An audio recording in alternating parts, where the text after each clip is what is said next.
It had been several days since I left the capital, and I could still see it when I closed my eyes. The people lined up on Grand Pont, waiting entry, eager to start a new life there, brimming with hope. It was a city people were willing to pay high taxes to live in. If you were a performer, you could get some of those costs shaved down a bit by putting those skills to use. The capital was harsh on those who wanted in and apathetic about all who left. It was composed of a powerful nobility and clergy, wealthy merchants and bankers, and a large population of poor. And it was the city I'd called home for a long time. I didn't know much about where I was headed. Getting foggy. It might rain. Maybe we should take a little break. You want to keep going? Oh, alright then.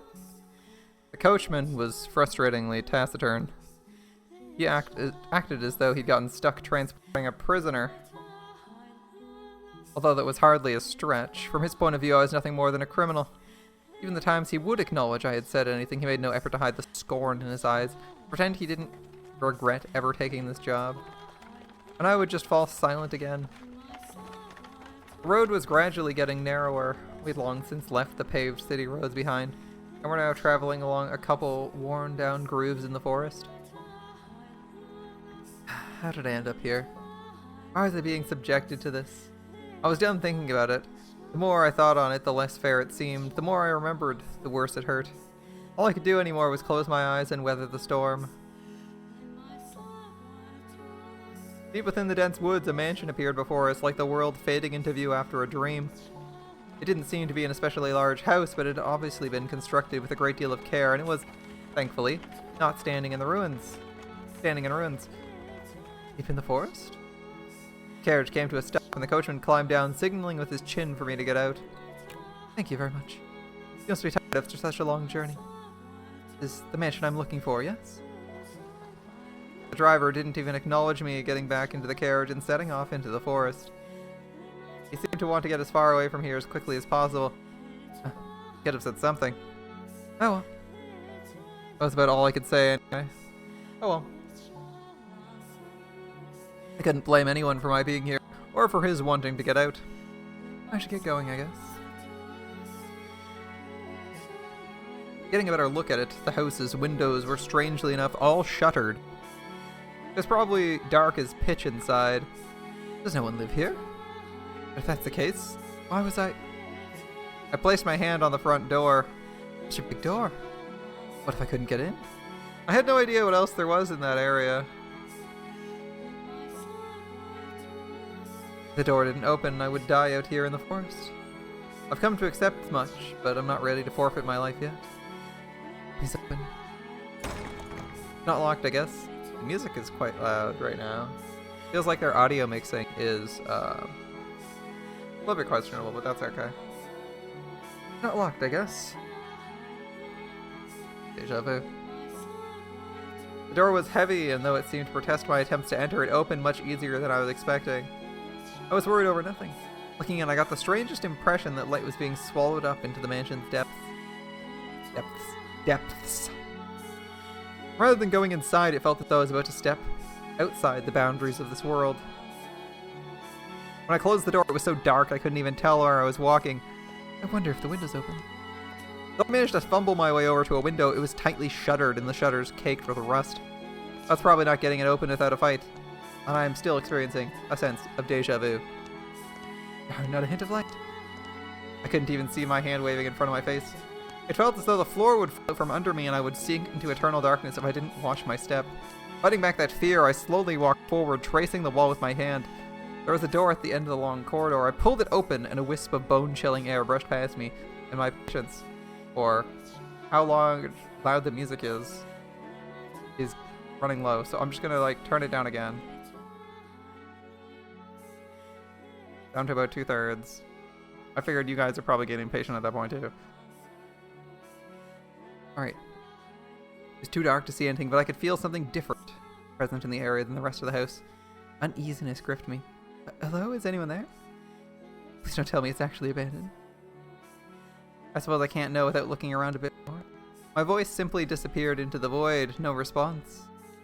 As I pushed forward the freezing air for a split second, I spotted a shimmer of light.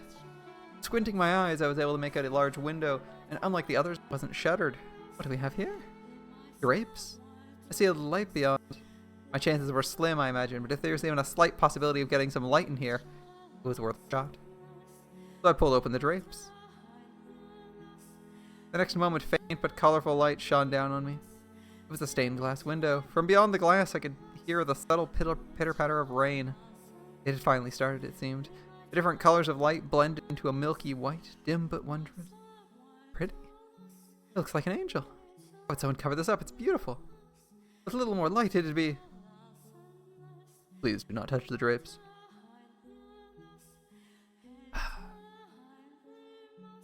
Or the windows. Suddenly I heard a voice and I could sense someone else in the room. The man's voice was emotionless and neither deep nor high. Before long, he came into view, illuminated by dull orange candlelight. Sorry for coming in uninvited, but I did announce myself. The man stood there, practically blending in with the darkness. Had he been there the whole time? He was staring straight at me.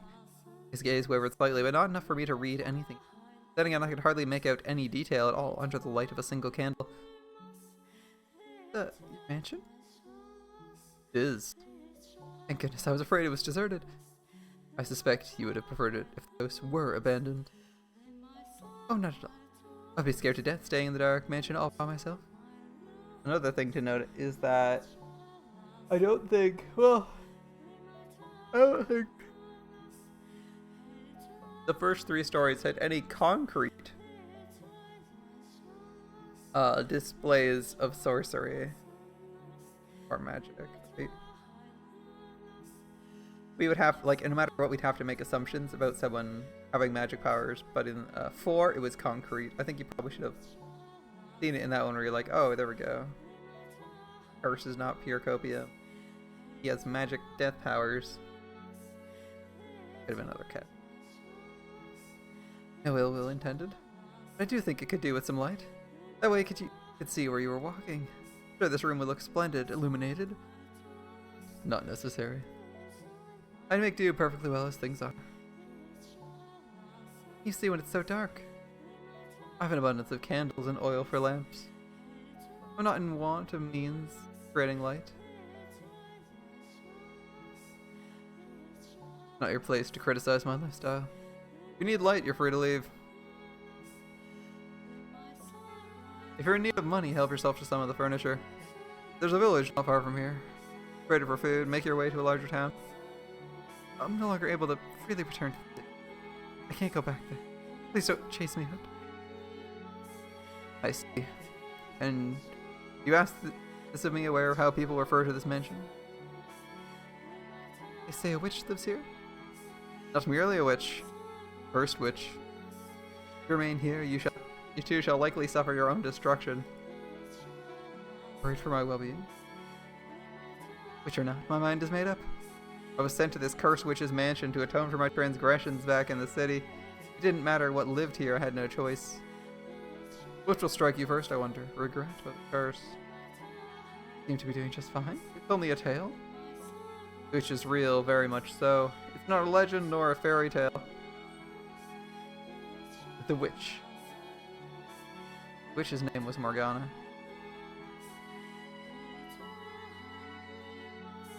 Is me.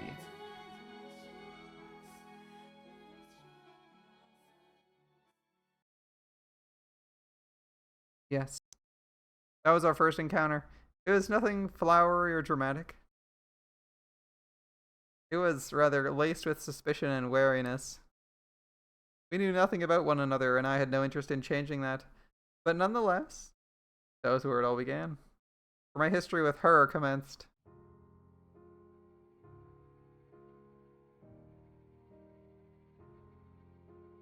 The woman had jade eyes. Open wide, they glimmered like jewels in the light shining through the stained glass window. Seemed to be at a loss for words. I wasn't lying, per se. The rumors said a witch lived in this house, and I was the only one affiliated who filled that criteria. Thus, said rumors could be interpreted to be talking about me. After staring at me dumbfounded for a few moments, the woman suddenly burst into laughter. Oh wow. Here, I was thinking you were kind of scary, but it turns out you're actually quite funny. What? I never would have guessed you were someone to tell such a ridiculous joke with a straight face. I wasn't... You don't look at all like a witch. I mean, it's dark and I can't really see, but you seem to be like a rather handsome man. The word witch. The word witch had a broader meaning than just a woman who practices magic. Any unholy person with cursed powers, man or woman, could be called a witch, considered a witch. I think I get what you're trying to say. My mental image of a witch is definitely more a woman. You're not a witch. To tell you the truth, I didn't know who might be here, which had me rather scared. But I think I can make this work. What do you... It's a pleasure to meet you, Master. Yes. I was sent here from your old home. I was an Abigail for your mother, but, well, I might have made a little goof. Froze the moment the word left her mouth. Home. It rattled around in my skull, shaking up terrible memories. It almost brought me to my knees. Why, after all these years, were they reaching out to me now? Not even sending someone to bring me back, just sending someone? Just to what end? For what purpose had they shipped an Abigail out to this remote mansion? What was my mother thinking? Was this another one of her attempts to break my curse? What do you mean you made a little goof? My voice came out weak. I did my best not to let it show on my face. Oh, well, it was a tiny mistake. Nothing you need to concern yourself with. What did Mother say about me? Well, it was actually your father who told me to come here. I never really spoke to your mother much. Father sent you? It made even less sense. Why would he have? Father even know I was here? No, if he had known, I would have been... Who was this woman? What's her goal in asking to stay here? Oh, there you have it. I'll be here for a while. If you need me for anything, don't hesitate to ask. I can handle most everyday tasks. Now, where should I begin? Why no, are you hungry, Master? Food? Can't imagine you eat much, being as skinny as you are. I turned my back on her without responding. No matter what her goal was, she had been sent from that house. There was no way anything good could come of that, and there was no way I could live with someone who had ties to them. I prayed she'd take the hint, give up and leave. But, Master? And so I kept ignoring her. Master? I ignored... Master? I ignored her. Master! Master! What would you like for dinner? Nothing. But failed, spinning back and shouting. Her eyes went wide, and then she gave a sheepish giggle. I glared at her as she fidgeted uncomfortably.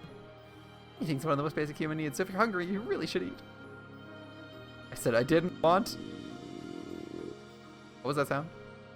Oh, must you ask? It's not a very polite thing to ask a lady, you know. You know, it was a long trip, but all I had to eat on the road was dried fruit. Felt like I was some kind of animal. So, what I'm trying to say is, I'm hungry. That was the sound of her stomach growling. I thought lightning struck in the distance. And would like some supper? The kitchen is at the far end of the hall on the first floor. There's food in the cellar. Help yourself to any of it. Thank you so much. I honestly feel like I haven't eaten in days and I'm about to die of starvation. Oh, and I shouldn't need any help finding it. I plan on exploring the house anyway. It's rather exciting being in a new place. Not go as planned. Well, you can do as she pleases. I have nothing to do with it. Oh, Master, are you sure you don't? No. Master, what is it now? My name's Giselle. A pleasure to meet you. And your name, Master? Oh, Master, you. I actually left the room that time, making my way back to my chambers. At some point, I would seriously have to chase her out, especially considering she'd come from that house. But regardless, I was not terribly fond of her.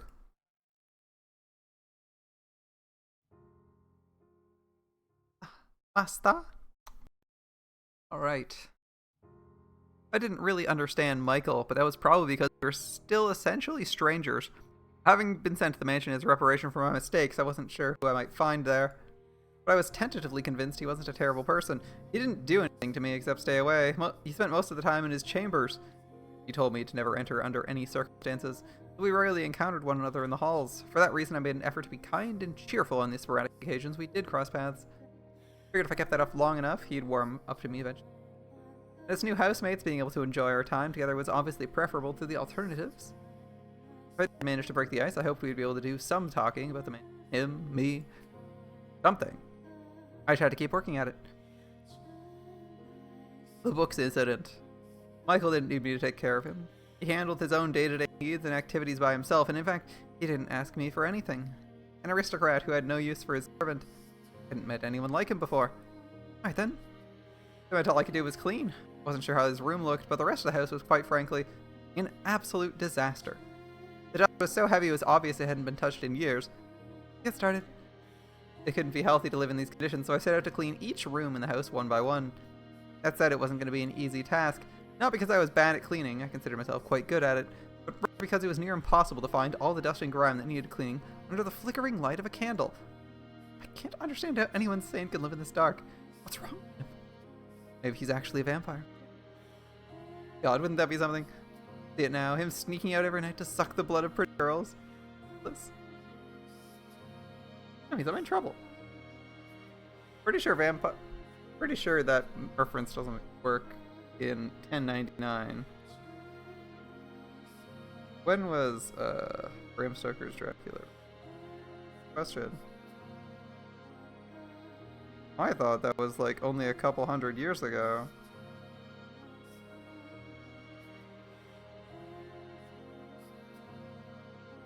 Dracula is an 1897 Gothic horror novel by Irish author Bram Stoker. That answers that.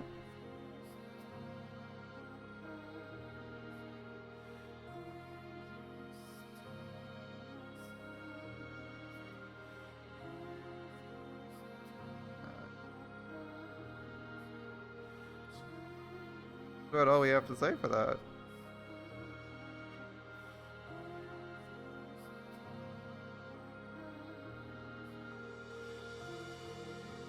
I don't know if there's any earlier vampires than that. Blah, blah, blah.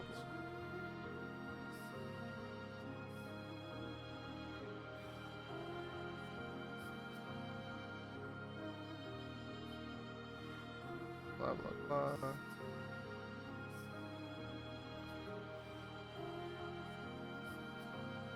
I guess I'd have to look up vampires instead. Good old Google. You got vampires for me?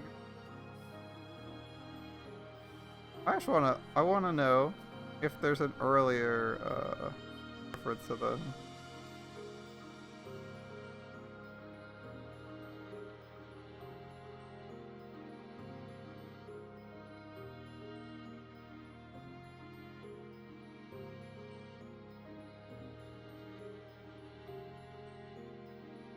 Let's see. Oh, look at Wikipedia says, despite occurrence of vampire creatures in ancient civilizations, folklore for the entity known as the vampire originates almost exclusively from 18th century Southeastern Europe. When verbal traditions of many ethnic groups of the region were published, in most cases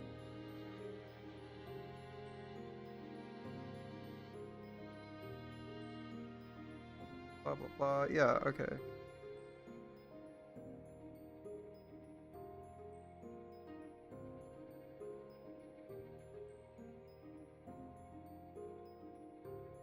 Not quite clear.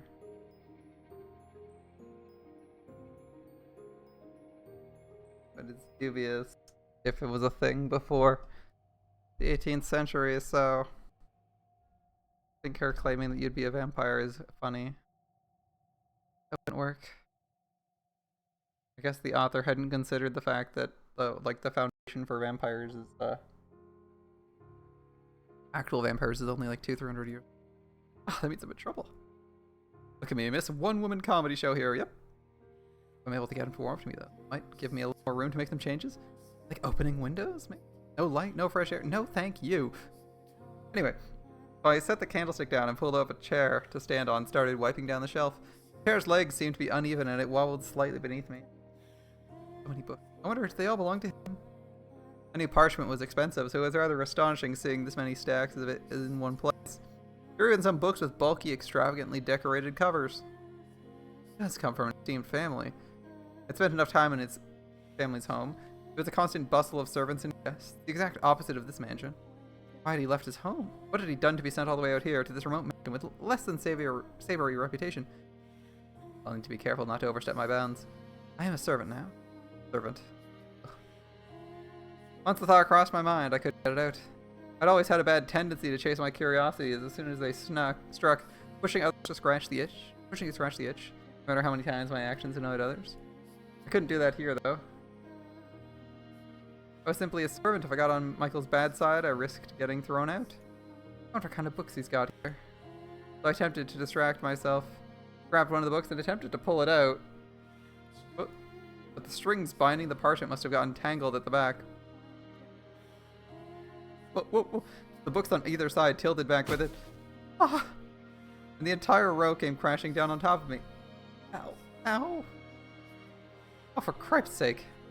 I'd fallen off the chair and a downpour of books was still coming down on me. A mountain of dust with it, too. Seriously. What are you doing? What? Suddenly Michael was there looking down on me from a little ways away. There was, as usual, not much I could read from his expression, but I could hear the vague trace of exasperation in his voice. I was doing some cleaning and, impressive work. I'm usually better than this. It's just so dark. Mistakes should be expected.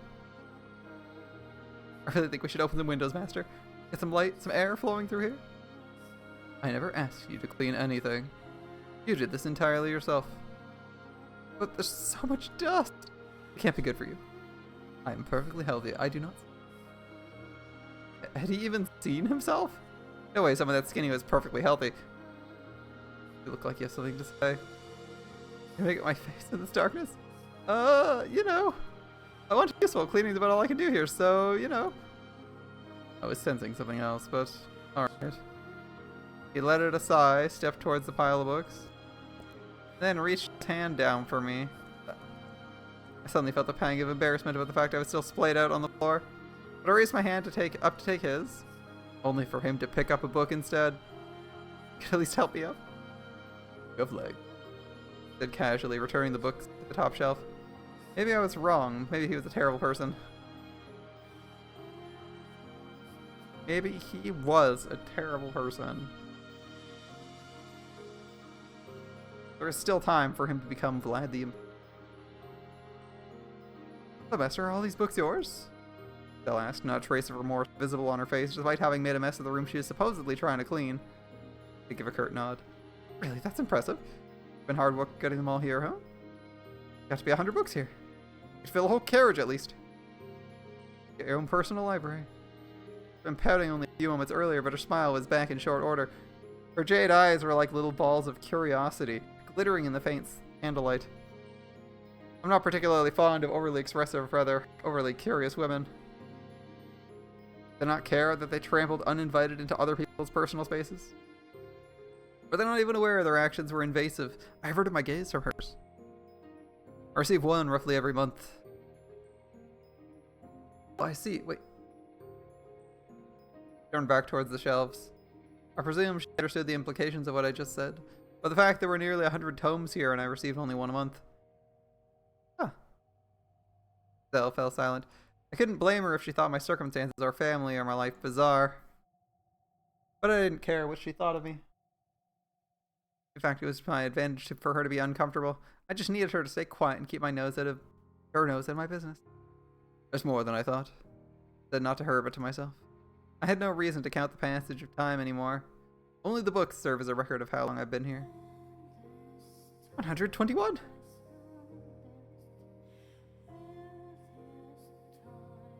"10 years, 1 month. 121 books! 10 years, 1 month. Ah, look, they even took her for counting. I thought she'd just sheepishly gone quiet. What an inscrutable woman. Been here in the mansion for that long? All by yourself?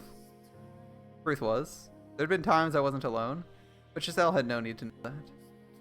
You already know the answer. A look of pity formed in her eyes. Enough. I never asked for her sympathy. I'm here by choice. You mean you weren't banished here? Just you. No restraint, this woman. No, I came here of my own volition. I didn't care enough to elaborate, though. Picking up another book off the floor, I brushed the dust off its cover. It was a gaudily decorated tome. It's a very fancy book, isn't it? Apparently Giselle is unable to take a hint. What's it about? I let it aside and opened to no page in particular, sticking the book out towards her. She was a servant and a woman. There's no way she could read. Let's see. This land is hardly suitable for cultivation. It can only produce over sour grapes. I could probably get more out of it if I tore down the fields and made it into a market. Sounds like a lord's diary. You can read? I was caught slightly off guard. It was rare for a noblewoman to be able to read and write, let alone a servant. Was she truly what she claimed to be? I had someone to teach me. So, is this book any interesting? It's dull, worthless tripe. Can't imagine why anyone thought it was worth binding. Tough grad. It's not very often you get to see a lord's diary. I'm rather curious what kinds of things he griped about. Lord or king, what value was there in another's grumbling? There was no knowledge contained within that book. Just emotions, unsightly scribbles. There was nothing more exhausting in this world than being emotional. If you want to read it, be my guest. That wasn't my intention, but alright. Once I've got the whole mansion cleaned, I'll read it. I told you, you don't have to clean. I've got an idea, Master. If you're interested, maybe we could read together. Did you hear a word I said? It's dull, worthless tripe. Still, you might see it differently if you read it with someone else. And I'm sure there are some books here you would enjoy, Master. Wasting your time. Wasting your time. The suspicion and restraint budding between us was trite and insignificant at that point. She was still smiling after all. If I'd been able to maintain that distance, then perhaps I wouldn't have ended up hurting her.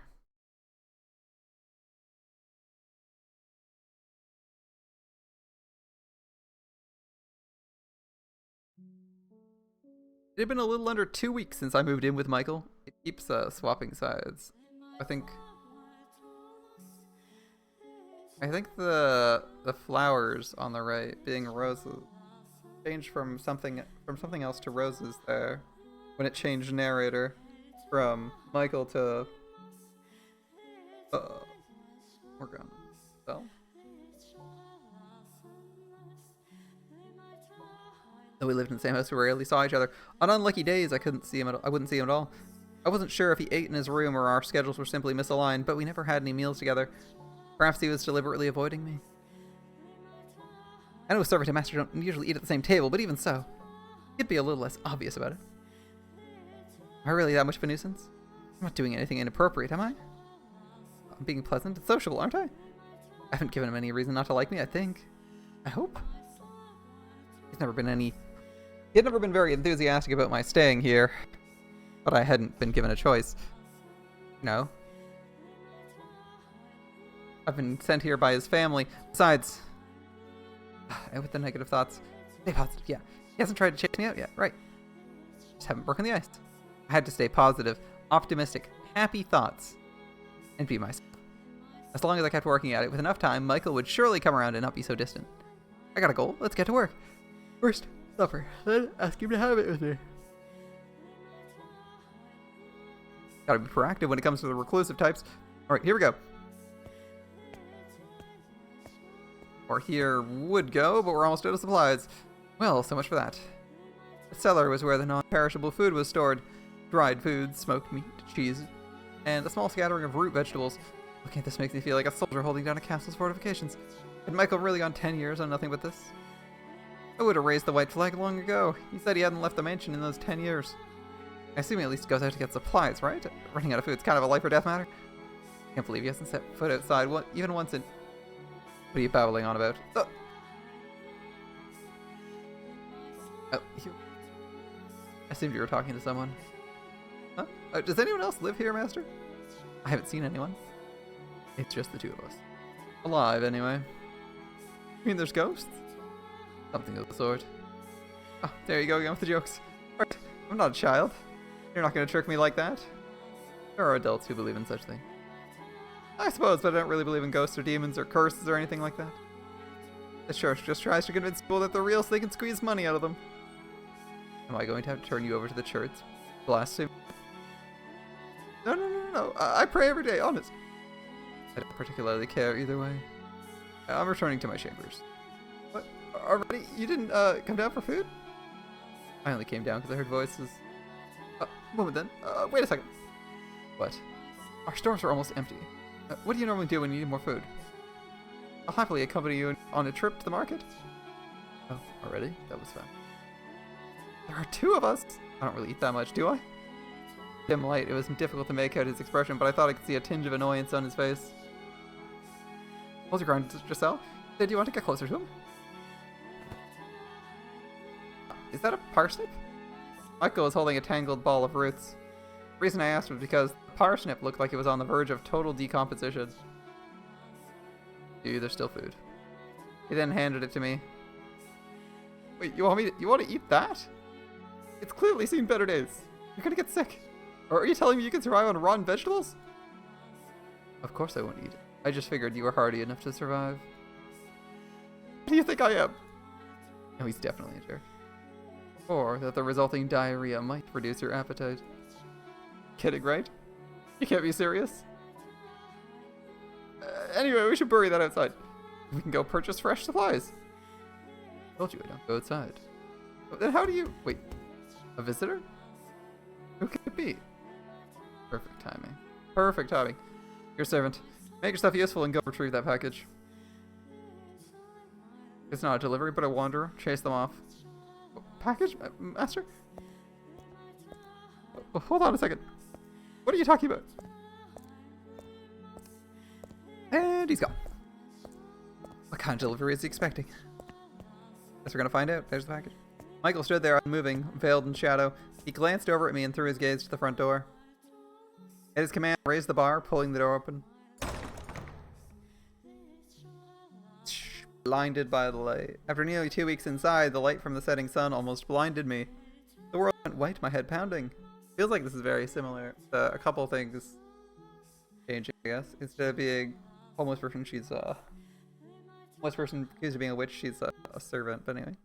After a few moments of intense blinking, my eyes acclimated themselves to the sunlight. It also isn't broad daylight, it's evening. There was no one outside, only a crate, easily large enough to fit a child. Is that how we measure crates now? How many children tall are they? How tall is this child? The package? Master? Turned back to face him, but he wouldn't meet my eyes, though it seemed more like he was avoiding looking at the light than at me. Seemed more and more like a vampire. Not that I believe in vampires, of course. Regardless, I pray there's nothing bad in here. Heavy. Master, can I get some help? Gee, thanks. Servant, admittedly, but it's a lot to ask of one girl. A little help would have been nice.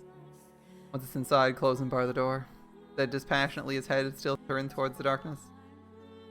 As you wish, man.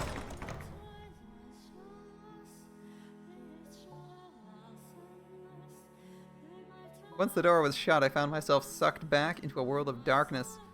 It hadn't even been 2 weeks, but the lack of light was beginning to become my normal. The outside world growing further and further away. Cold up here is definitely not good for me. I should go for a walk sometime. Maybe plant some flowers or vegetables? Yeah. Maybe I can grow that old tangle of roots into some fresh parsnip.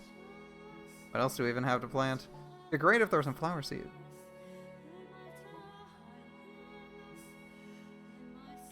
Oh, what are you doing? Open the box. Oh, as you wish. Master. Oh, there's food inside.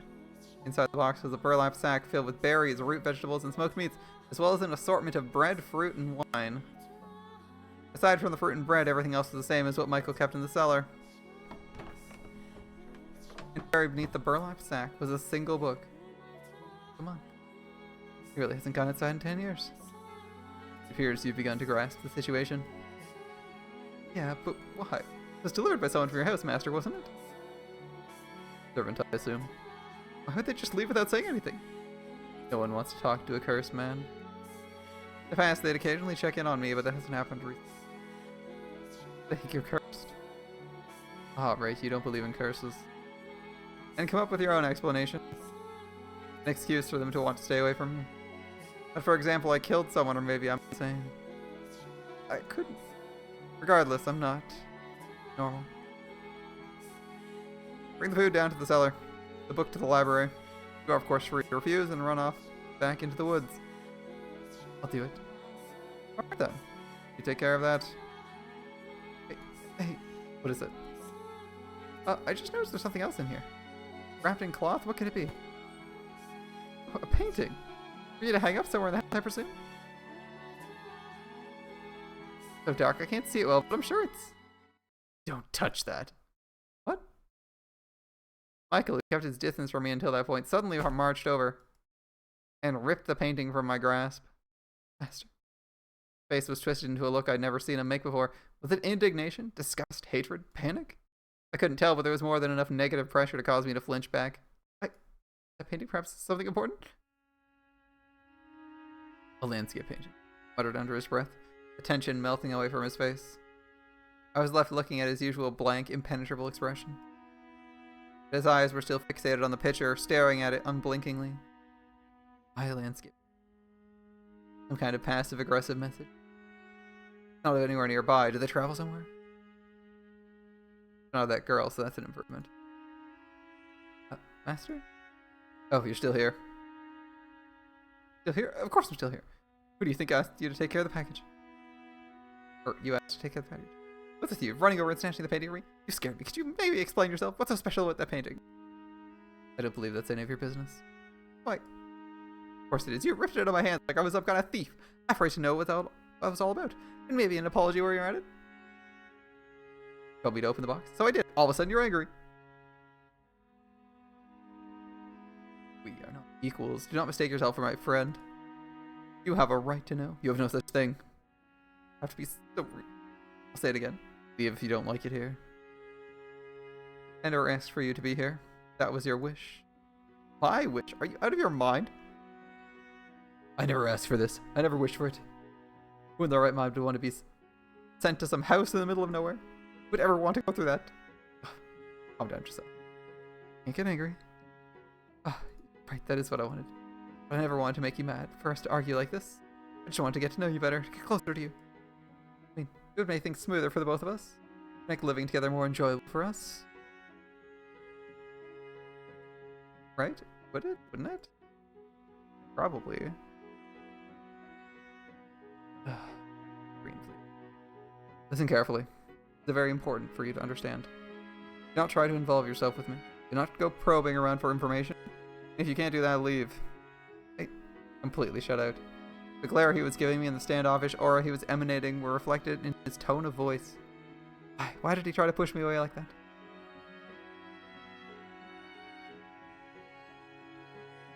It should be his perspective now. The leaves instead of the rose, right? Team Giselle didn't, or the flowers. Giselle didn't really know much about me. Change color, right? It's blue now. On the right side, bottom right. Despite being sent here from my house, she was unaware of the monthly deliveries, as well as the reason why I lived in the mansion all by myself. Why, though, would they not have told her anything? Why had she been sent here completely in the dark? Giselle looked up at me, fear and bewilderment in her eyes, though I thought I could see a glint of suspicion beneath it all. Like her true feelings were bubbling to the surface. Everyone had darkness in them and they kept hidden. No one was exactly who they appeared to be. She was undoubtedly thinking I'm not here because I want to be. I knew from the moment I first saw her that her bubbly, sweet affect was all a facade, but she thought I was dense enough to not realize. She was no different than anyone else. What I didn't understand, though, why she refused to leave no matter how hard I pushed. What was she hiding beneath an innocent-looking face? What was she thinking? What did she carry on her shoulders? Everyone's hiding something, deceiving those around them. I had to figure out what she really was. May I ask you something? Yes. On the day you arrived, you said you made a teensy tiny mistake while working at my family's house.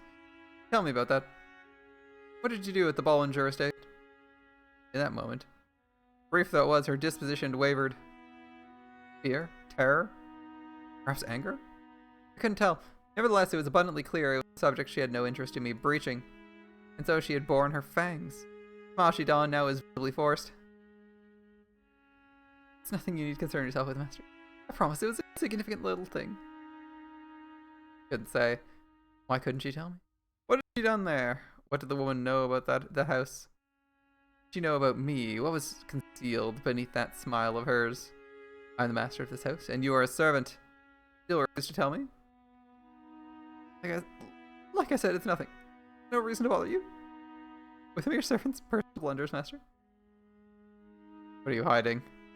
I'm not hiding anything. You should be able to tell me exactly what you did at the Bollinger estate. Like I said, tell me. Tell me. You won't tell me a thing about yourself, and you demand others tell you about themselves. Here you are, practically threatening me. Demanding I tell you something I don't want to talk about. And you still haven't told me anything about the painting. Oh, so I was right. You do have something to hide. How many times must I repeat myself? That's called redirection, by the way. Or not redirection, but deflection. Takes your premise, takes your premise and just immediately changes it to something about you, right? How many times must I repeat myself? We are not equals. I don't care if it's insignificant or something you don't want to talk about. I'm ordering you to tell me. Trifling blunder would not get someone sent to live with a cursed man in a house spoken of so unfavorably. Whatever she had done to the Bollinger estate, that had something to do with why she was here. If she truly hadn't done anything, then she had something to gain from this place, or possibly from me. And if that was the case, I had to get her to talk. Estelle's eyes were open wide. I recognized the look she was giving me. I knew very well what that gaze meant. Abomination. It was the same as them. Fear, contempt, revulsion, repulsion. The way she acted, the way she spoke, was exactly the same. You're no different. I made her uncomfortable. I made her afraid. She thought I was unpleasant. Thought I was despicable. She thought I was an abomination. In a frenzy, I grabbed her by the shoulders, clamping down far more powerfully than I had meant to. Stop! Her face, contorted in pain, morphed into someone else's. Who was I directing my anger at? Where was this rage being aimed? Who are you calling an abomination? Tell me, who? Black fury bubbling up from within me knew no end. The girl, she ridiculed me. She denied my identity with her glare. I couldn't escape from that phantom, that reality. I never called you. Get away from me. Get her hands off me. Estelle's scream echoed in the entrance hall, rattling my eardrums. She frantically smacked my arms aside, and then I came back to my senses. She was standing a little ways away, breathing heavily, arms wrapped tight around her body, glowering at me, showing her opposition to my touching her. Enlightening. You just startled me, that's all. Some servant you are, telling your master not to touch you. You know, I'm allergic to people, yeah. It's a very, unique condition, I hear.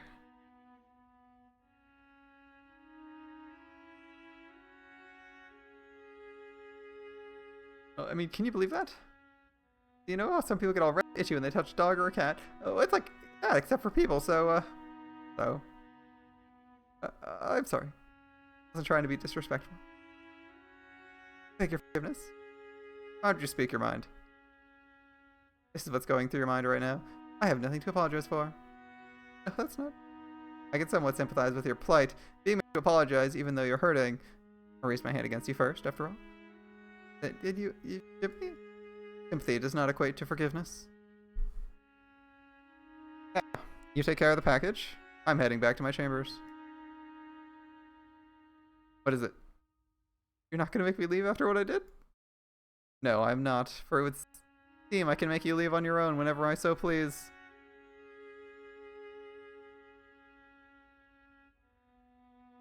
Besides, I had yet to learn what she'd done. It'd be exceedingly difficult to get the story from her own mouth, which left me with one option: to write a letter to my mother, as much as the very thought revolted me. Like, I don't want to talk to my parents. I don't want to write them a letter. Ugh, disgusting people. Alright, several days had passed since the package arrived. Note the bottom right counter is now flowers and red instead of green leaves. Rather, I should say a flower and is red. And it's a flower and it's red. The end of my third week living in the mansion was drawing near. Michael wasn't getting any friendlier either. He needed to either snub or bluntly dismiss me whenever we crossed paths. I didn't understand why he acted that way around me, but there was little point in asking when he seemed to think there was little point in talking to me at all.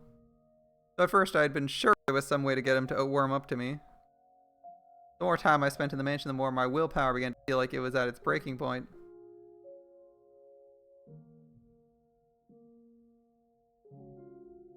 tell myself to stay positive until I was blue in the face, but it would only work for so long. One pretty place in the hall.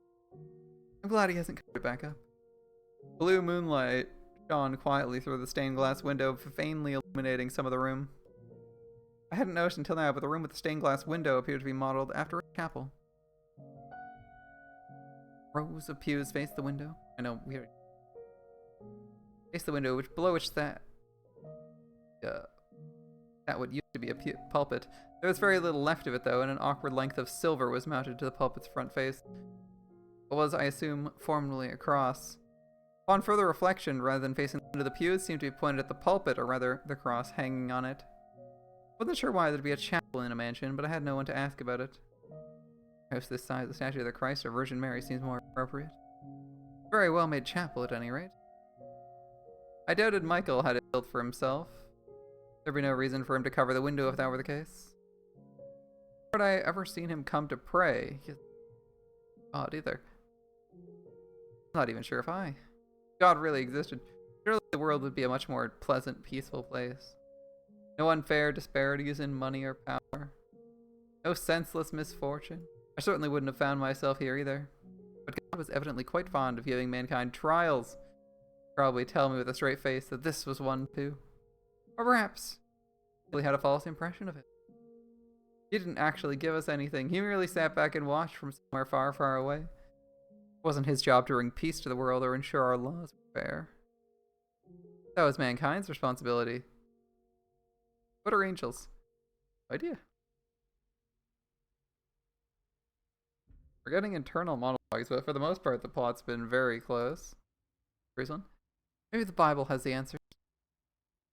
Why should I pray to someone so far away? How do I know my prayer's even getting there? Still, not like I have any other options.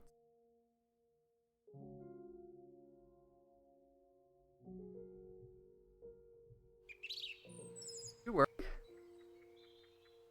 I'll work out, promise. I already know where I'm going to work. It's a really prominent, noble house. Way out of reach of some small-time merchants like us.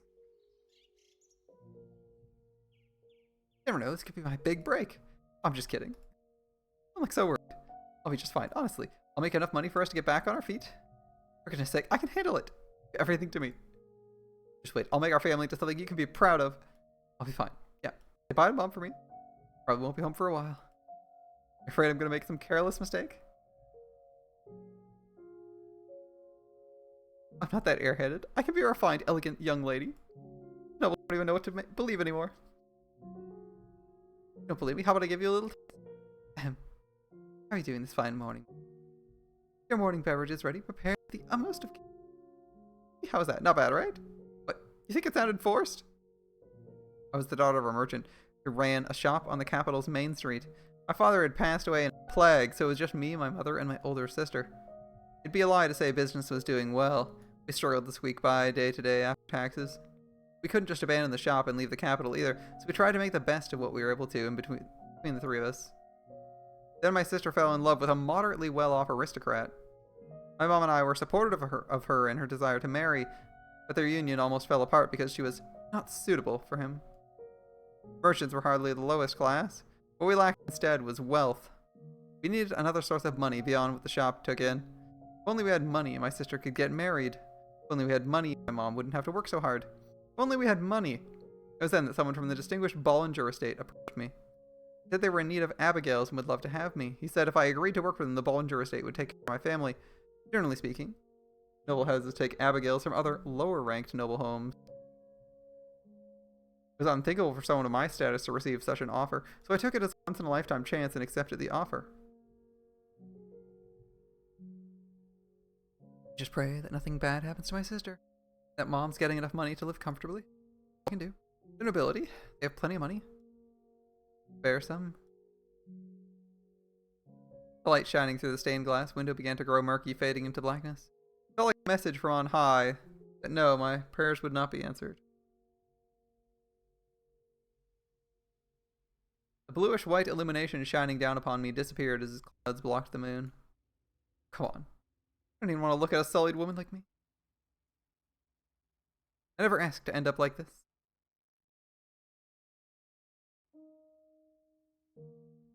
can always tell perspective. Bottom right corner. Tell perspective. We've swapped to Michael's perspective. Michael. Nobility. They have plenty of money. Enough to spare some. Come on. You don't even want to look at a sullied woman like me? For heaven's sake. Never asked to end up like this. Giselle was sitting in one of the pews. The room with the stained glass window. Just looking at her, you might have thought she was offering a prayer, but the words coming out of her mouth were anything but prayerful. They were filled with resentment. They have plenty of money. Sullied woman. I never asked to end up like... Oh, that's what's beneath that facade. More likely money is what she's after. All I need now is to confirm my suspicions with them. What awful secrets will I uncover? I gave Giselle, sitting in the pew with her head drooped, a cursory glance before leaving the chapel. I had somewhere else to be.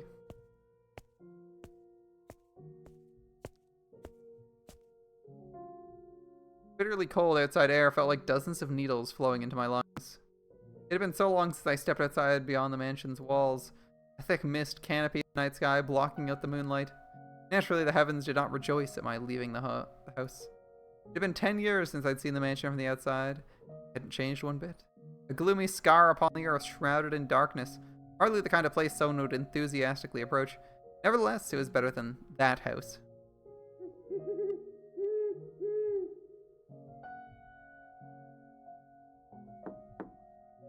Yes? Who is it?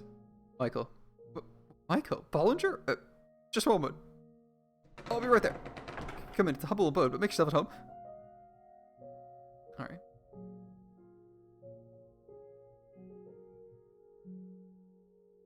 Oh, I must say this is rather unexpected.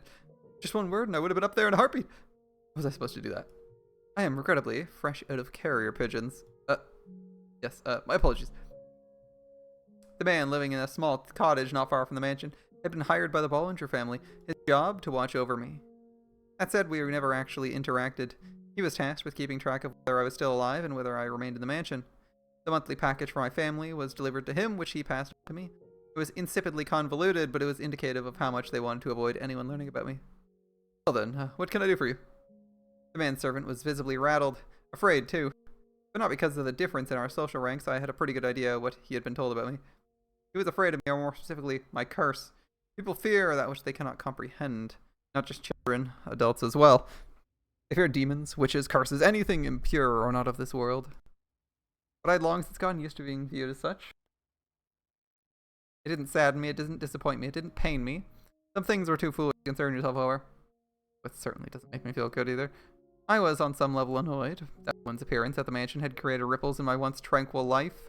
So before I got into the real reason for my visit, I decided to take out a bit of my frustration. Raise her head, there's no need to be afraid. I don't know what you've been told, but I promise I don't bite. How rude of me. You're right, my sincerest apologies. Your job is to keep watch over me.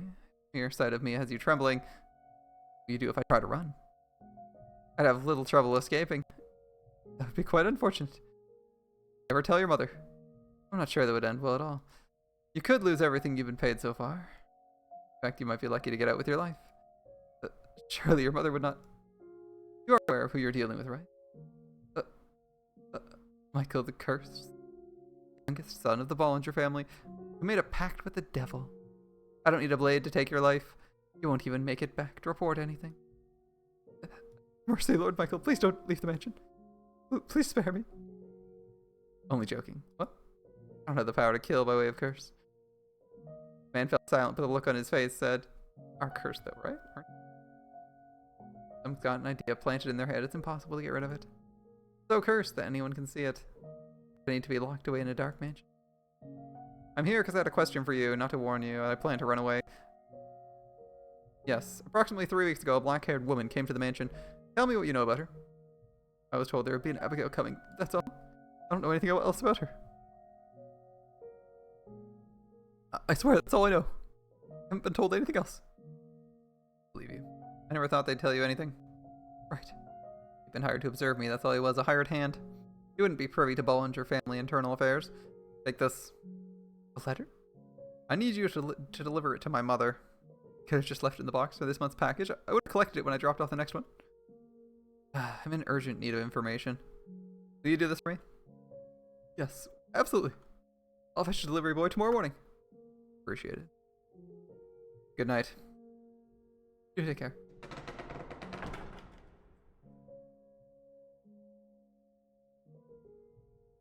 I just imagine that it's like 3 a.m. and the guy's like says sigh because he doesn't want to go out in the daylight. Lord Michael? Yes. Sure you don't have...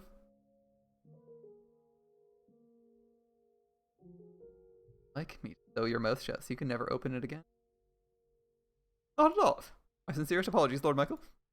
That was horribly disrespectful. Good night. First, I most certainly am. What's he lacking? A soul?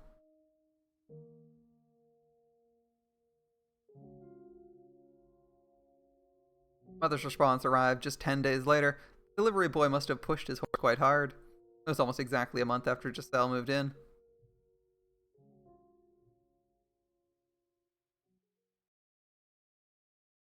And shortly thereafter, on a bone-chilling night, everything came crashing down. The rift between us grew deeper, and the wall between us impossibly high.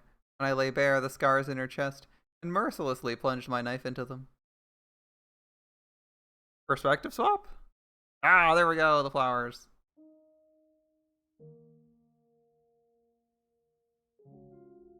How did we get to this point? My spirits were getting darker and darker, and they were slowly sinking into the forest. I've been at the mansion for a month, and every day since felt twice as long as it should have. I've been optimistic at first, even had a little hope that me and Michael could get along together, but it hadn't taken long for that hope to be shattered. The cheer locked away inside me. We lived in the same house, but we never spoke. On the few occasions we did cross paths, he just gave me a cold glare and nothing more. Scorn and suspicion in his eyes. Whenever he looked at me like that, I felt as though my throat was being constricted, like I was deep underwater and running out of air. Like my very presence in the world was a crime. I never could have imagined just how agonizing constant rejection was. I started despising others, despising myself, despising the world. Convinced there was no one who could set me free. I considered running from everything rather than live like this another day. But I would have done so long ago if that were actually an option.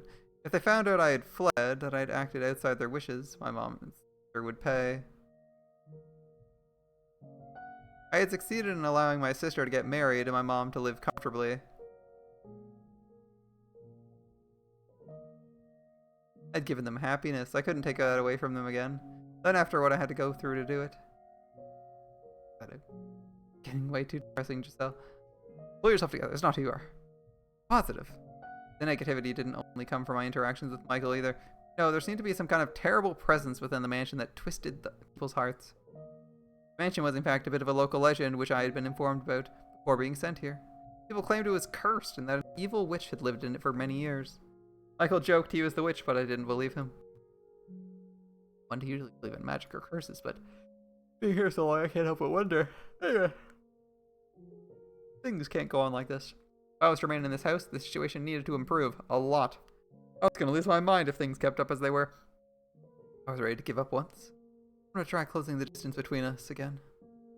If I could get him to open up even the tiniest bit, then maybe that would make living here a little bit easier. I wasn't gonna try and make us best friends or anything. Prepare our relationship enough that being around each other wasn't torturous. Got my work cut out for me. How do I even begin that conversation? What is that conversation even gonna be about? I should hold off? Do it another day? Oh no. Wait, am I mind to do this? Get to it quickly. The longer I wait, the worse things will get. Eventually, there won't be any fixing anything. We just need to talk. To be in the same room for more than 10 seconds. Get to know each other. Needs to know. And he's not the reason I have something to hide. Okay. Do this. I made my way to Michael's chambers, which he told me to stay away from. My stride slow and ponderous, but at the very least I did my best to keep some semblance of a smile on my face. This is the one time where I'd really like to have someone to give me a little nudge. Breathe in, breathe out. Okay. Pardon, Master. Something I'd like to talk to you about. Master? He's not here. The door wasn't locked. As was the rest of the house, his room was shrouded in darkness. The only light came from the candle in my hand. Master, are you there, Master? Oh, she goes. I guess I missed him. Best if I don't stick around long. Probably got a less than stellar impression of me. I don't want to imagine what'll happen if he thinks I've been snooping through his room. Yeah, I should get out of here. I spun around on my heels, taking a step towards the door, when I caught sight of an object draped in a black sheet. I knew I had to get out of there as quickly as possible, but I was intrigued by the object. I feel like this is on her at this point. Something he kept hidden in a room I'm forbidden to enter? Maybe it's a clue to discovering Michael's secrets. I reached my hand down towards the object, knowing good and well I shouldn't. Was it because I wanted to learn more about him? Was it because I wanted to tear down the veil he hid behind? Or was it the whispers of the witch? Where's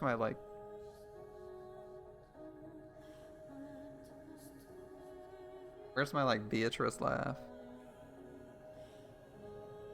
What do we have here? Pull off the sheet, revealing a framed painting of what appeared to be a noblewoman with porcelain white skin.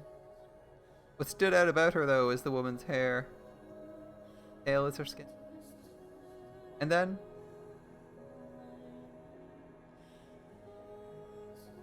what? I noticed something else. Wide gashes ravaged the canvas, damaging her face beyond repair.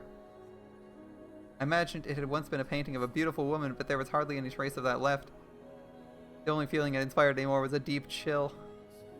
Damage was not accidental, it was deliberate, anger, and the contempt emanating from within the frame was stifling. Thick, suffocating blackness seeped into me. She was surely a most beautiful woman. Angelic, even. A storm of questions assaulted me. Who was she? Why had her face been carved up?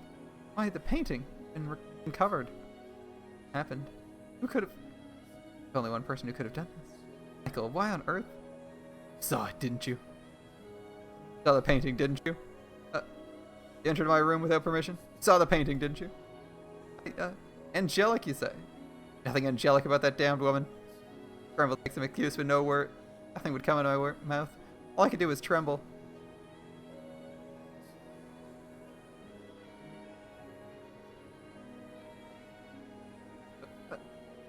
Why did you enter my chambers? Like, what were you looking for? Answer me. My mouth wouldn't move properly. Couldn't make my voice come out. It was like I wasn't even in my own body anymore. The wisps of air that were drawn into my lungs were expelled as hoarse gasps. My breaths were shallow and rapid. I was inhaling, but I wasn't getting any air. I was terrified. Terrified. Wait. Don't do that.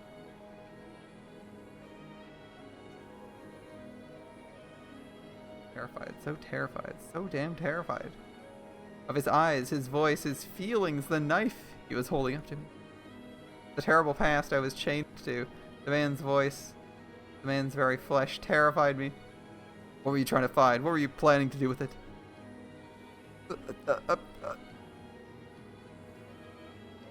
Answer me. Another thing you refuse to tell me then. I'm trying. Nothing's coming out of my mouth. Don't breathe. I can't catch my breath. I can't breathe. It's fine now. You don't have to tell me. I have a pretty good idea. You mean money's what brought you to the Bollinger estate? It's what brought you to me too. Countless people would love to see that house fall. A noble family fears nothing more than disrepute. You were, I presume, approached by someone scheming Bollinger's downfall. Oh. And it just so happens the Bollingers have a very unfortunate secret, one they're quite desperate to keep under wraps. Some suspected I might still be alive, so they sent you to dig up information about me. My very existence threatens to tear down the house. The cursed youngest son of the Bollinger family, Michael, who made a pact with the devil. He's supposed to be dead, but is very much alive. You sweet talked your way into that house, into information about me and my present situation. And you mean to trade that information for money. But whoever it was put quite a handsome price on it too. Or maybe the one plotting to ruin the Bollinger family is you. No, that's not true. Enlighten me then. Please, I didn't know anything about you. I wasn't sniffing around. I was only trying to bring you an arm. And tell me, that's not the reason you wormed your way into the Bollinger estate. That's not what you're doing here. Tell me what is. Tell me why you came to this mansion. Oh wait, that's asking too much. Tell me. I swear I haven't done it. I want to make our life a little more comfortable. That brings a more frigid relationship we have. The only reason I wanted to find out more about you. I must assume I'm right then. Giselle. Still hasn't said anything. I must tell him I'm wrong. I must tell him, but I can't say anything. A merchant's daughter became an Abigail at a noble's house. Did you come up with a more obvious lie? Father's the one who... Wait, what does he know? That I'm from a merchant family. You look perplexed. I may be imprisoned in this house, not free to move about as I please, but I have my ways. I know everything. He knows about that too? Yes, I do know. Please, don't. Your quest for money, don't say it. Left with my father. In that moment, Michael plunged his knife into my heart. Carved through my chest with those words, causing me to completely lose control of myself.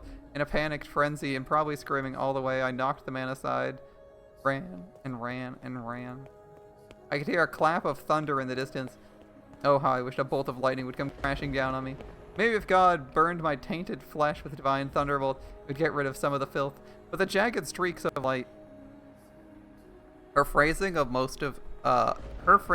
the way, of most of this situation, and her response, has not reflected that being the case, by the way. If anyone was not getting the hints, they're not being subtle anymore.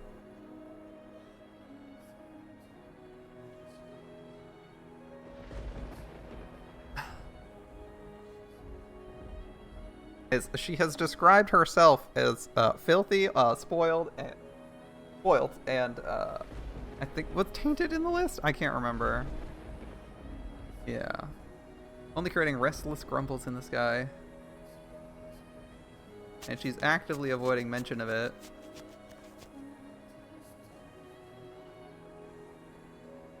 I think she's crying. Why? You know, if I fled that mansion, I'd likely be causing trouble for my mom and sister, but I was helpless to stop myself. All I could do was run from all that threatened me with no regard for consequences. Before long, small droplets of rain began falling, which soon grew heavy enough to penetrate the forest canopy and reach the ground where I stood. The downpour drowned out my tears and my cries. Because I had rushed from the mansion without even putting on a cloak, each cold winter droplet stung bitterly against my flesh. But the bite of the rain was like a warm embrace compared to what I'd been through before. Michael had spoken the truth. As much as I wanted to deny it, to avert my eyes, the reality was forever engraved in this body. No, I don't want to think about it. But I had no say in the matter. Get out of my head.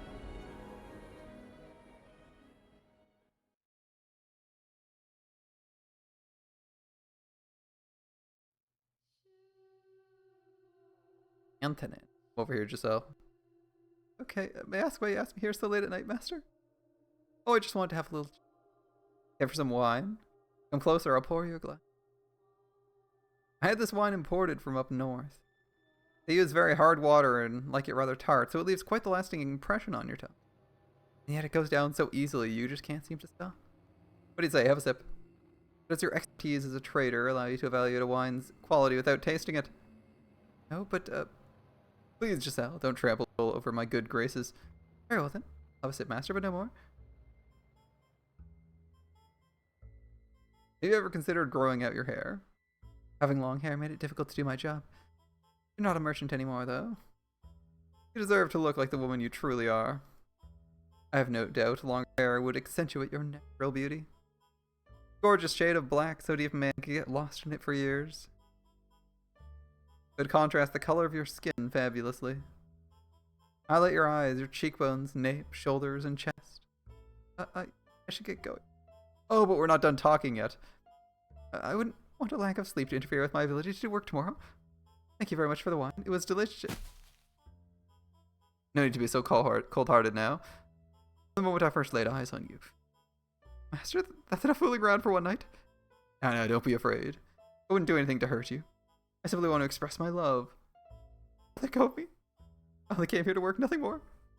First time I saw you, I thought it'd be a tragic waste to leave you to wither away, working at some little side street shop. Can't tell me you didn't know a merchant girl had no place in a house like this, even as a servant. There's only one reason you'd be allowed here. No, I swear, it never even crossed my mind. Oh, it would seem you're more innocent than you look. You figured it out by now, haven't you? No, no, let go of me. Stop this. Keep your voice down. You're not sure, Giselle. If anyone were to find out about this, you'd be the one shouldering the consequences, not me. But you're maid, and I, the master of the house.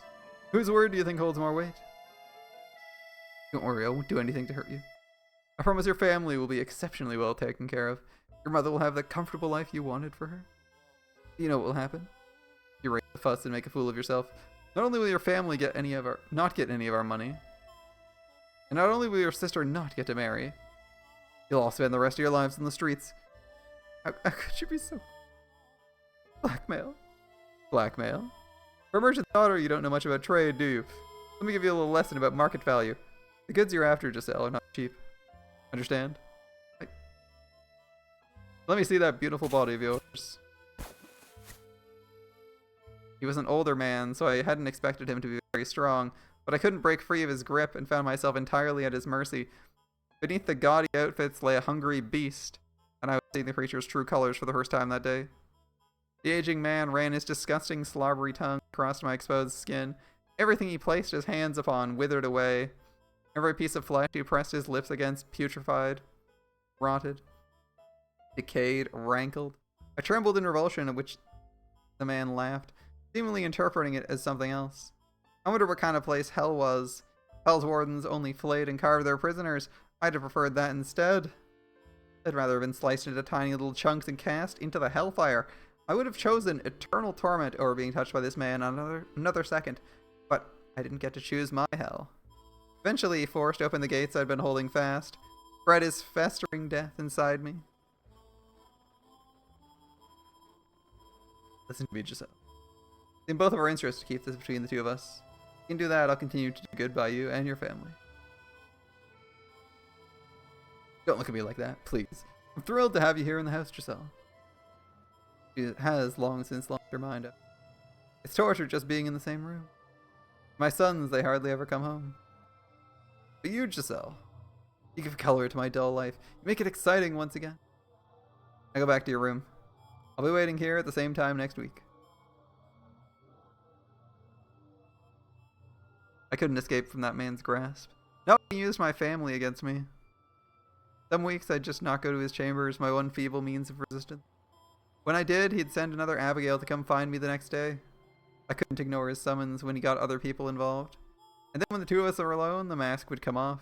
He'd discipline me for not showing up for taking care of his usual business. On good days, he'd leave bruises in inconspicuous places, abdomen, inner thighs. He went as far as carving a word into my skin with a knife. Harlot. That was why I was afraid of knives. That's why I was afraid of men shouting. I wasn't even sure what to regret anymore. I was in far too deep. There was no turning back the clock. I even considered taking my own life on more than one occasion. But every time the thought crossed my mind, happy memories came with it. Back when it was just the three of us girls in the shop. Life may not have been easy, but it was never dull either. I didn't want to end my life at its absolute lowest point. I wanted, if just temporarily, to go back to the way things were back then. The objective was the only thing that allowed me to keep going. When I was in his presence, I tried to convince myself I was merely an object. I had no emotions. He couldn't hurt me. I was merely a vessel, a construct of flesh and bones. His hands couldn't reach my heart, for it was not connected to my body. Doing that made it easier to... But the reality was, it's impossible to completely sever my heart from my body.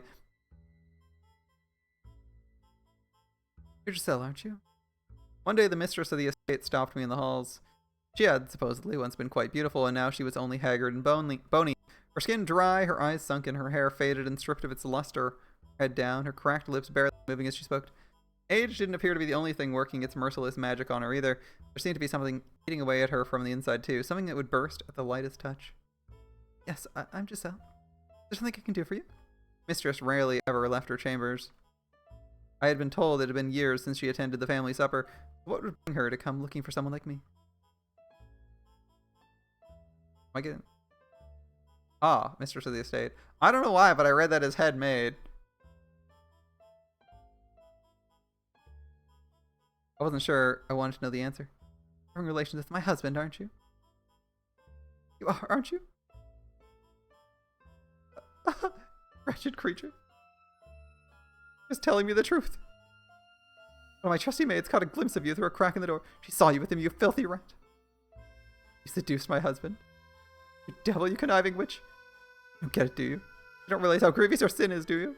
Anyone, restrain this girl. She's a demon, a devil. Tie her up and hand her over to the clergy. No, that won't be enough. A witch. You have to burn her bones, scatter her ashes. She'll just come back to life. Yes, execute her. Kill this woman. Burn the witch. Seize the piece she has stolen from me. Cursed. It's cursed. This house is cursed. Not only has it taken my daughter, now it's trying to take my husband. God, please shine that cleansing light upon this house. I knew it'd be a waste of breath trying to talk to her. She was not of sound mind. There was madness in her eyes. I didn't even have to make a fuss about it. It happened all on its own. If there was no way around it, then I should have just done it myself after the first time. I didn't have the energy to argue with her or to cry or shout. Before long, a crowd began to form around me and the sobbing mistress, and in it stood him. I assumed he'd just stand back and watch, but much to my surprise, he stepped in, with an embarrassed look on his face to try and settle his wife down and convince her not to have me executed. Maybe he did have a heart after all, or maybe he just wanted to save face. Regardless, instead of being burned at the stake, it was decided I'd be sent away to some remote forest. One of the previous Bollinger family heads had purchased a mansion there long ago, but it had been abandoned because of the stories people told about it. That a cursed witch dwelled in the house. She had returned to life after being executed and now skulked about in the darkness.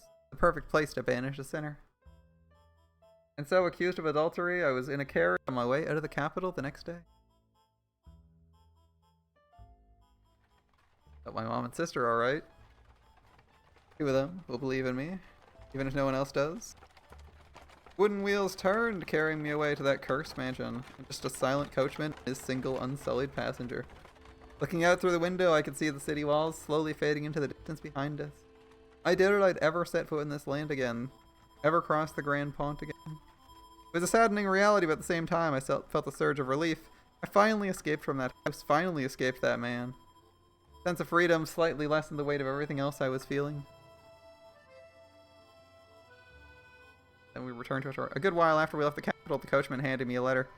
On the sheet of parchment was a rather startling revelation. There was someone else living at the house where I was to reside. Bollinger's youngest child. But the letter didn't say why he was sent to the cursed mansion, only that he was there. Beyond that, the letter only made a single request, that I look after him and not ask any questions. So I'm not just being sent off to the middle of nowhere. I still have work to do. If I look after whoever's at the mansion, then they'll do the same for my family. Well, I don't have much say in the matter either. I suppose. The carriage rattled and shook as it traversed the stony path, bouncing around inside of it. I resolved to take back my life. Peace I had once known, the cheerfulness I had lost.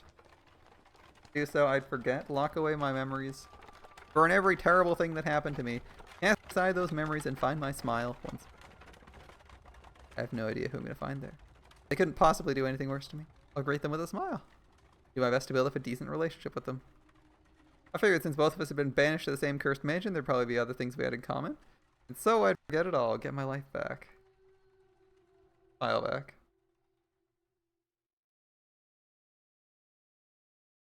That was everything that led me up to me arriving at the mansion. All the wounds I never wanted to open again. I didn't want to think about that. I'm trying so hard to forget about it. I wanted to forget all about it. So why'd you have to make me remember? All I did was believe that we could make things work. What? How could you? God, I can't take it anymore. Once the memories had broken free, they all flooded back with perfect clarity. Exactly how he ran his hands across me. Exactly where he hit me, where he cut me. Like I was going through it again at this very moment. Rain was cooling me down on the outside, but so much nauseating heat had built up in my gut. I vomited all over the ground. I threw up and threw up and threw up until there was nothing left but bile. When I had nothing left to expel, the strength evacuated from my knees and I collapsed. I didn't know if everything was blurry because of the rain or because my eyes had decided they were done looking at anything. The whole world twisted before me. Michael's no different. I'd have to get close to him, always keep a smile on. Always. Look in his eyes was terrifying. Like he didn't believe in anything at all. Probably wouldn't have believed if I told him the truth. He's convinced I have an ulterior motive. There's probably no changing his mind. Such a cold rain. I'll lie down here and go to sleep. I wonder if all the warmth will eventually drain from my body. Then I'll decompose and become part of the earth. That might actually be nice. I'd like that. I always thought I didn't want to die. I wanted to go back to the way things were. But who cares anymore? I did my best after all. Still got me nowhere.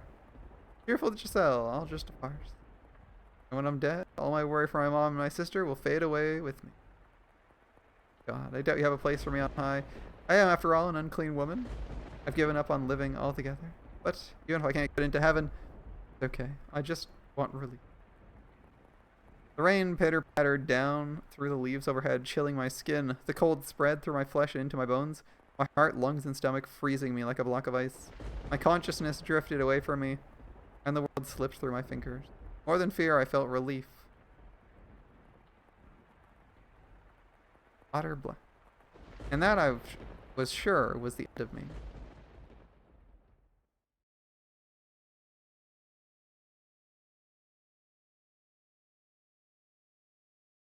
Exciting year 1099. And that I was sure the end of me. I am even now putting her through a harrowing experience, digging up memories she locked away, the past she wanted to pretend never happened, laying it out before her once more. But I must get her back to who she once was, even if it means forcing her. I must remember everything. I need to know. Why did she become the maid, and what secrets does this house hold? Yes, my name is Michael. Ah, so we were the guy. I'm not the white-haired girl. The person you were searching for was the man who once hurt you deeply. Me. Why? What was her why referring to? Why I hurt her? Why I'm here? Or perhaps why I didn't show up until now?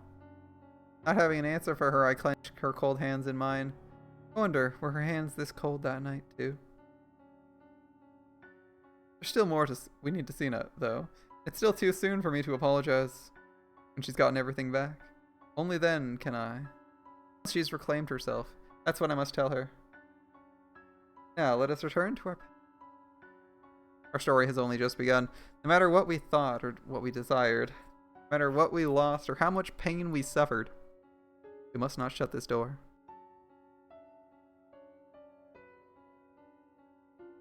Perfect darkness embraces us once more. I can see nothing, not even the woman beside me, but I shan't let go of her hand. I don't want her to slip away from me. I do not want to lose her.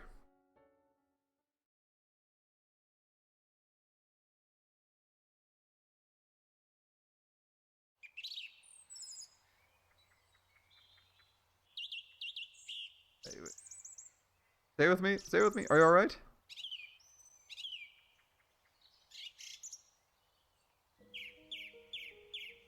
Goodness, you're awake. How's your head? Can you see me? What? You had me scared silly there. I thought I might have lost you for good. I'm really glad you're alive. Who's... like... feeling up for any food? I can whip up some porridge for you real quick. Right, I was in the forest. It was... or that I was at the mansion. Like there's something still in my stomach. Thank you. I don't want anything. You really should have something. You need to keep up your energy. Unless you want to conk out again in an hour. Good to me. I'd rather never wake up at all. Not in the highest of spirits either, it seems. All the more reason to get something warm in you. Please have something. I got some milk on the fire. Bet you can handle a cup of that. Start losing all hope once the cold day gets that deep in you. Reaches down to your core. Take me at my word, please. Just one sip. You feel like a whole new gal.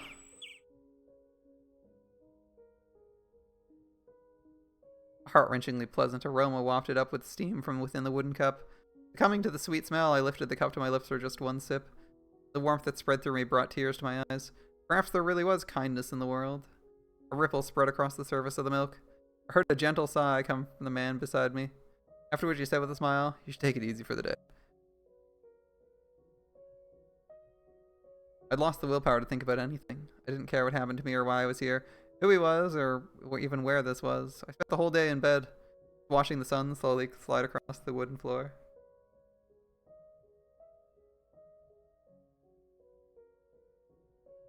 Felt like I was somewhere far, far away.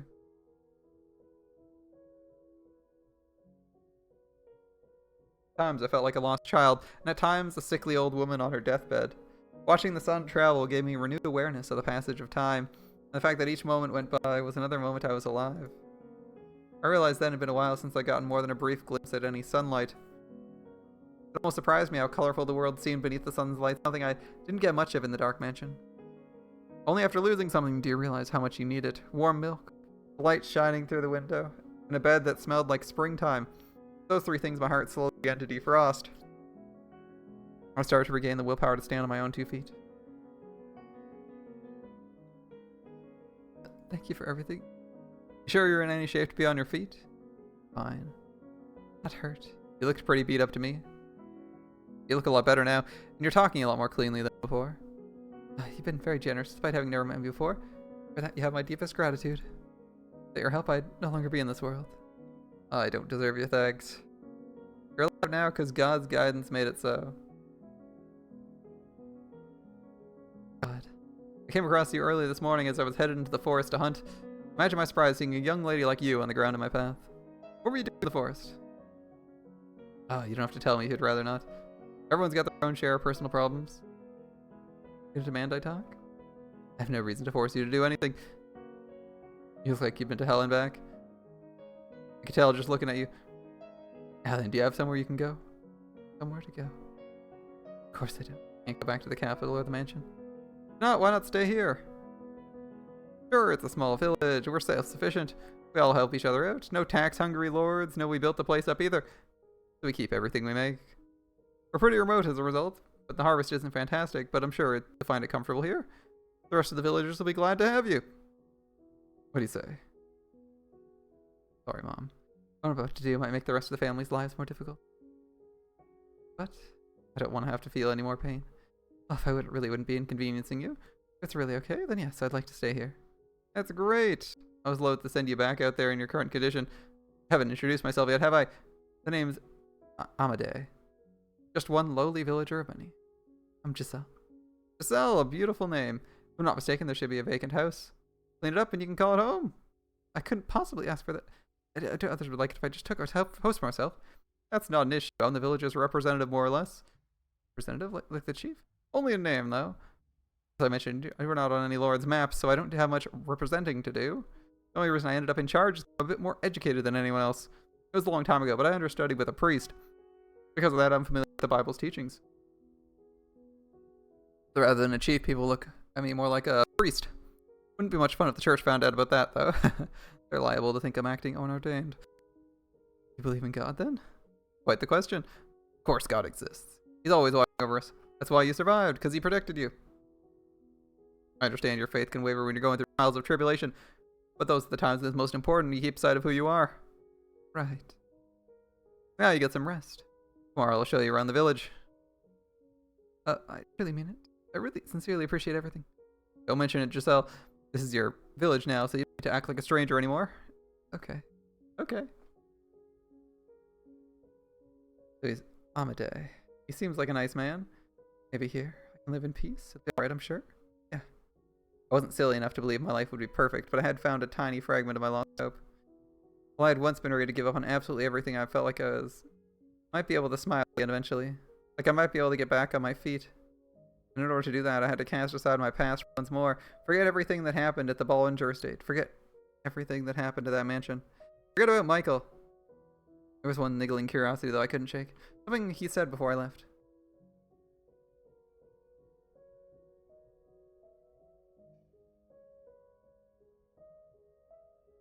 Michael made it back with it. He was supposed to be dead, but it's very much alive. What he meant by that? Why would people think he was dead? I don't care about Michael one bit. Forget it. Forget everything.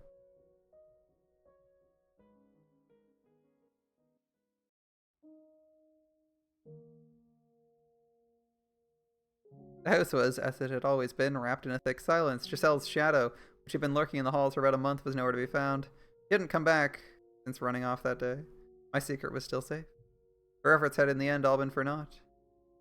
The way things were. But despite my mind telling me it was for the best, I felt a kind of guilt seething in the back of my chest. And any attempts to figure out why only made me feel worse. With a look on her face.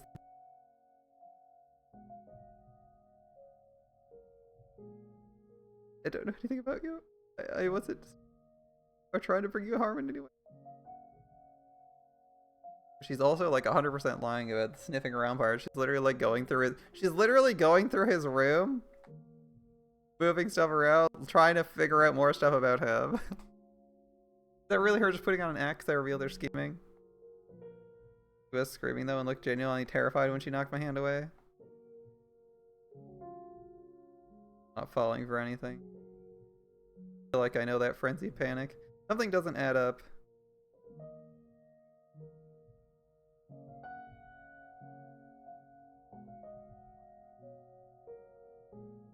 My head was pounding beyond belief. I couldn't stand anything. This world, the creature I was, the witches whispering.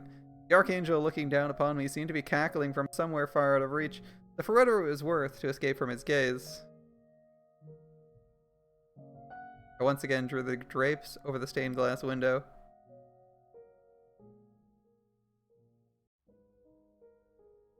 Oh, is she in like the village where the guy lives? The messenger? Ooh, it's someone new. Wait, where are you from? You gonna be here long? Are you? Don't answer. We hardly get visitors here. They're downright awestruck by you. We get a lot of attention for a little bit. Don't let it get to you. Oh, that's just fine. I'll do my best to get along with everyone. Got a spark in you that wasn't there yesterday. Anything in particular that cheered you up? Particular? Oh, once I decided I was going to stay here, I started feeling better about things. Figured I couldn't stay gloomy forever. Glad to hear it. It's all thanks to you, Amade. Keep thanking me like that. My sheets might get stuck red. In any event, I said I'd show you around yesterday, so how about we do that? Lead the way. That said, we're a modest little village of about 100. Everyone knows everyone. For that size, it looks pretty big to me. Amade taking the lead, we walked through the village, passing by crop fields and milk cows, presumably shared among the villagers. Houses were scattered across an area that seemed far too large for only 100 people. Actually, getting a better look at them, the buildings were dilapidated, looking more like ruins than residences. Well, once upon a time, this is a city rather than a village. Your ancestors lived here? Oh no, we're drifters fortunate enough to come across some decent-looking land, so we stuck around. How do you know what it was like before then? There were a few stone tablets left behind, based on what we were able to extract from their texts. This area used to be a large city with a booming economy rivaling that of the capital. There weren't hundreds, but thousands of people bustling about. Merchants from afar came in droves. It was much like how the capital is now. Actually, this area was more open to foreigners. People of all different races, speaking many different languages. It was evidently quite the sight and sound. I had no idea there was a city here. And that's what happens when a place is wiped from history. I couldn't tell you how reliable the tablets are, but if you take them at their word, the city lost everything in just a single week. What? People, crops, livestock, all dead. Maybe it was a natural disaster, a famine, a plague. I can't say for sure. That's what the tablets say, though. We've been cursed by the witch.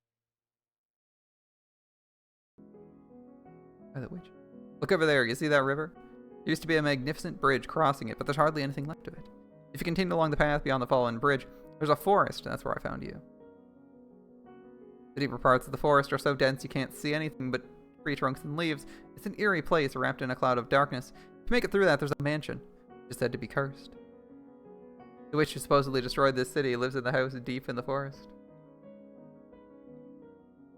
It's been there for years and years and years. Cast her curse on anyone who goes near it. The city was so large, the mansion was actually in its borders. My guess is the bridge was built to mark the road leading to it. Now, as you can see, the bridge is gone, and the houses still standing are practically in ruins, but the mansion alone looks as it did back then. The witch living in the mansion goes by the name Morgana. According to the record, someone by that same name was executed in this area for witchcraft. Even in death, she continues to bear her grudge against mankind. Who knows how much is true, though? Truth or fiction, the story has taken root in this region. The city's history may be lost, but the legend of the witch continues to be told. People have a tendency to keep stories alive that scare them. You know? Sorry, didn't mean to disturb you. No, fine. You're best staying away from the mansion in the forest at any rate. There's no saying what might happen if curiosity gets the better of you. Better safe than sorry, if you ask me. Aside from the mansion, this is as peaceful a village as you'll find. I don't know where you came from, but I'm glad you didn't end up wandering up there. I know all about the mansion. I was there, after all. Michael for a full month. I don't remember any cursed witch. Just a man with a bone-chilling glare. Maybe the rumors about a witch living there were spread by him. Or perhaps even his family. I could see them doing that. But none of that matters to me anymore. I'm never going anywhere near that house again. Witch's curse, Michael, nothing. They're all nothing to me. Nowhere to go, I ended up in this small village. dying, there was very little to speak of here, but I found peace in that nothingness. Couldn't have been more blessed with that such a kind man found me and welcomed me to his village. The village ran entirely on its own crops and livestock. They had no currency, merely bartered among themselves. Coming from a merchant's family, everything felt so new. I'd never plowed a large plot of land, milked a cow, or used a loom before. At first I wasn't sure what to think, being a departure from my lifestyle in the capital, but over time I grew more comfortable with my new life. And people of the village started thinking of me as one of them. Come on, Giselle, come play with us. Playing hide and seek today. Spinning yarn. Not later. Oh, don't pull on my skirt. Alright, you win. When we're done with this, I'll join you. No dishing. Be down at the square, okay? Right. Kids have taken quite a liking to you. Amade. Think so. They've been incredibly lively since you arrived. Children are more sensitive than adults. Sensitive? Perceptive of how others are feeling. If you begrudgingly play along, they'll pick up on that quickly. You like children, and that's a wonderful thing. There's not a good woman in the world who dislikes children. I don't think it's so much I like them. I'm kind of like I'm a big kid myself. I genuinely enjoy hide and seek. So that's not going to earn me any points. I like kids too. Watching them gives me faith the world has a bright future. I looked at bright future. They seem to like you quite a bit too, Amade. Thanks. Though I'd rather give my affection to my own kids. Oh, you have children? Heavens no, I thought that was obvious enough. Talking about the future. Oh, you, Amade. I'm sure you'll find someone right for you and have kids of your own right. No time. It's not that easy, sadly. Even in such a small village, there's no ladies who take an interest in me. Oh, don't give yourself enough credit. I'm fully confident you'll find someone soon enough. You really think so? Absolutely. Perhaps you could be that person. What? Pardon? Won't pressure you into it, of course. But I think it'd be marvelous to have you in my life in a bigger way. For me to be settling down. Pretty sudden, I admit. Take all the time you need to consider it. I have to go play with the kids now. Have fun. I wonder if you really meant it. Amade is a nice fellow, and I'm sure living here would be wonderful. I can't help feeling something isn't.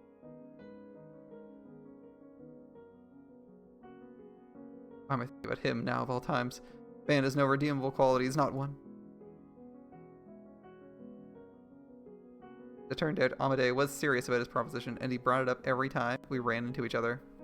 Unable to give him an answer, I found myself constantly apologizing to him, and soon, winter started giving way to spring.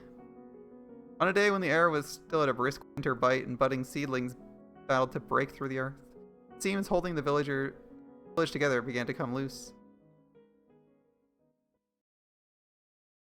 That day, the village men were gathered in the square talking. They all had stern looks on their faces. It was clear something had happened. I couldn't stick my head in, so I waited till they were done and caught Amade. Although it was rather awkward, it was still more comfortable asking him for information than anyone else. With a dejected look on his face, he started explaining. Lord found out about this village. Said he's going to place this land under his rule, meaning he'll start collecting taxes. In addition, he's also demanding we pay 5 years' worth of back tax for our unauthorized use of the land. That's ridiculous. It most certainly is. We obviously don't have the means to pay 5 years' taxes. There's no reason for him to take over the village at all. Wait, hold up.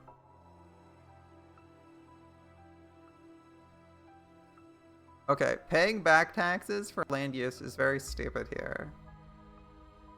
And I can explain why. And not only did they point out that they don't actually have any money, but typically taxes are paid in a percentage of your year's crops, are they not? So if he asks for taxes and 5 years worth of back taxes, that's all your harvest for the entire year, correct?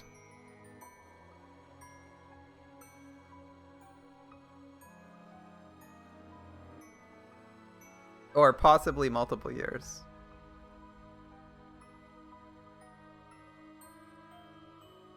As I recall, taxes are usually like a portion of all your crops for like or like a sizable portion of all your crops, and it's like a really high percent. It's a X and Y usually.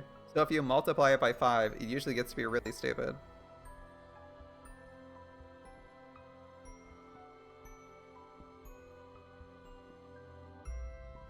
Yes, we're completely isolated from the surrounding area after all, but if we resist, he could send soldiers. It doesn't matter how absurd the claim to the village is. We have no choice but to comply. Careful, what are you going to do then? Do as the Lord demands. 5 years' taxes will have to be paid in installments. Some of the men suggested we abandon the land and find somewhere else, but it would take time to cultivate the land, plant new crops. Not a trivial task. Have to make do with these changes. We'll use more land to try to grow and try to be more efficient. You help in the fields? Of course. Village is my home now too. Great, thanks. It'll be difficult, but if we all pitch in, I'm sure we can get through this. Thought the same thing. We all work together to make it through this rough patch, but the collection of taxes brought more than just a burden for everyone to share. It brought emotional strain and conflict to the village too. Your family has more hands to work the field. Sickly child, you expect him to work harder than he is? I know you're hiding grain in your cellar. You have more than us. Let's keep a little grain. Let us keep a little grain. You have more. No, you have more. Both have more than us. When their comfortable lives fell under attack, the villagers' top priority became their own property. Cooperation was only temporary, and before long, everyone became a threat. The negative energy only built on itself, its growth accelerating like a boulder rolling down a hill. It wasn't long before their sights fell on me, the outsider. Come on, get moving. Are you doing this? I'll stop once you've told us everything. Told you what? One morning, a man dragged me from my house and took me to the square. There, the rest of the villagers were gathered, all eyes on me. What's this about? I don't play stupid. We all know it was you. What was me? The thief. Amade. From the crowd appeared someone I knew quite well. The ever-affable village representative, the man who saved my life. But in his eyes now, I thought you were better than that. Contempt, anger, and scorn. So many different shades of negativity. I recognized what I saw in his glare immediately as someone who'd been subjected to those looks before. But why? For what reason was he looking at me like that? I couldn't make sense of what was happening. I just stood there, stupefied. Then a rise in reports of people having things stolen lately. The village is too small to attract bandits, though. Since the Lord now demands we pay him taxes, even the smallest item lost can have a dramatic impact on a family's living conditions. What you've done is no joke. Wait just a second. I haven't stolen anything. What do you think I... You've been seen in the act? What? As long as there's testimony against you, your guilt is assured. Yes, they saw me. I swear I didn't do anything. They're obviously lying. You're the one who's lying. You've been playing us for fools the whole time. Everything was fine till you showed up. Managed to not get found till you showed up. That's not my fault, Giselle. Apologize to the villagers and return what you've taken. Amade, don't you believe me? There are multiple witnesses. Several different people saw you stealing. I've known these people long enough to be family. I trust them like family too. They're not liars. But they're framing me. I didn't steal anything, I swear. Framing you. Now, you want to put this on us, woman? Unbelievable. Have you forgotten we welcomed you into the village? Would I please believe me? You of all people should believe me. You've been avoiding me of late, haven't you? What? Because you had something to hide, correct? Oh, what other reason could you have to avoid me? Why would you believe me? Now return the thing you stolen. I can't. I never stole anything. How am I supposed to return something I don't have? I see. So you've already moved the stolen goods. She said she doesn't have them anymore, folks. How should we deal with this? Rough her up till she talks. Yeah, she's not getting off that easy. Goes back on property. Happening.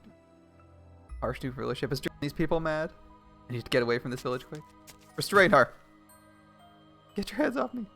I've forgotten everything we've done for you. All that matters is you don't have to suffer. Is that it? I didn't do anything. Take her to my house. We'll make her tell us everything. Oh, stop. You've all gone mad. Please, come to your senses. Men on all four sides of me, I was dragged into Amade's house. He sat coolly in a chair, and they shoved me to my knees before him. Oh, I see this one more time. Where'd you put the things you stole? I'll keep giving you the same answer. I didn't take anything from anyone. Please believe me. You swear with God as your witness? I do. I swear with all my heart. You don't usually believe her. You don't actually believe her, do you, Amade? You not only sold us to a lord, she's now threatening to make our lives downright impossible. Again, it's just a coincidence. Listen to me, Amade. Thus saith the Lord of hosts, the woman hath committed these 3 sins. She has lied, stolen, and betrayed her fellow man. Why are you doing this, Amade? You're such a good man. I'm deeply disappointed in you, Giselle. As much as I don't want to do this, I have to get the truth from you. Of course, why didn't I see? Still just an outsider. Why would he believe a stranger's word over the word of the village, his family? The water. What? The man set a wooden well bucket on the floor in front of me. And it wasn't clean water from the well, but grimy, murky wastewater. I reflexively turned my head from the stench, but the man behind me grabbed me by the hair. Before I had a chance to realize what was happening, the world around me went brown. I struggled with all my might to break free, but my arms were tied behind my back, and I didn't have the strength to overpower the man holding my head down. Reflexively gasping for air, a stream of filthy water poured into my mouth. Pull her out. We get nothing if she does. Put her back in and keep at it till she decides she's ready to talk. No, no.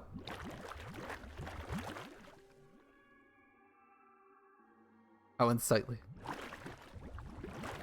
I don't think I ever considered marrying this woman. Back to be and stop whenever you want, Giselle. You just have to tell us the truth.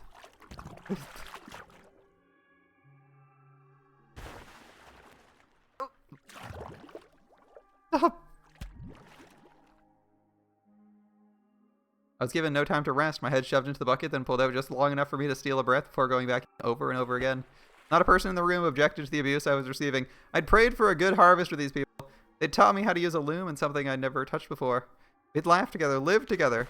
They were normal people. Perfectly ordinary, kind, helpful, friendly people. Not at all cruel or inhumane, but now they burned with a frenzy that overshadowed all my memories of them. And every last gargle, gasp, and grunt they got from me fueled the fire. Dozens of eyes laced with madness stared down at me, rejoicing at my suffering.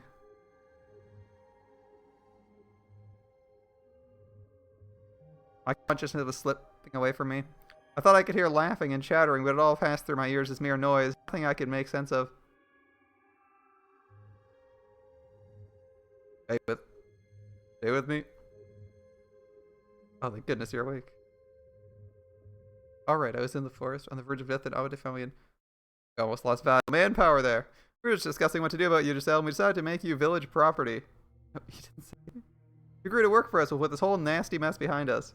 You may be worthless in the fields and terrible with the loom, but there's plenty you can help with. Make me do. You like to get your hands dirty? And considering I found you half dead in the forest, I doubt the rest of you is any cleaner. See if we've come to an agreement. I'll keep watch over her starting today. Make sure she stays in line, doesn't steal anything else. Okay, they're looking at me. They didn't have to spell it out. Anything but that. Please have mercy. You're begging for mercy. That means you know you've done something wrong. Let's see. There's one way, Giselle. What? Get back what you stole, naturally. But if you're going to insist it's not possible, then bring us something of equal value. And if you can't do that, then your life belongs to the village. Men were cackling. They knew I couldn't do it. They were enjoying watching me squirm. Take your pick, Giselle. Something of equal value. If I can get that, you'll set me free. In that moment, a little bit of darkness bubbled up in my heart. Something maleficent whispered in my ear.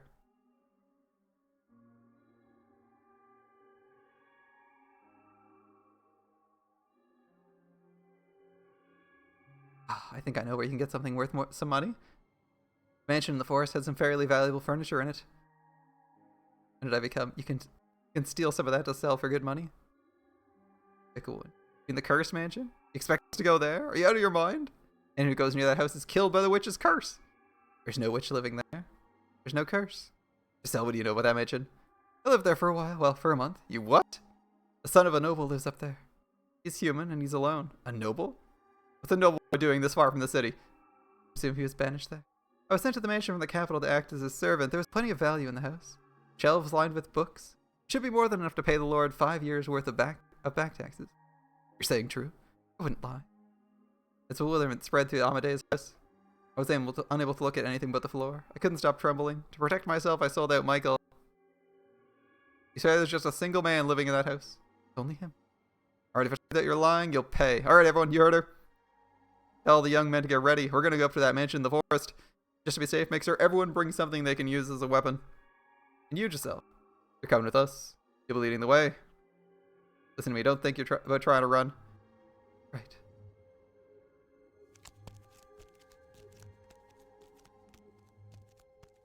Well, found myself on the cusp of springtime. I found myself trekking through the dreary forest. I thought I'd never set foot in again. How would I end up here? Well, how could I ever manage to avoid getting myself in these situations? And who would have guessed that my reason for returning to the mansion would be to loot it? I prayed for God to show even a little mercy and ensure Michael wasn't around, though I knew the chances of that happening were almost zero. After several hours of walking, we broke through the thick woods, and the mansion appeared before us. Like its surroundings, the house was bleak and uninviting. Even if the midday sun seemed disinterested in shining its light upon us. Despite on the surface there wasn't much of anything impressive about it, the entire mob stood speechless before its overwhelming presence. But they had weapons and were fueled by avarice. Gave them the courage to approach this place they wouldn't normally otherwise. The door won't open. I think it's barred from the inside. It seems someone really does live in the cursed place. I'm honestly quite surprised, even more so that it's not a witch, but just a noble. The door's old. We could break it down. Yeah, let's bust it down. Hold on. There's no need to be barbaric. Do you ever consider knocking on the door like normal people? Sound like a band of thieves. That's something else coming from you. Who do you think proposed this plan, Giselle? You. Alright, men. Ready for our lives of luxury? Break down the door. Damn nobles who make our lives so hard. They deserve to be robbed. Break it down. Break it down. Please stop. Break it down. Break it down.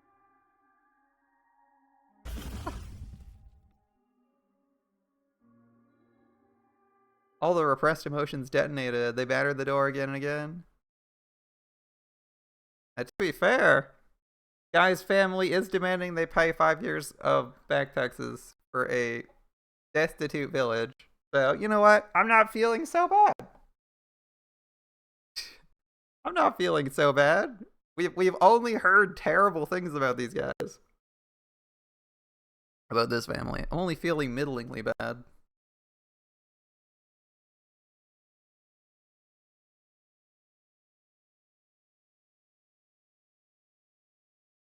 After all, it's not like they weren't actively trying to get to harass the woman a whole bunch, right? Is this too bad? I only feel middlingly bad. I only feel moderately bad for Michael. He's acting on false information from his parents. But they're the ones giving false testimony, so... if he didn't trust them, he wouldn't have asked them for information, so... if it's like you know, if you don't think they're reliable and you're just like, okay, I'm curious what your spin is, maybe that works, but he asked them for information and trusted it, so I don't really care. Like, he thinks they're trustworthy, that's fine. Alright, they battered the door again and again. In a few minutes' time, it was on the verge of collapse. They shouted and cheered and hooted like madmen. As my peaceful life came crumbling down around me, growing lightheaded from the anxiety, I squeezed my eyes shut, unable to bear it any longer. The deep groan of a door opening echoed through the forest. Not aware of whose house you're trying to break into. Earl went silent, like time had come to a stop. No one could manage to say a word, only stare at the man who appeared from within the mansion. Surely you know what this place is called. Beneath the dazzling midday sun, he had a bone-chilling alabaster skin and long, nearly translucently pale hair. So surely you came prepared for whatever you'd find. And his eyes were like two blazing infernos staring out across the mob. Demon, someone muttered, probably unconsciously. It did indeed look like something not of this world.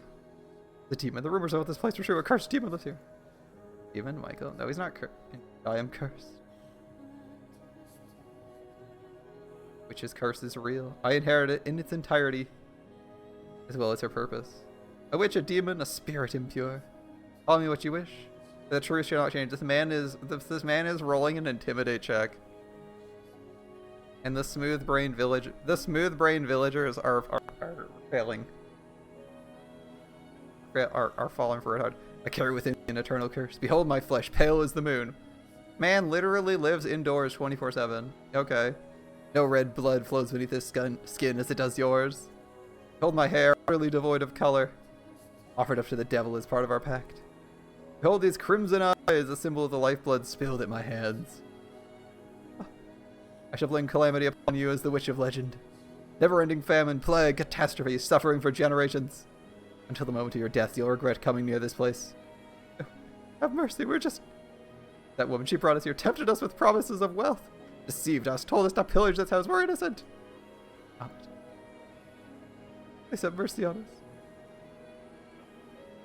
Give her to me then, as an offering. At least she's yours. Torture her however you please. I have one more condition. You never come near this house again. You're so much to consider it. You'll all die by my curse. Swear we won't return. Ren, get out of here. Without so much as a glance back, the villagers scrambled into the forest, and Amade, the man who rescued me that night, went right along with them. Is there kindness in this world? No. I wasn't sure what to think anymore.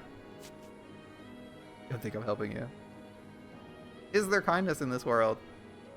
We have read 6 stories in which we have not seen an ounce. Moving on. His voice went down on me, and I couldn't lift my head. We saw the lovely Japanese story where the man is a serial killer and kills everyone he can, including his family, for fun. Is there kindness in this world? Not in that story. We saw our lovely yandere sister ruin everything.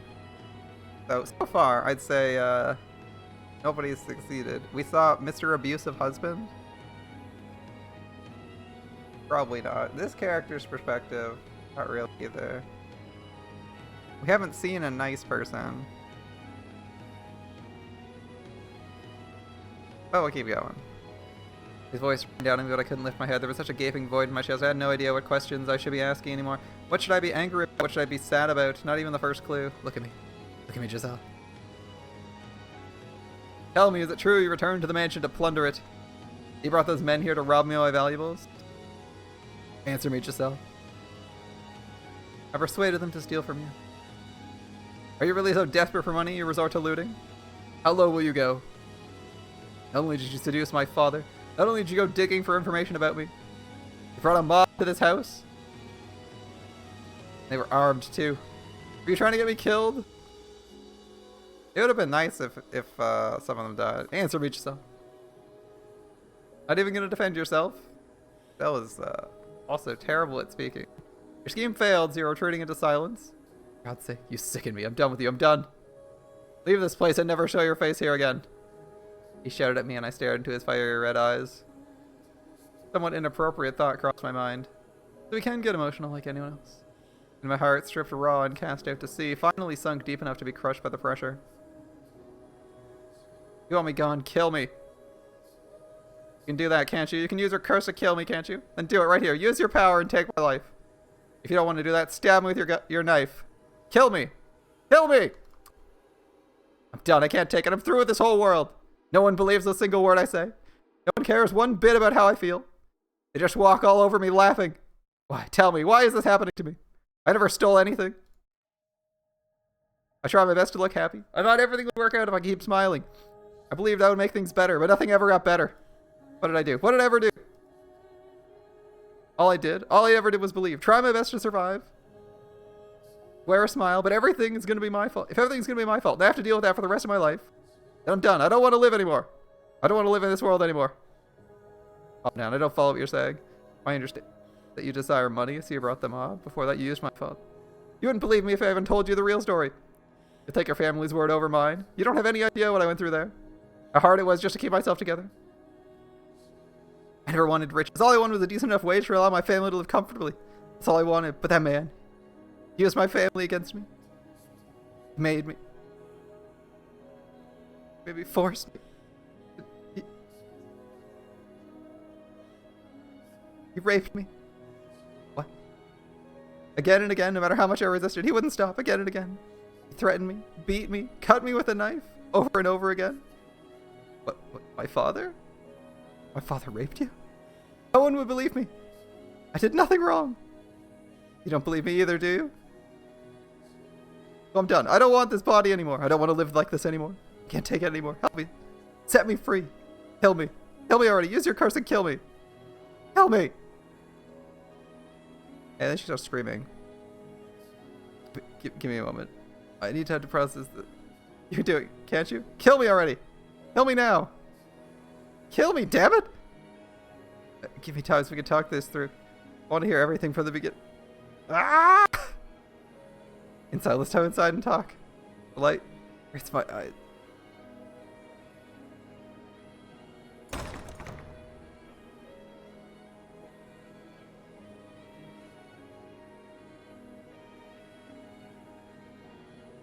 That was the door I might have best let stay shut. Not knowing the truth would have been so much easier. I wouldn't have been made to shudder in disgust hearing about the crimes of my own family, but if I hadn't opened that door, I would have lost everything. That day, after far too long, I finally let myself see the person in Giselle.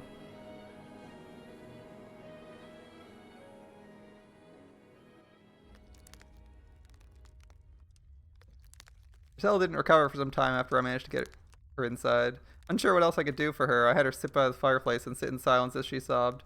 I had no idea what one's supposed to say to someone who's crying. Was it normal to offer them a warm drink? I don't know. I didn't know I needed to reflect on things she said outside and try to make sense of them. And from there, calm myself down. Prepare for the conversation we were to have, and as unpleasant as I was sure it would be. A considerable amount of time later, Giselle's sobbing grew to a stop, an impressive silence stepping in to take its place. For far longer than was comfortable, the only sound we heard was the gentle crackling of the fire. I had to say something. I knew that, but what I didn't know was how to begin. I knew nothing about having an honest face-to-face discussion with someone about the things we were thinking and feeling. But that didn't change anything. I had to do it. Even if it down that road lay truths I'd be happier not seeing. Giselle, could you please tell me what you did or what was done to you at my family's home? I ended up coming to the mansion and what happened after you left. I'd like to know everything from start to finish. Do you believe what I tell you? Never so much as gave me the time of day before. Well, I very much doubt you'll find what I have to say agreeable. We still believe me even then? Believe my word, a stranger's word, over your family or the people of the village? Can't yet say. I must hear what you have to say to make that decision. I suppose that might be better than you saying you'll believe me unconditionally. Alright, I'll tell you everything. Just know that nothing I say is a lie. Understood. Giselle methodically recounted her tale for me. She told me of how she accepted an offer from the Bollingers to work as an Abigail to earn money for her family. How my father, Antonin, had other plans for her, of the things he did to her. Spoke dryly, simply putting words to each event, one after the other. I'd already seen how she felt deep down, though. Heard her pain screams, which were undoubtedly genuine. I didn't think she was trying to deceive me. There was a sound. Old wounds being torn open, even I could see that. Or perhaps my own experiences were what allowed me to see it. Regardless, I had realized too late. I should have seen it sooner. She described it all mechanically to remain detached from what happened to her to protect herself. Of that I had no doubts. The things she told me were almost unbearable. I had a difficult time accepting them. What was I supposed to do when I learned my father was a rapist? How was I supposed to react to that revelation? What was I supposed to think about the fact his blood flowed through me? I repulsed myself. You want all the detail? What do you mean? With the wounds he gave me, I still have scars from all the things he did. You don't believe me? I can show them to you. Oh, that won't be necessary. See, that's a relief. I don't think I could have handled that right now. Hadn't turned down her offer for her sake. I only did so because I didn't think I could take any more. I averted my eyes to protect myself. Why had I taken my mother's word? Brushing aside everything Giselle said and done, I knew good and well my mother was no longer in her right mind. Why would you ask her what happened then if she's crazy?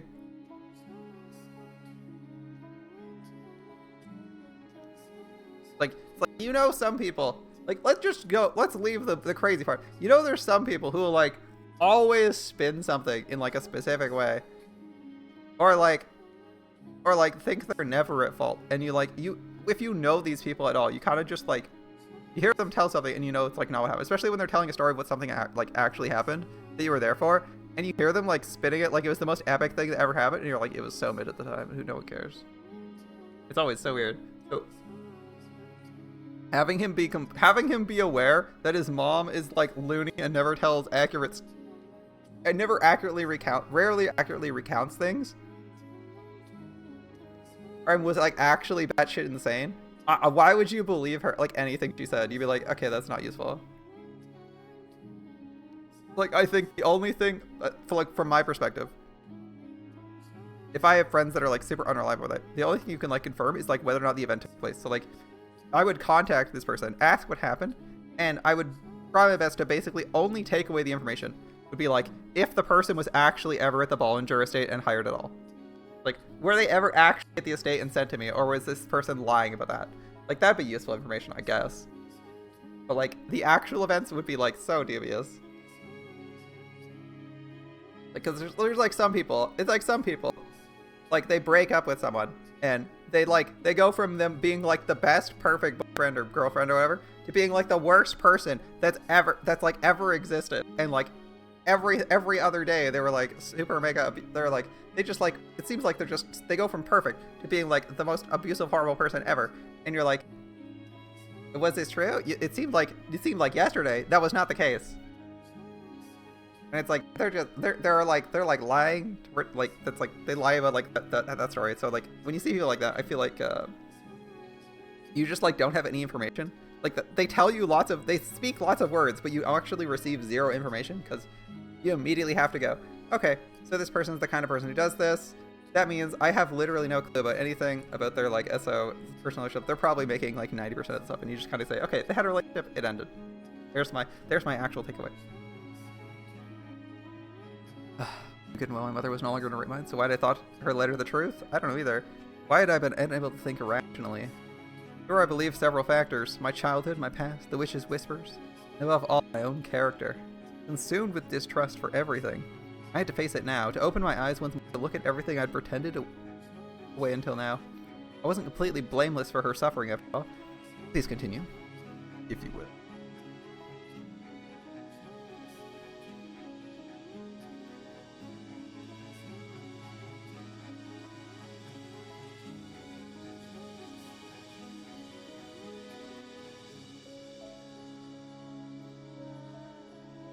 My voice is starting to run out. I should have wrapped this up earlier. I left off at the point where the mistress discovered what was happening, I believe. I was sent to the mansion to atone for my sins. Sins that she didn't even commit. It was decided to be sent here rather than being executed, which is what the mistress wanted. First I assumed it would be essentially a private prison, but in the carriage on the way here I was given a letter. From whom? It didn't say, but your father's the one who ordered me here, so I guess it was him. The letter was concise, explaining there was someone already there. The Bollinger's youngest child. It didn't go into any more detail than that. He did ask me to look after you. You still have the letter? I don't. The coachman took it back after I was finished. Thinking back on it now, that was rather strange of him to do. It was just a harmless letter. It was anything but... What? It wasn't my father who wrote the letter. He believes me to be dead, so he'd have sincerely thought he was banishing you to an empty house in a remote forest. The writer couldn't risk leaving anything that might suggest I was still alive. And who? My brother, I believe. Either Didier or George's. I'd guess Didier. Your brother? Why would he... I don't know. I can't imagine why he would write such a letter, or why he'd want to tell you about me. I don't believe he had any ill intentions, at the very least. I mean, he asked me to look after you. That makes it sound like he's concerned about you. Why doesn't he stay in contact? Why does he never respond to my letters? A bit late to suddenly start being concerned. Oh, never mind that now. Tell me the rest. Alright, well... Giselle resumed her story from the day she fled the mansion, terrified by my behavior. She seemed to be putting a bit more emotion in her tone of voice now, perhaps because she could see I was more interested in this part. There was a deep sadness on her face when she described that night in the forest, listening to the thunder, or when she gave up on living. I knew I'd caused it. She told me of the time she spent in the village. How at first life seemed wonderful, but in time it had come crumbling down. Naturally, she wouldn't be here to tell me this if nothing had happened there. Once she was through with her tale, she let out a long heavy sigh as though she'd been holding it in for some time. I thought I could hear just a faint trembling in the air as she exhaled. And that's everything. You believe me? If you don't think I'm deceiving you, I won't argue with you. That's fine. If that's the case, please just kill me. Why didn't you tell me this sooner? I know I wasn't very open to anything you said, but if that day, when I found you in my room, you told me I was mistaken, the sin belonged to my father, it might not have turned out like this. Knife. What? You're holding a knife? I can't handle blades anymore. Ever since what happened, they scare me to death. There's the sight of one in someone's hand, and I start thinking they're going to use it on me. I can't help it. They're shaking uncontrollably, growing faint of breath. The world goes white. I can't even form words. There's nothing I can do. I see. She's grimacing in pain. The day the package arrives when she knocked my hand away. I'm scared because it reminded me of that time. I assumed she was simply jumpy from a guilty conscience. Nauseous, realizing I'd been pouring a constant stream of salt onto her unmendable wounds. What a damned fool I was. Why'd you get so upset at me? Why'd you have to point a knife at me? I didn't want you snooping. If you meant to sell information about me, I thought I had to do anything in my power to stop you. I'm still not convinced it was necessary. I was unarmed. I couldn't fight back. You didn't need a knife. I have nothing left anymore. I'm not going to tell you exactly how I feel. I'm going to tell you exactly how I feel. Jerk. What you did was inexcusable. You may not hurt me physically. You still hurt me. Humans are frail creatures. They wound easily. Apologize. What? Apologize to me. I said apologize. I'm sorry. Again. Put your heart into it. Convince me you mean it. I'm sorry. Again, once more. Get on your knees and shout it from your gut. I'm so very sorry. Was that allowed? Jeez, you're such a strange man. Strange. You told me to do it. Nothing's going like I thought it would. I figured even if we talked, you'd just deny everything I said. I didn't think you'd actually listen. You did. You listened. You looked quite distressed by what you heard. I looked distressed. Oh yes, you sure did. I wish I had a mirror to show you. I'm sure you didn't want to believe what I said. You didn't once accuse me of lying. Faced up to the truth, you apologized? I seem to have had the wrong impression of you as well. I didn't try to see you for who you were, instead letting myself believe you were someone to be afraid of. To be honest, I didn't like you very much. Feeling with me. For some reason, I don't feel that way now. Is it guilt? I need to apologize to you too. I apologize. I led the villagers here. I almost sold my soul to the devil. I tried to sell you out to save myself. And for that, I'm truly sorry. I don't understand. What? Oh, do I need to get down on my knees too? No, that's not what I meant. The blame falls on the village for falsely accusing you of stealing. You were a convenient scapegoat for the real thieves. They planned to take advantage of you from the start. That Amade was probably in on it as well. Get back at you for rejecting his proposal. Plus, giving the village a single target to let out their frustrations would, in a way, help unify them. He used you to meet that end. In order to escape from their trap, you told them about me, but this is after I threatened you, causing you to flee from this place. You have nothing to apologize for. Still, I feel really bad about it. So, I'm sorry anyway. Well, you're unexpectedly stubborn. But now that we both apologize to each other, we can call everything square. Square? Square. We were both in the wrong, so we apologized, and we forgave each other. I gave a little smile, but all I could do was stare at her, brow furrowed in perplexity, like I was looking at some bizarre fantasyland creature. The weight of our crimes was not equal. What I had done to her was much worse than... And furthermore, I'm Antonin's son. His blood flows through me. Can you honestly say you don't find me revolting? You're willing to forgive me for this? I didn't think I'd be able to. If I was her, my grudge would extend to my whole family. Everyone I'd come into contact with. I can? Although you don't need forgiveness for being his son. Being related to someone doesn't make you responsible for their sins. It wouldn't be fair to blame you for that. You're curious. What? Curious about what? Not that curious. You're a strange creature. I'm human, you know? Yes, I know you're human. You're making me lightheaded. Is it a medical emergency? That's quite the leap in logic. You know, I was at my lowliest just a bit ago, and now I'm laughing again. Odd. I never expected I'd recover at all. I was just as surprised as her. You've been through hell and had more than enough reason to despise me, to shower me with vitriol, but instead she was smiling. And even more unexpected, the fact that I felt relieved to see it.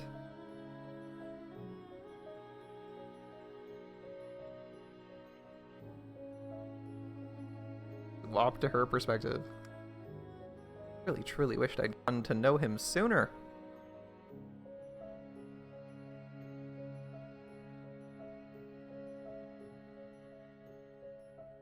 Yes, I had fled for the mansion in fear of him. But maybe if I'd had just a little more courage, enough to tell him the truth, maybe he would have just listened. Maybe. Maybe you wouldn't have had to run away to sell. Maybe things could have gone better. Maybe they can be better from now on. You got someone who might be on your side now, right? I'd let my initial impression of him solidify too quickly. I convinced myself he was insensitive and perpetually expressionless save for the Arctic stare. Yeah, you only knew him for like a month, but on the other hand, you weren't even allowed to speak to him for most of the months. And he's kind of an asshole every time you saw him, so that's okay. That said, I think you were Giselle was still being hella sus. But the man standing before me did experience sadness, pain, and distress. Or at least, he appeared to from where I was standing. Michael was just like me, an ordinary person. That said, there was still plenty I didn't know. Well, we've been through your backstory. Maybe we'll go through Michael's backstory next? I was still lacking explanations for much of his behavior. Would you mind telling me about yourself now? I'd like to get to know you better.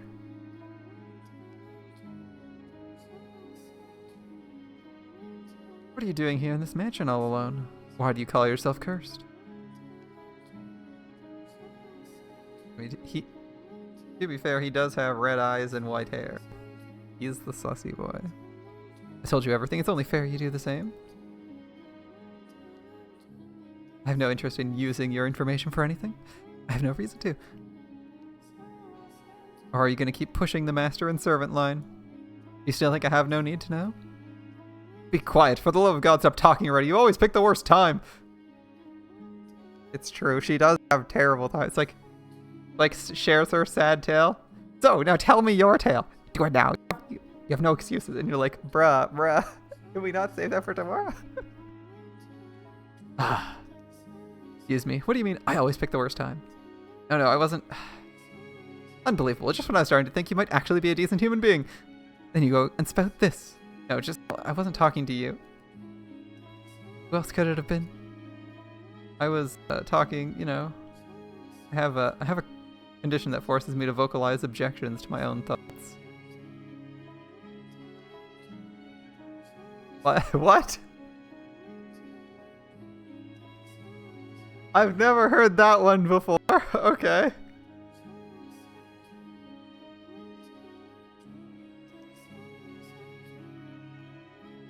You know, that's about as convincing as my allergic people excuse. That's what I would say. I was like, yeah, I've never heard that one before. Sorry. Anyway, weirdo. Crosses did he bear? What secrets did he keep? Maybe the truth was far beyond my reckoning. If it was, even if he did. Please, tell me everything. No matter what you say, I won't doubt your words. I'll trust you, and I'm sure I can accept anything you say. Please? If you don't put it into words, I have nothing to work with. Okay. Where do I start, though? How about the curse, then? Are you actually cursed? That's a difficult question. I can't, for example, take someone's life with my curse, nor can I bring about disaster. I don't have any magical power like that. What you said outside was a bluff, then? It was just a way to chase the villagers away. Oh, you certainly put on a convincing performance. You can't actually curse anyone, huh? Regardless, I am human. Nothing more, nothing less. At least I consider myself one. Others would disagree, and the reason for that has to do with my body. Your skin, hair, and eye color, right? Right.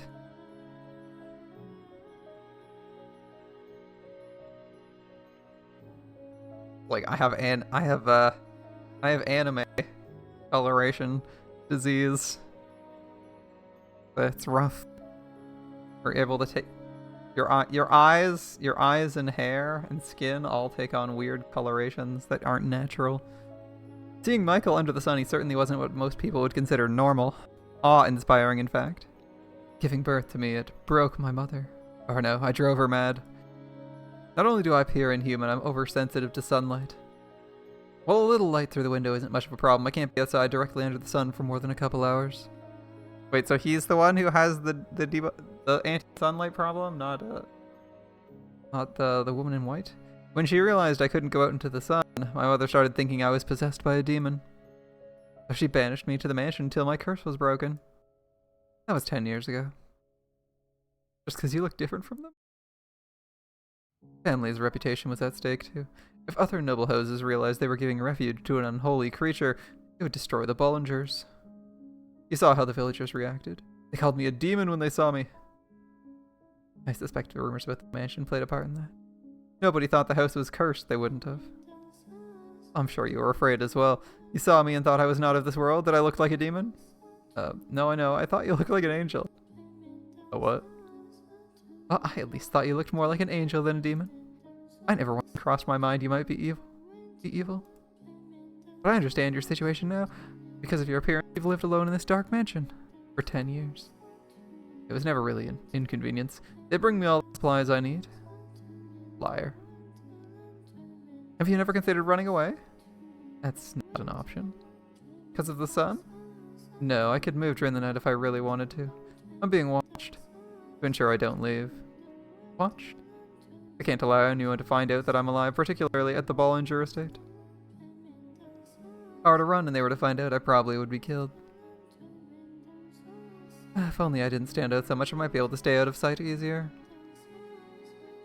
But also, I had been holding on to a little hope, I think. Hope that I might be able to return someday. I've all but given up that hope now, though. Not that I even had enough willpower to really fight for it. I see. You don't need to worry about pitying me either. It's long since become normal to me. That's not something that should ever become normal. What was that really a moment ago? You don't actually have a condition that makes you argue with yourself, do you? Tell me. You don't have to believe me. In fact, I doubt you will. But you're free to think I'm completely mad. Oh, don't worry. I want to know. Alright. I can hear the witch's voice. The witch's voice? It started when I first arrived at the mansion. No one else can hear it, either. Like I said, it sounds crazy. Not at all. I said I trust you. I believe you. Maybe he's not well? Yeah, that has to be it. Like I said, it sounds crazy. Not at all. I believe you. Maybe he's crazy. 10 years alone in a place, you're bound to start hearing things. He seems like a delicate person, too. Thinking about it like that. I'm starting to feel sorry for him. Do I want to know what you're thinking? I'm here for you. Yeah. Yeah. I made up my mind. I'm gonna stay here with you. Wait, what? Don't worry, I'll shout so loud you won't be able to hear that silly wish's voice anymore. Oh, will you now? If you hear it again, let me know. Understood? You don't have to be afraid. I never said I was. Whenever you hear it, I'll be there with you, holding your hand. Well, we kind of took the extremely long route, but there you have it. It's a pleasure to make your acquaintance, Master. Master. Now, where should we begin? Well, I know, supper. Are you hungry? What should I make? Slow down, please. What is it? Is there something you'd like? I'm happy to accommodate. You actually intend to stay here again? After what happened last time? Oh, because of what happened. Because of that, we're finally able to see past each other's surface. I want us to try again from the beginning. And this time, actually try to be considerate of one another's feelings. That's a promise, Master. Alright. Like, yeah, okay. I can stay here, right? I don't mind. I'm glad to hear it. Say, yes, Master? Yes, Master. If you ever want something from me, could I please ask you to put it into words? I don't have much faith in my ability to pick up on things. Got it. Then and here's something to start with. What do you say we open some of these windows? Open the windows? Yeah, we don't have to if you don't think it'll cause you problems. But it'd be nice to get a bit of light in here. I'd like to put an end to this house being a dark, closed-off cave.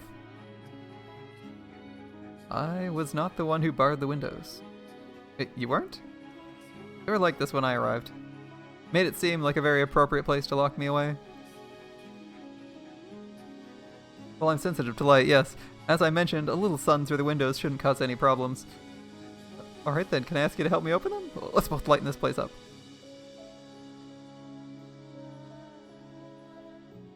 He's just like, I never bothered to open the windows. Too much effort. I can understand, right? You know?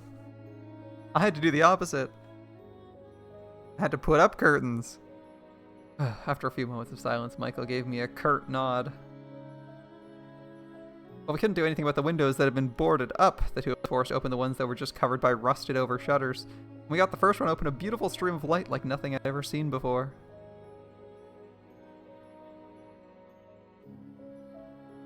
Flooded into the mansion's dark halls. I assumed that spring would never come. All we had to do was talk to each other, listen to each other, and everything else would fall into place. But it was that first step that was so hard, so much harder than either of us expected. The best VN, Ima? We'll see right now. I think it's getting better. The first three doors, we'll say, chapters, were not particularly good. Or like intriguing. But I also was thinking, after reading 4 and getting most of the way through 5, that I think I've been reading too much slop to appreciate some of the qualities of the writing, so this is definitely getting up there. Fast, but only to the 4th door, IMO. Oh, you don't like door 5? I was gonna say, I think the meta-narrative hasn't been that good. Like the meta story, where they're like in the actual mansion wandering around, hasn't been that good so far. But the individual stories were alright. The strong part was I think the strong part is like some of the subtleties of the characters feeling like they're their own person instead of fulfilling a trope or role, which, as I was saying, feels more impressive to me right now because I've been reading a lot of slop.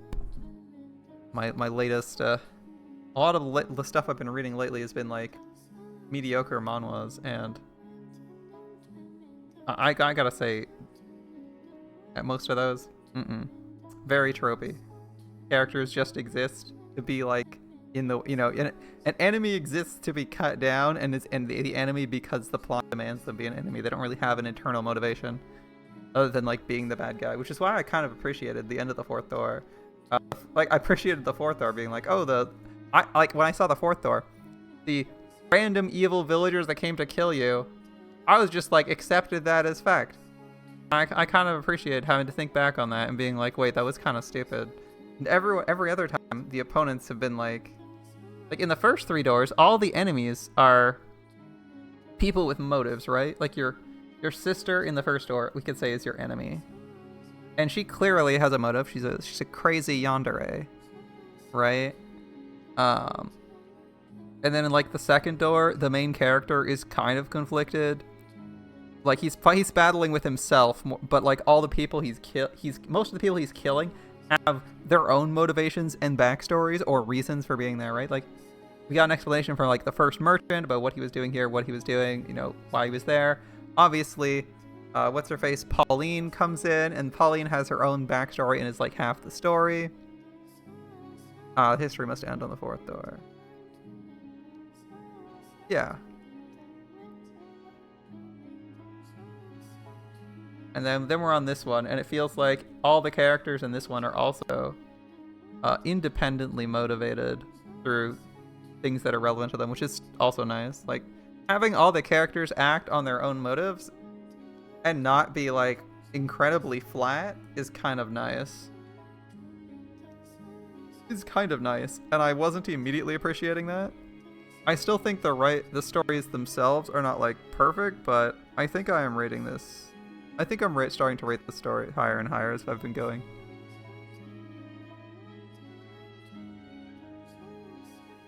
Now the ice is melting. We had to treasure that. I think my appreciation of the novel is maturing now that I'm in the 5th door. I think that's what I like. Or I guess the real 4th door, if you want to call it that. We'll see. I don't actually know how long this novel is, so we'll see. We'll see if it goes a lot further. If you say only to the 4th door and the history must end. If you say only to the 4th door, like i.e. we've already passed the point.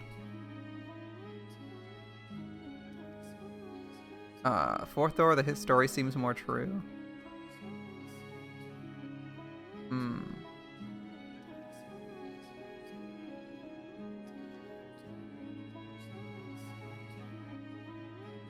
Further. Oh, you like the 4th door? You like the 4th door better than the 5th door? No, the 4th door has problems. They even pointed that out. In the 4th door, there's actual magic shown, which in the first 3 doors we didn't see any real magic. It was only the implication that there was a curse on the place. Everything else could have happened without magic. I think the 4th door is actually the worst. Like the 4th, we're in the 5th door, right? We're in the 5th door, which is the retelling of the 4th door that's supposedly the true version. The actual 4th door seems really weak. The actual 4th door, in retrospect, is much weaker, even if the story feels better. Like, it concludes nicely. The first 3 stories did not conclude nicely at all. Like, as in, like, not as in the story ended on a bad note, more like it ended and it felt like it was early, which isn't in line with the 4th story ended appropriately, where like a story should end. But the story itself, the adversaries didn't have motive. And there was actual magic where in the first 3 there were not. It seems like they're pitching the curse, but the curse isn't actually real. Like my current theory is that the curse is like not impacted. The curse itself is not impacting anybody. The only actual curse might be like the We'll see if there's actually a curse that comes out of this, but it's like, the part where she's waiting several centuries seems to be the only part of the actual curse that does anything. The rest seems to be made up. Now that the ice is melting, we had to treasure that. It might not have seemed like much to someone else, but to us it was a huge accomplishment. We can actually form a basic relationship when there's only 2 people living in the house. Where she pushes Michael in. Oh, that might be this story. I'm not sure. It'll all work out. It has to. I had all the confidence in the world when we were together. But now that I'm alone in the dark, in the absolute silence of the night, I'm starting to get anxious again. Starting to feel like something bad's going to happen. Like I'm gonna mess something up again. We took a big step today, and now I have to keep it together. Thinking positive. Goods are after Giselle are not cheap. Understand? Thus saith the Lord of hosts, the woman hath committed 3 sins, lied, stolen, and she has betrayed her fellow man. Alright, okay, there's nothing to be afraid of, Giselle. Whatever happens, you have to hold fast to your faith and the goodness of others. You have no reason to tremble. Yes, come in. That's odd. I don't think I was hearing things. There's no one there. What's that about? Oh, a glass? It's wine and it's warm. I guess he heated it on the fire for me. Could have at least said hi. I have a feeling this is gonna work out. People drink warm wine? Is that a thing?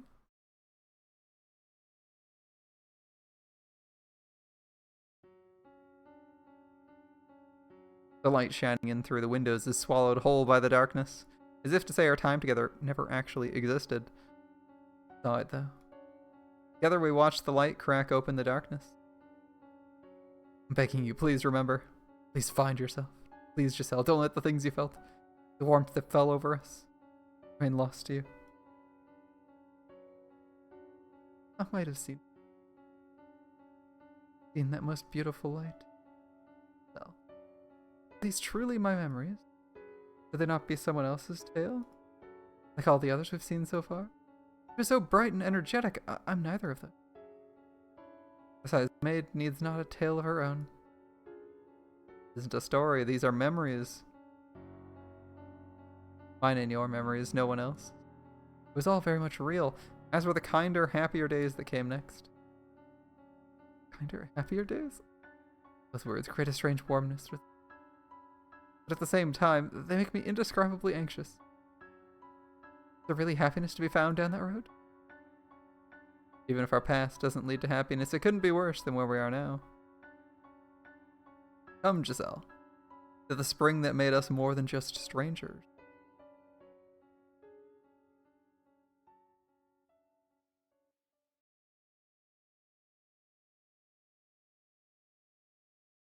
Romantic.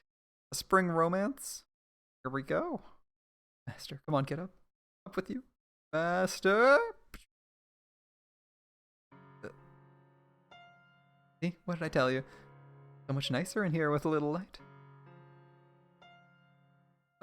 Wait a second. Don't you hide under your bedspread. Get out of there. Fine with my room staying dark. Doing it. Oh, but Master, you agreed I could open the windows.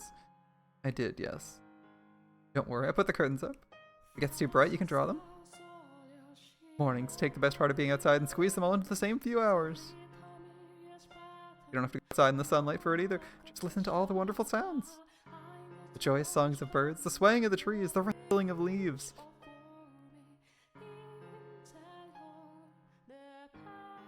Am I being as pushy as I feel right now? Kind of. But you wouldn't be if you weren't. So for now, I won't get on you about it. Also, now that I know your real intentions, no, never mind. Completely misjudged you. You're the exact opposite of what I thought you were. What did you think of me? Let's see. I thought you were cold and cruel, heartless and incomprehensible. But I'm beginning to get a better idea. Try to put on airs, but you're really rather childish. You have a short temper, but you can be surprisingly playful. What else? What else? You have a pretty difficult personality, too. There's not a good trait on that list. Now, hear me out here. That's not everything. Gave me a chance to talk. You listened intently. Be kind of nice, too. We agreed we'd live together, not in the same house, so... Not just in the same house, so we got plenty of time to add more to the list. I hope you can make your own list about me, too. This is just the beginning, after all. We've got a long, long time ahead of us. Plenty enough to get to know each other now. Let's not waste any time, then. I'm still not getting up early for you, for that. What do you say we do something today we haven't been able to do before? Where do we begin? Where do we begin? Oh no, we can get this place cleaned up. To clean? There's some actual light in here. We can see all sorts of things we'd probably rather not. Like dust. All over the place. My vision was still slightly unfocused, having not completely escaped from Morpheus's embrace. But I could see well enough to catch her smiling brightly. It was the first time I'd gotten a good look at her in the light. I could see facial features I'd missed during yesterday's commotion, and those glittering eyes. Not even a trace of the tribulation she'd endured tainted her pure jade eyes. Surprisingly good looking. I'm clearly not myself right now. Something the matter, Master? I know. You're still half asleep, aren't you? Well, I guess I'm gonna have to throw in my best bucket of water on you. Wait, that's the best bucket of water. I'm awake. There's something on my face then? Far too amusing a sight to wake up. Too amusing? Just get out of bed already. What a noisy morning.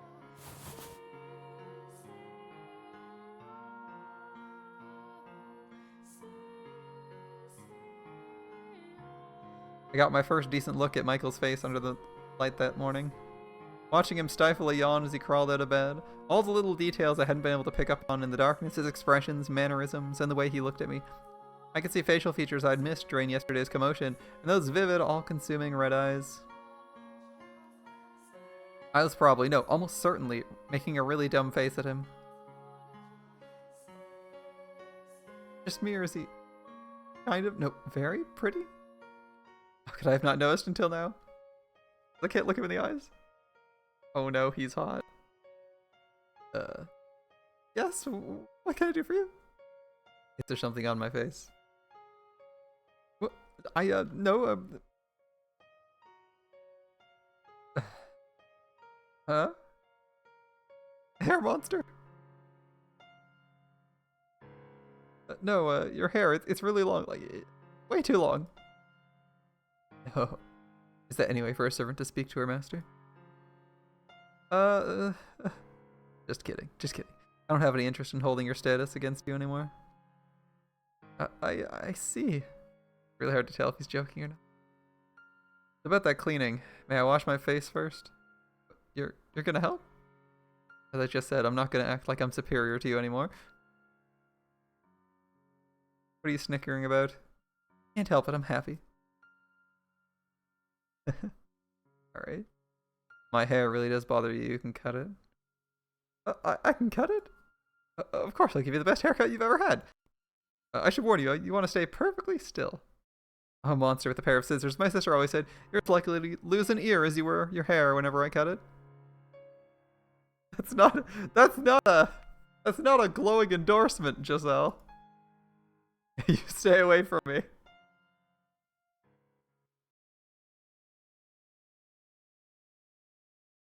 Ears grow back, right? I was shocked at how much more comfortable I felt around for only one day following our opening up on each other. So, maybe this was normal and I simply had never felt it before.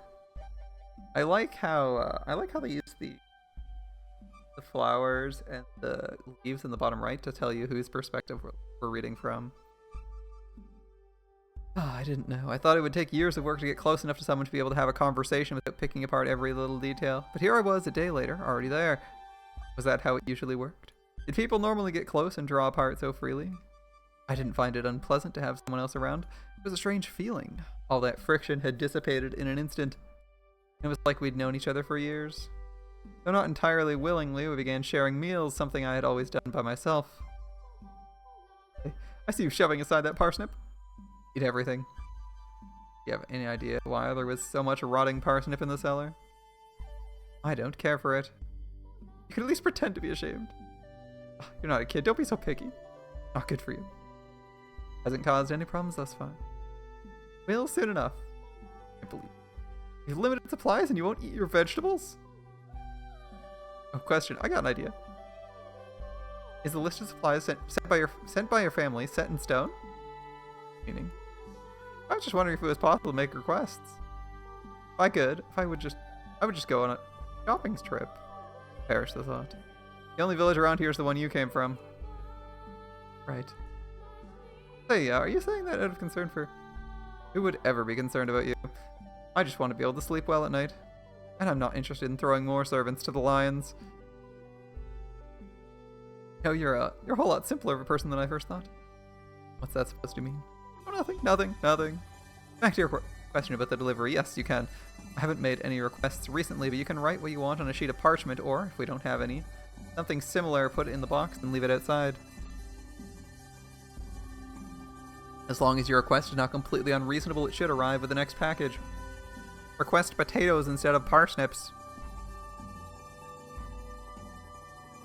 Or carrots instead. What about carrots?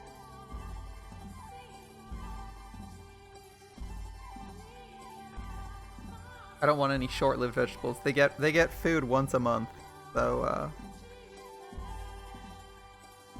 although I guess potatoes and carrots are very different. A starch versus vegetable. I don't have parsnips ever or at all, so I have no clue what they'd count as in my head for nutritional value. All right. Oh, why? Is there something you need? Yeah, I was hoping to increase our selection of vegetables. Well, I'm at it if possible. Actually, that's a secret. A secret. Well, it's nothing too exciting. I'll tell you when the time's right.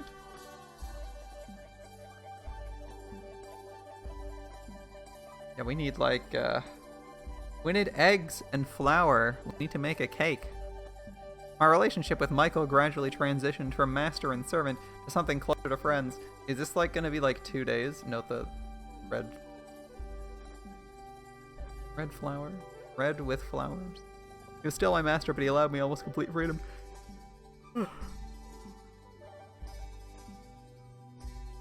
He didn't order me around either. He even gave me a hand with my work. Though he was still not very talkative and oftentimes hard to read, he at least seemed to be making an effort to close the gap. He would, on occasion, tell me about himself, though not in much detail, and any time his family came up, he grimaced uncomfortably. Apparently his father wanted him dead. His brothers, though, had worked to create a scenario in which he could live, faking his death and sending him to this remote mansion.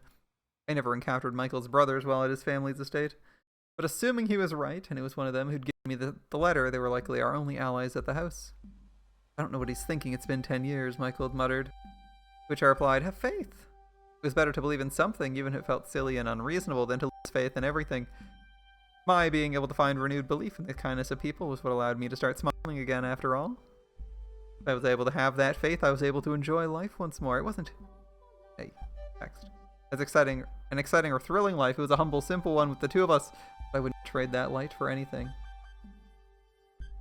I swear we've had this exact brief interlude play out several times. See how this one goes. Some people might think it dull or dreary, but it was ours. I truly appreciate you want to help with the cooking. I do, honestly, but... This is apocalyptic, mutinous, an affront to gastronomy. It's unearthly disgusting. Get me better ingredients. What? I'm not a bad cook. These are simply bad ingredients. If they were better, they would taste just fine. Boiled. Not as bad as you claim. Besides, you make a mockery of the culinary arts. I've been eating this for years. I don't see the problem. I've heard quite enough, Master. It sounds like I'm gonna need to put your taste buds through some intense rehabilitation. Teach him what real food tastes like. Otherwise, he won't be able to appreciate it if I make him something really good.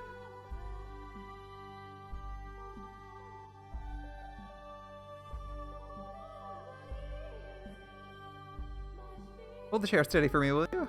Gonna wipe down the top shelf? I can handle it. I'm tall enough to reach without standing on a chair. Not as simple as running a rag over it. I've got practice. Let me take care of it, alright? There's more dust than expected. Probably should have used something to cover my mouth. You're gonna want to hold your breath for this, Master. Alright, here goes. Quite practice. Is there any need for me to be holding the chair? Achoo.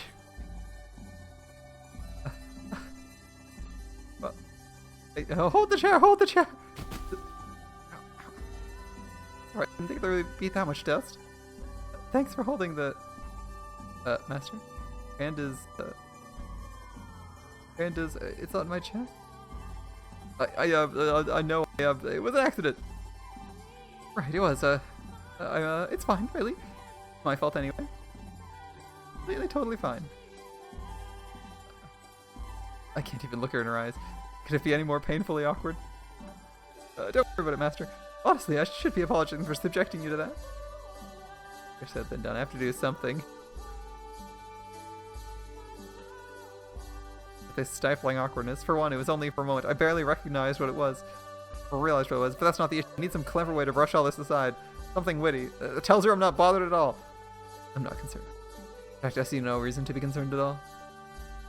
It felt like I was squeezing an obese rat. Hardly even perceived it as a breast. Just like dead silence. An obese rat. An obese rat.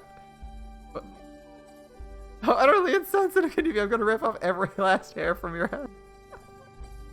I'll leave my hair out of this. There we go.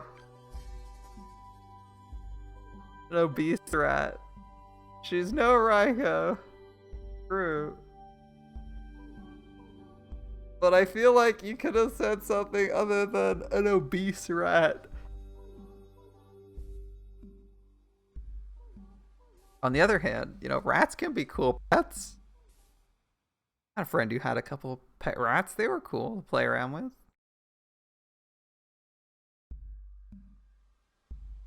Master, what did you do all this time by yourself? Oh, that's an exceedingly vague question. When you were really stupidly bored out of your mind, what did you do to keep yourself occupied? Meditate? How many times have you reached enlightenment? I sometimes played chess too. Yes? Wait, by yourself? Yes, I can imagine how an opponent might react to my moves and play the other side that way. Depressing to think about. How about this, Master? Play a game against me. You know the rules. You bet I do. I do come from a family of merchants, so I keep up with trends and know all sorts of games. Oh. Prepare to meet your maker.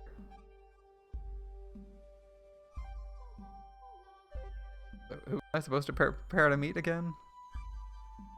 Did Nintendo lost the lawsuit? It's a good day. The Power World lawsuit? I thought they just had one of their copyrights, or patents validated. Summoning patent was validated. Yeah, that's just one of them. They haven't lost the lawsuit. That's like a single motion that didn't go in their favor. Yep, the summoning patent was invalidated, which makes sense because it was incredibly stupid. And for anyone who wasn't paying attention to the Power World Nintendo lawsuit, Nintendo was copywriting a ton of core game mechanics. The summoning one being the ability to have any form of sub-character in any video game whatsoever, which was one of the stupidest patents. I can't believe they got that patent approved. That was absolutely insane. They patented it, like, in the last couple years, the ability to have sub-characters. So, like, think of classic things. For anyone who doesn't know, think of the classics, like a necromancer. Yeah, can't have summons. Or like, since Unafraid here plays WoW, hunter pets. Yeah, you can't have hunter. If Nintendo successfully won the lawsuit, Blizzard would have to remove those from the game for fear of being absolutely crushed by precedent. Like, it was so dumb. That some of the patents Nintendo has that just gave themselves, like, in the last year, are incredibly stupid. Yeah. The ability to patent summoning mechanics was really stupid. That was probably one of the worst ones. Yes, hunter pets, trinkets that summon, warlocks, paladins, death knights. Yeah, basically half the classes in World of Warcraft that you play would have to be heavily modified simply if Nintendo won that lawsuit, because they'd be liable to be sued. And that's before we get into other games. Like, you can't even have a game that's around the concept of summoning in the first place. So, like, if we were still to stick in Blizzard territory, Diablo would have to delete the Necromancer class, period. Because there's like 200 pets. It's like, you can summon like 50 skeletons. The whole concept is would be owned by them. It's really stupid. I was utterly lost as to how they actually got away with a summoning system like that. With saying like anything that lets you summon a character that can either automatically play or that you can control remotely sometimes was like completely insane. It was completely insane. The number of games that it would be like absolutely, it would be astronomical. The stupid part is patents are granted. Once a patent is granted, it costs more money than it costs to pay for a patent to invalidate it, which is really stupid.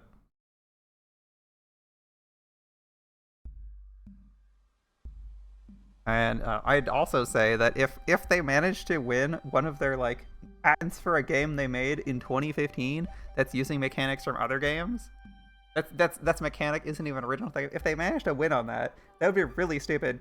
Because I'd probably say if I was a greedy ass company, if they won with that, I would just turn around and patent a health bar. Just patent a health bar and see what happens. If you want to waste money, be like, I'm gonna patent the health bar. Yeah, every game in the world uses a health bar that has pretty much every game uses a health bar. But if we patent that, because we can patent things other people have already used, that would be so dumb. Be like, let's see someone patent something really stupid and just see. Watch the world burn. Oh my god. Yeah, Nintendo's I guess that's patents going a little bit crazy video gaming. Hopefully most or all of them get struck down. Because it's also really stupid to be able to patent game mechanics when typically that's not something you ever do.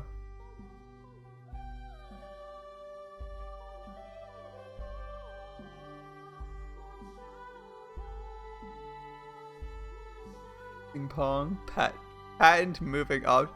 Oh yeah, patent moving patent your patent the ability to have your controller directly manipulate the position of a controllable character on screen. Gotta be vague. There we go. Players can no longer use joysticks WASD or the arrow keys to move characters. Everything has to be done via clicking, via the mouse. There we go. You can't directly issue commands there. Yeah, but you could do like really dumb stuff. I thought it'd be funnier just to pad health bars to see what people do. Command line. Yeah, we're reduced to command line. We're going back to the good old days of command line for video games. On the upside is there's a lot of really in-depth command line based text-based adventure. So think positively. Would be back to that era. It'd be lovely. Nothing would take place in real time because you can't directly manipulate your character. Yeah.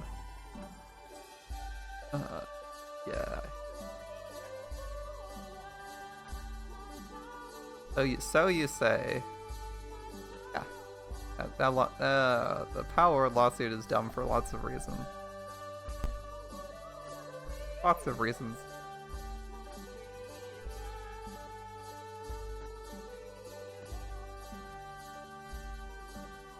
Alright, so who am I supposed to prepare to meet again? Have a little mercy, you trounced me. One more time, I wasn't at the top of my game. I lost 12 times in a row. When am I gonna meet this maker? When did you put me in checkmate? One more. Oh, that's not fair. Take that back. Take that back. My king. My king. Please stop. Amateur. Go a little bit easy. You never asked me to go easy. This isn't a game. This is a slaughter. It's a one-sided massacre. About this maker. I'm looking right at him. That was actually kind of fun. It wasn't. It was miserable. Next time we're playing something fair. Such as... Let's see. Oh, I know. Is she aware of that? It's like white versus black is like 50.1% versus like 49.9. It's almost perfectly fair. Arm wrestling. What? What? Good luck. Arm wrestling. Yeah, you sit across from each other, put your elbow on the table, grab hands, and see who can pin the other down. Who would ever willingly participate in such a primitive competition? Not interested? Or are you afraid you might lose? Alright. I can't imagine losing to a woman. Alright, elbow on the table. Start on my count. Ready? Go.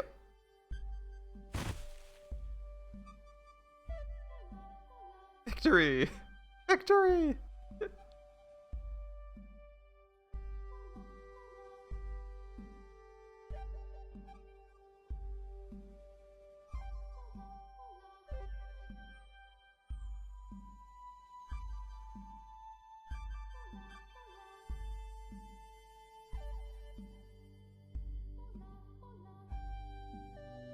Basement, the cellar, right?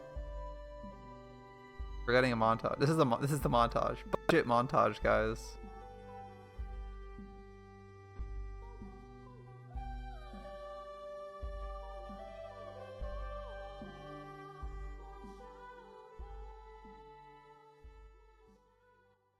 Well, that was chill. I didn't have to do anything for a nice minute. With each passing day, it grew less and less unusual having Giselle always at my side. I began to more freely engage in silliness, speaking my mind, showing emotion.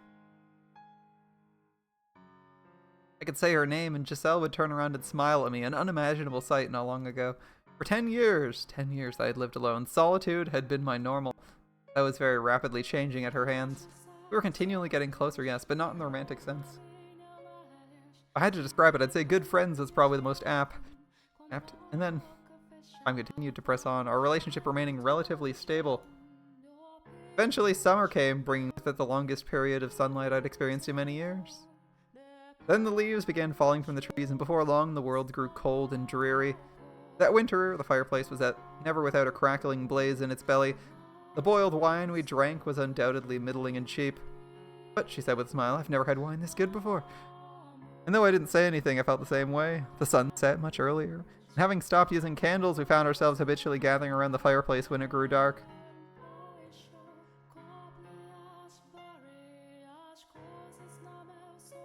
Reading a story by the fireplace like this almost makes me feel like we're in another world, doesn't it, Master? But that's why troubadours perform at pubs, so they can be near the fire. Or because there's ale. Drunkenness makes even bad singing and storytelling pleasant to the ears. Oh, what a cynic. That's okay. Hey, do you remember when I first arrived here? I was cleaning the library? Don't tell me you're bringing the obese rat incident back up. No, not that. Before then. Before we could actually talk to each other. I believe I suggested we read something together if you ever felt the inclination. You might have. I can't say I remember. Are you sure about that? You turned down my proposal saying I was wasting my time. But look, it actually happened. Even if you don't remember, I'm sure you never thought this moment would come. Of course, for the most part. I was, for the most part, focused on making sure things didn't get any worse between us. To be honest, I didn't expect you'd ever actually come a time where we could sit shoulder to shoulder and read a book.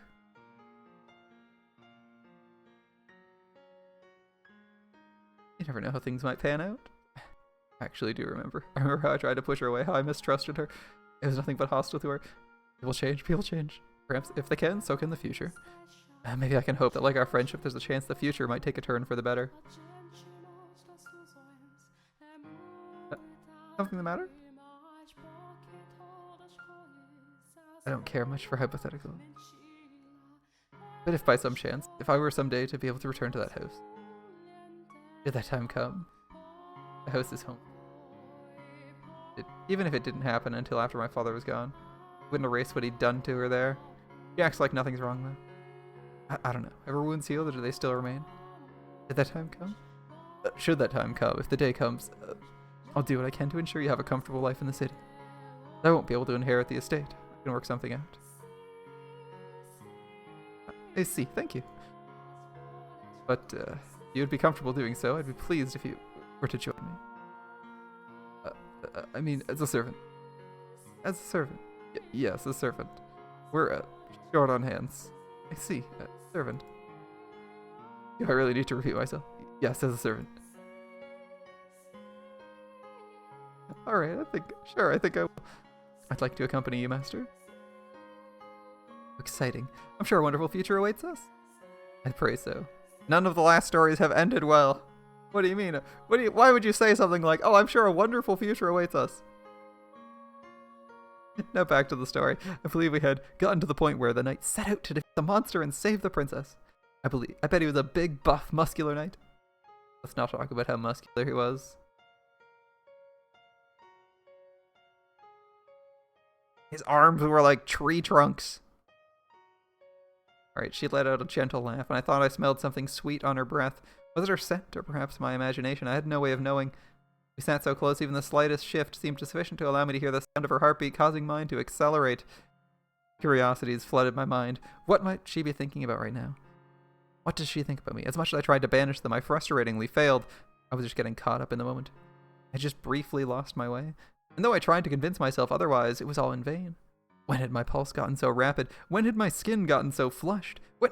Why was this happening to me? I thought I'd already learned my lesson about having feelings for someone else. Before long, winter retreated and our second spring came to take its place.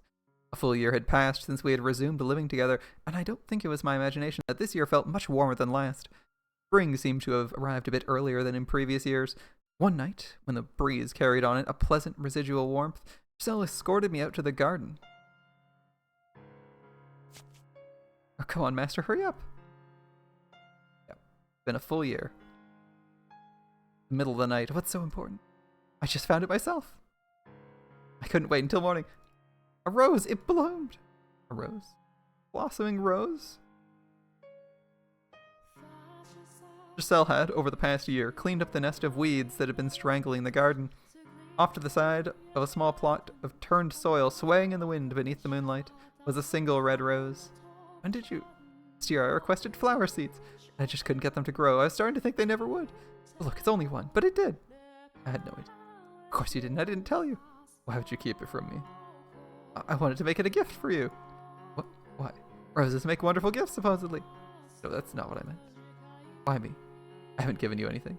Consider it a symbol of my hope that we'll still be this close another year from now. If we are, then this is yours. I don't follow her reasoning. I don't follow it at all, but the sight of the deep red rose almost melting into the dark night was perhaps the most wondrous thing I'd ever seen in my life. I never understood why some people found flowers so enchanting. They were always just plants to me, but that one, on that night, was undeniably beautiful, majestic. And like a young child seeing a flower for the very first time, my hand automatically reached for it. Not knowing the proper way to appreciate flowers, I didn't gently caress the petals or take in its fragrance, but snapped its stem. Oh, you picked it. Are you going to bring it back to your room? When I finally processed her question, it was when I realized I probably should have left it to grow in the garden. From the base of its stem, I'd plucked it, a droplet succumbed to gravity and fell to the earth. With it came the delayed realization that I'd ended the plant's life, but it was overpowered by the childish possessiveness. The stunning flower was mine. Moonlight trickled down from the heavens, giving a gentle bluish tint to my hands and a smile on her face. You're gonna need a vase then. Give me a minute. For the briefest moment, the moonlight must have played a trick on my mind.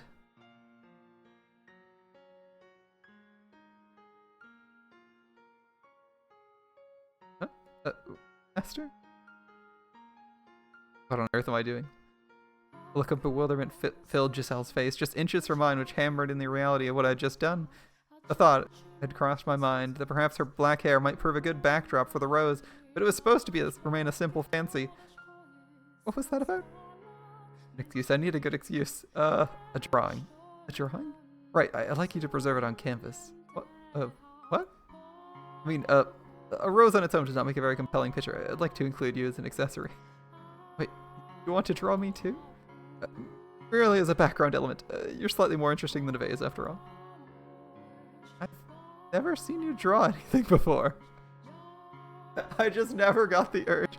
The man's lying himself into a new hobby. You know how? Many years ago, my brother taught me. I don't think I can handle being a model. I've never had a drawing done of me before. You'd probably be better off with just the rose. You gave it to me, didn't you? That means I'm free to do with it as I please. I did. I didn't mean to sound so rude. No real interest in drawing the rose. But I couldn't just take it back either. That awkward. Stella had shrunk back quite visibly. I couldn't bring myself to look her in the eye. So I fled to the cellar in search of supplies to escape the oppressive awkwardness. At the far well, I found a rectangular panel of wood and several sticks of charcoal. My materials were obviously nothing compared to what a court artist might use, but I was clearly not going to be able to do the portrait any kind of justice. Oh god, what am I doing? I just want to bury my head in the sand. Stella was waiting for me in the stained glass chamber. It seemed she was still just as uncomfortable as when I had left her. She gave me a fleeting glance before averting her gaze again. If only she'd laugh or make a scene like usual, it'd make things so much easier. Why'd she have to choose now to start acting meek?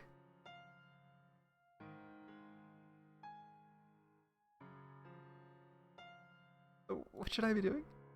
Stay perfectly still, please. You need me to pose or anything? No, just get comfortable. Look away. What? Why? It's hard to work when you're watching me.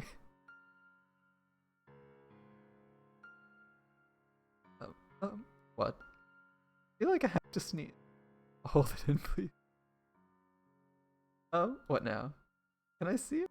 I've barely drawn anything yet.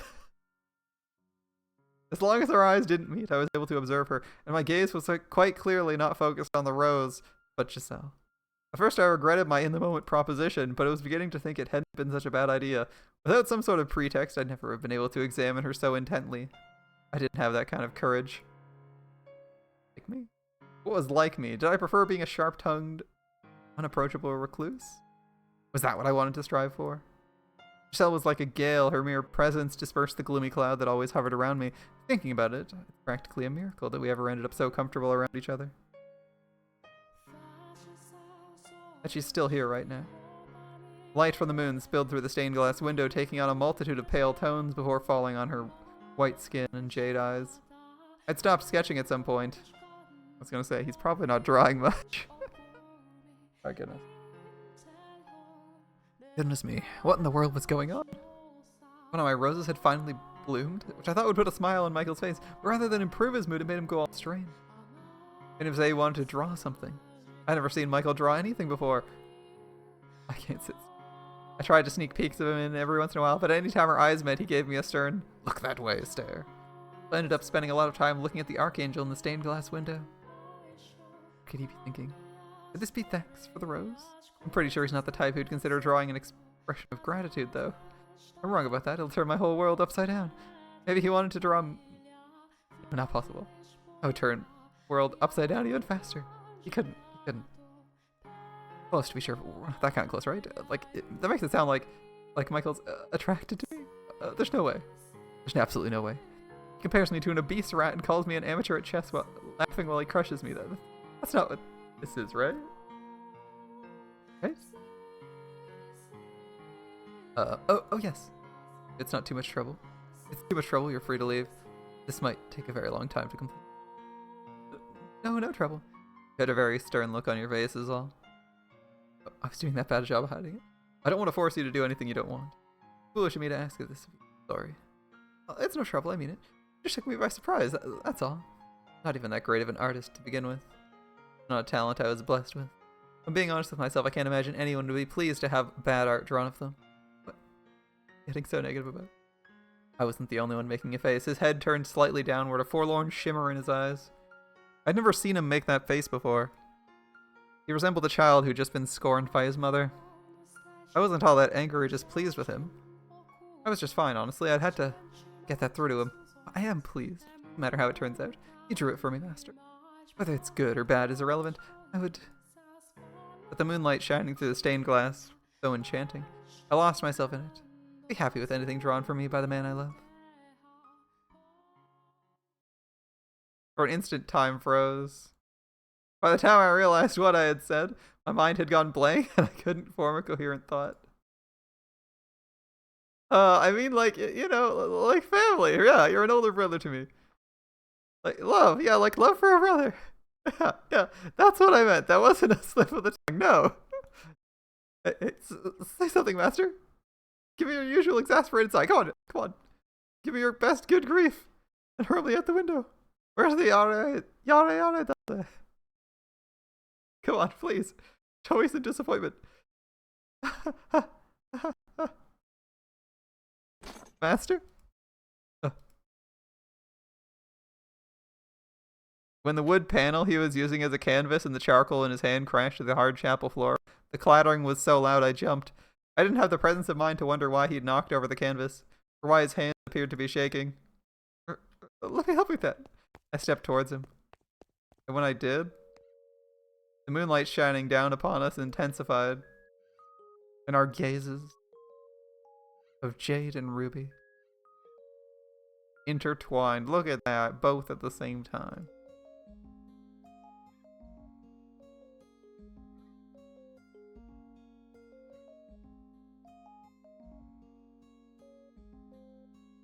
Just complete silence. There was a visible rosiness in his ethereally pale cheeks. Ethereally pale cheeks. Flickers of panic darted beneath the surface of his normally stony red eyes. They were trembling as he looked over at me. I was at a loss for words. We must have been under the moon's spell. We weren't thinking. We stood alone in a frozen world robbed of all rational thought. Riding the moonlight's current, his hand fell against my cheek. It was much colder than I expected, but it felt pleasant on my flushed skin. As we drew closer, I could feel the warmth emanating from his body, and I'm sure he could feel mine. The beating of my heart, too. His breathing stopped for a moment, then he gulped. He brought his head in. I closed my eyes and... Ah! Then I shoved him away with all my strength. Ah! Michael rolled back, knocked his head on the side of a pew, and began groaning of pain, which is when I realized what I'd... Finally, I realized what I'd done. What have you done, Giselle? I'm sorry, I didn't mean to. Are you hurt? Fine. Sorry, you startled me. I really didn't, truly didn't mean to knock you down. You should go back to your room. Sorry for all the trouble I've caused you tonight. Get some rest. Good night. He turned away, marching off into the corridor, enshrouded in darkness. There was a heavy air of loneliness hanging over him, which gave rise to phantom images of him actually disappearing into the darkness. I'd caused that, but I hadn't realized until it was too late. It felt like someone was sitting on my chest. Why would I ever do that? Of course I'm gonna hurt him reacting like that. Maybe I was hoping he'd say it was just one of his jokes. Do I want it to be his joke? I had that option. I could pretend nothing ever happened and tomorrow go back to the way things were before, but if I did that, there'd almost certainly never be a second chance. You were okay with it. You wanted it yourself. Quit lying to yourself. You're the one who said you loved him. That was no mistake. You wouldn't sit shoulder to shoulder and read a book with someone you didn't care for. You wouldn't enjoy eating supper with someone you didn't like. You wouldn't be able to live happily with someone you didn't love. Go after him. Find him. Tell him the truth.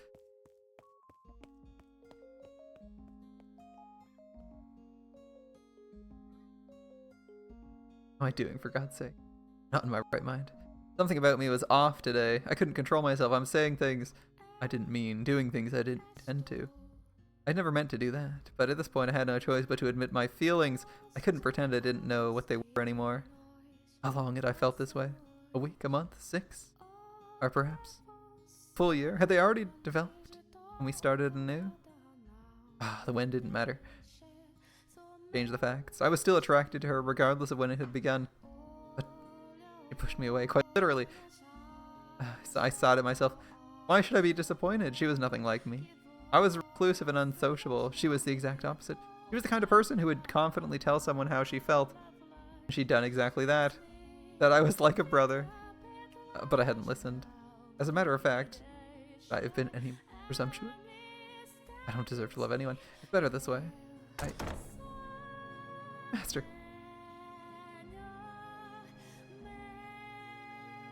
Say, Ryus. I told you to go back to your room. Master, I need you to listen to me, okay? What? About, what happened? Like, it doesn't count. You can't count any of that. What? I said I loved you, and then I shoved you. They don't count. Right, I was planning on forgetting that anyway. So don't worry. No, that's not what I mean. I'm saying it's not something I should have said on a whim. The moonlight was kind of pretty tonight. It wasn't supposed to be so casual. The way I said it doesn't get across at all how I really care about you. It should have been something with more impact, like me looking straight into your eyes, my heart jumping around like it's on fire. That's how I should have said it. What are you? I'm saying I want you to give me one more chance to do it right. To do it right. No, calm yourself. I am calm. In no sense of the word are you calm. Fine, I'm not calm, but I'm clear-headed. I mean every last word. Listen very carefully. I love you. I love you so much. I feel like my heart's gonna explode. What? Huh? You mean like family? Like a brother, right? Romantic love! Romantic! What? I wasn't upset back there. I was just elated. What? My mind couldn't keep up with what I was hearing. Half out of breath where she stood, Giselle was frantically insisting that she loved me. Was I dreaming? Master? How do you... I'd like to hear... How you feel about me? Assuming I interpreted that correctly. You were going for a kiss back there, right? Right? So can I take that as your answer? Giselle looked up at me with bleary eyes. She had feelings for me. It was a miracle. I could hardly breathe. It felt like someone had stuck their hand in my chest and was squeezing my heart. I just had to say yes, and a smile had spread across her face.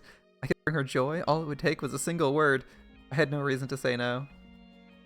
My happiness was standing right there in front of me. What more could I ask for? All I had to do was reach out and claim it for myself. I tried to do exactly that in the chapel, and I could do it again. I loved her. I was a twisted man cast out of the world and left with nothing. I had no way to make her happy, but still Don't tell me you've forgotten what you are. Tell me. There was no moonlight to give me that nudge.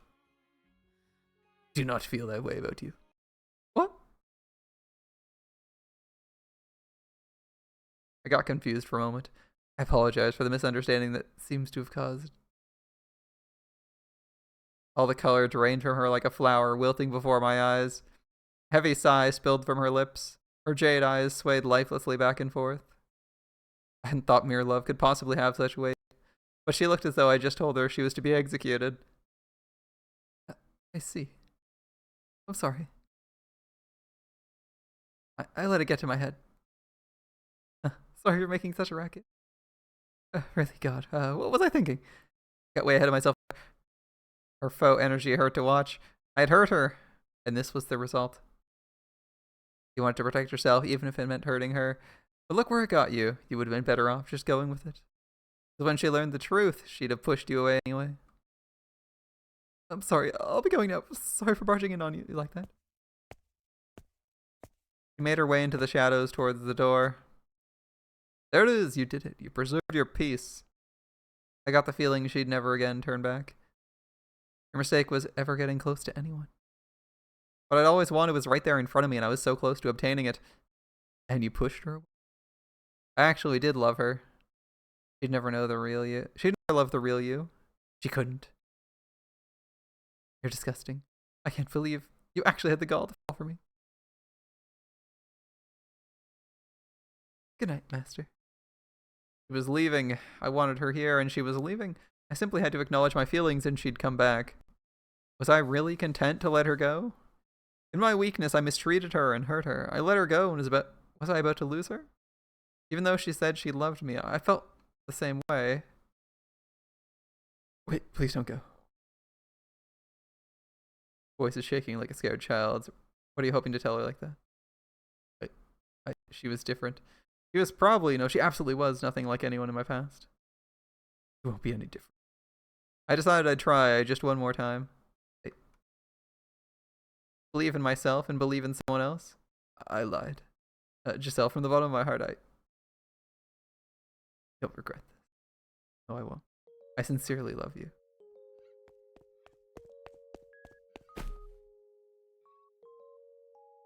The fragrance of rose enveloped me. Her arms wrapped around my chest, were both imbued with strength and shaking like mad, as though the slightest touch might shatter them. Why did you just say so in the first place? She said in a quavering, sniveling voice, just inches from my ear. I lacked sufficient control over my mind or body to return her embrace, to run my hands through her hair, or to do anything more than support her weight. Sorry.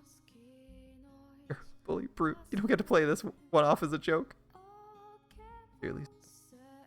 You've given me two different stories. Tell me which one's the truth. Were you confused, or do you actually love me? I want to hear you say it again. Truth is, I love you. Again. I love you. Without fumbling this time? I love you, as I've said several times now. Good enough again. Have mercy, please. I'm about to die of humiliation. Can I really believe you this time? You're not going to say you were lying again? No, I won't. We both feel the same way about each other? Shockingly enough. What's there to be shocked about? I didn't think there was anything likable about me. You really have to do something about that pessimism. I'll try. I'm in heaven. Oh, I'm so happy I could cry.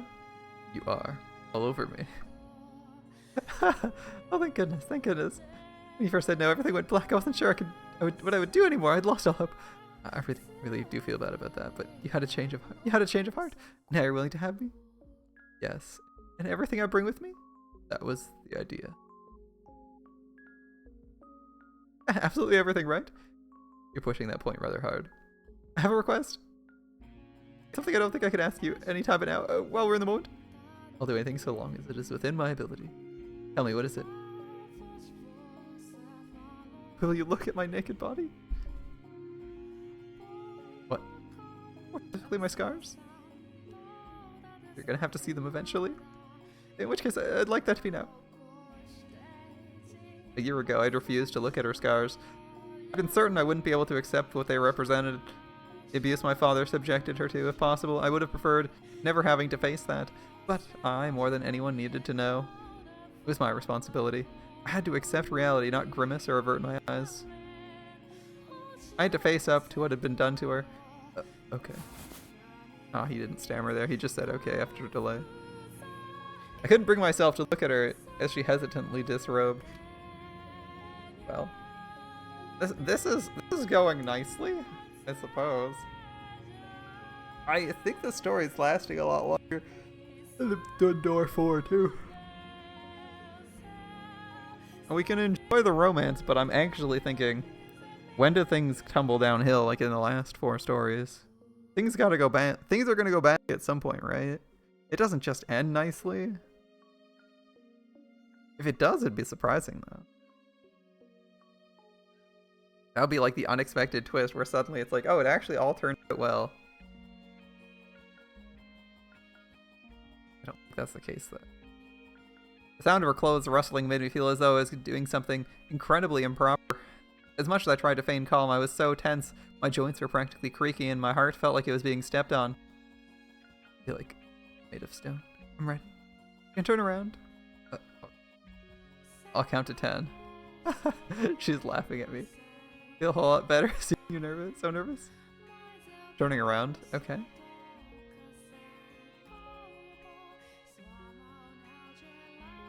The artist did not include any actual scars in the drawing. Do you see any scars? Unless they're all on her back. I see no scars. Moving on. Alright, I'm curious because there's a console remake of this game with new art. I'm curious if they included scars in their version of this artwork. Because she's supposed to have been pretty badly cut up in places that can't normally be seen under like your maid outfit or whatever, right?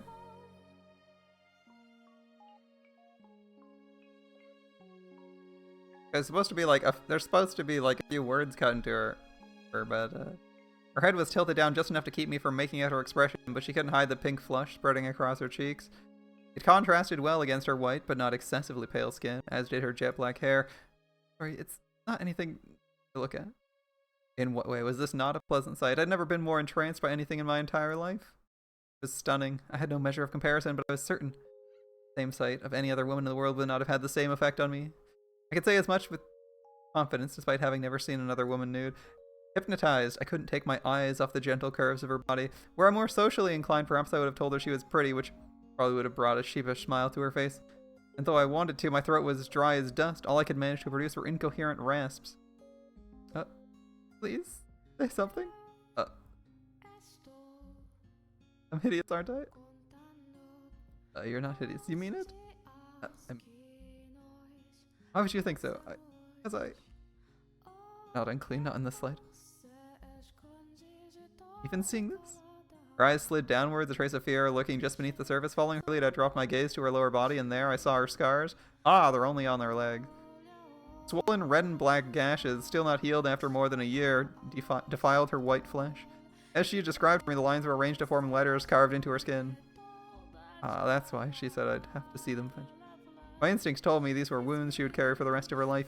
I felt nauseous, heartbroken, infuriated. I guess they're all on our lower body. That's fair, right? Why did they draw this then? This isn't the right... I guess, whatever. Felt nauseous, heartbroken, infuriated. And the fact the person who had done this was out of my reach. The fact I could do nothing for her. What went through my father's mind when he looked at these? What did he gain from giving her these wounds? Why did he have to do this to her? Why my father of all people? Giselle was the one with the scars. Giselle was the one in pain. But I felt like someone shoved a handful of needles into my chest. Dozens of thick metal stakes piercing the walls of my heart. Blood streaming through me like a river. If I didn't force myself to face it, I was liable to run. What was the right thing to say? What was I supposed to tell her? As hard as I thought, I couldn't come up with an answer. All I came up with was intense frustration. It killed me that I couldn't take these scars from her, that I couldn't give my father a piece of my mind. You're in no way hideous, no matter what marks are left on your body. It took all I had to form that single sentence. Goodness, I'm so glad to hear that. When I was down in the village, they said it didn't matter what they did to me because I was already dirty. It made me think I'd reached the point where I was so tainted, anyone could see it. Sorry.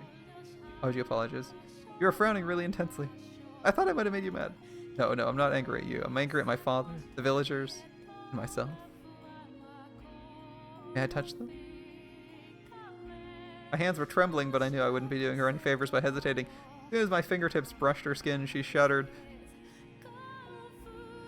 Does it hurt? No, there hasn't been pain in some time. I could feel her trembling when I touched her. It didn't seem like it was going to subside any time soon. Soon she began whimpering softly. Her lips moved as though she was trying to say something, but the best she managed was a few strained gasps. Tears had begun welling up in her eyes as well. I feel like I'm in heaven right now, but I also kind of hate myself. Hate yourself? Why? I can't stop shaking. I'm overjoyed to feel your touch, but I can't control my body. I know you're nothing like that, but I keep seeing flashes of you doing other things. It kills me that my body won't react the way I feel in my heart. I was foolish to have thought these wounds might have healed. Just as scars remained on her body, so too did they remain in her heart. Unlike the physical wounds, though, the ones inside seemed to still be raw and bleeding. She just did a good job of acting normal. Such a good job of acting normal that I'd begun to think she might have gotten past them. Of course not, blind fool. You shoved me back there because it brought back those memories. I'm sorry. I'm really truly sorry. Why are you apologizing? I should be the one. Do you have any desire to place a curse on him? What? You want a curse, Antonin? If you so desire, I might be able to make it happen.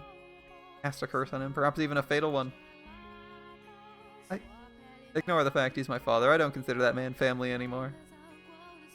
I want you to be honest with me. If hypothetically, if such a thing were possible, would you want to curse him? No, I'd not want that. Why not?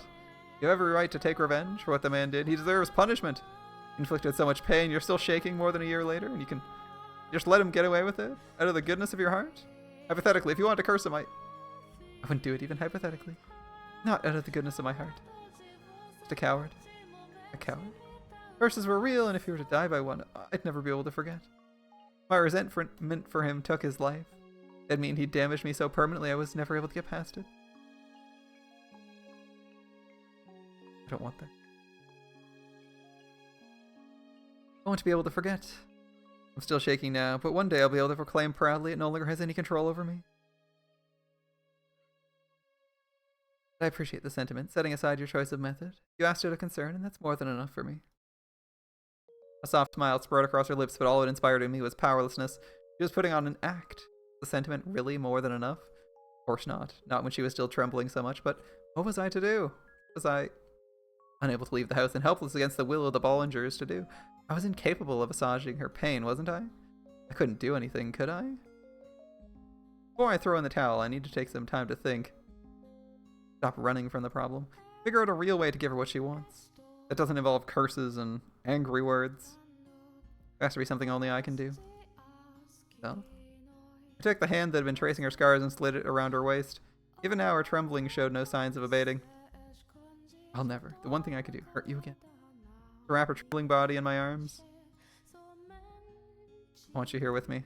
All I ask of you for now is to be at my side. You can be scared and you can quiver, but don't apologize for it.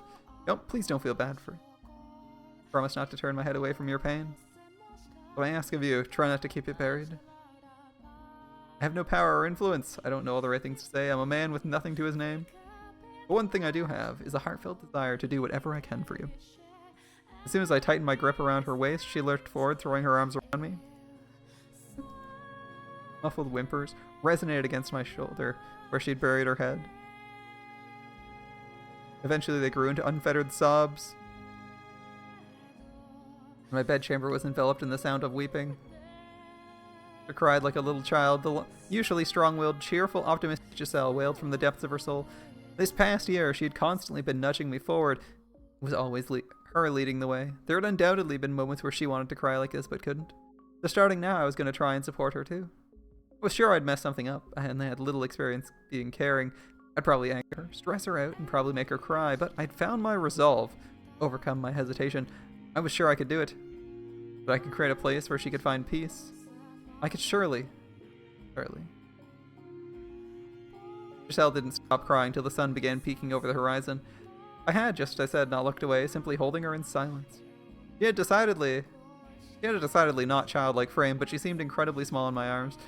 We felt each other's warmth through my clothes. Between sniffles, Giselle said softly. One day I'm certain I'll be able to, without any hesitation, properly join with you, and it'll be wonderful. Right now, I can't control the shaking, but eventually, I want to be able to put my hands on you too. The affection infused in each and every word was palpable. Sometime later, she drifted off to sleep, exhausted. I prayed from the bottom of my heart that at least tonight she'd have pleasant dreams.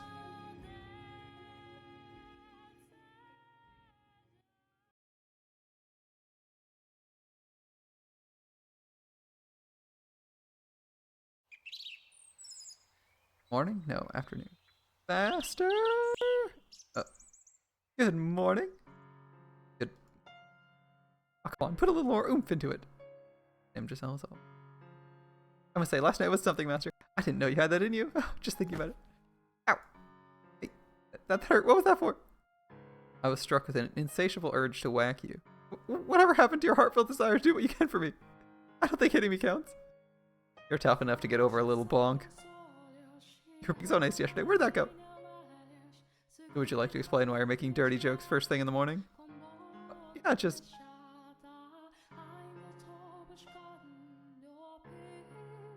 I thought it was count. I was just trying to lighten the mood, hide my embarrassment. Fair enough. Alright, but could you not joke about that in the future? I didn't actually do anything to you. No, you didn't. Sorry. Hey, could I ask you something? Yes. You hardly ever use my name. This feels so distant. Do something about that, maybe?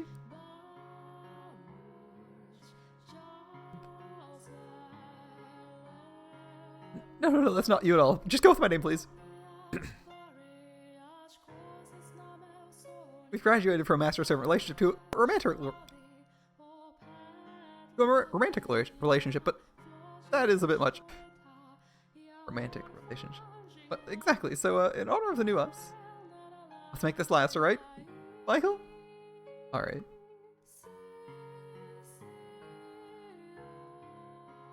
At the time, the light that had entered our life seemed unreal and fantastical, but I prayed that it would indeed last, in hope of an equally bright future. I allowed myself to rejoice in that moment, letting the unconquered shadows that lurked in my peripheral remain unseen.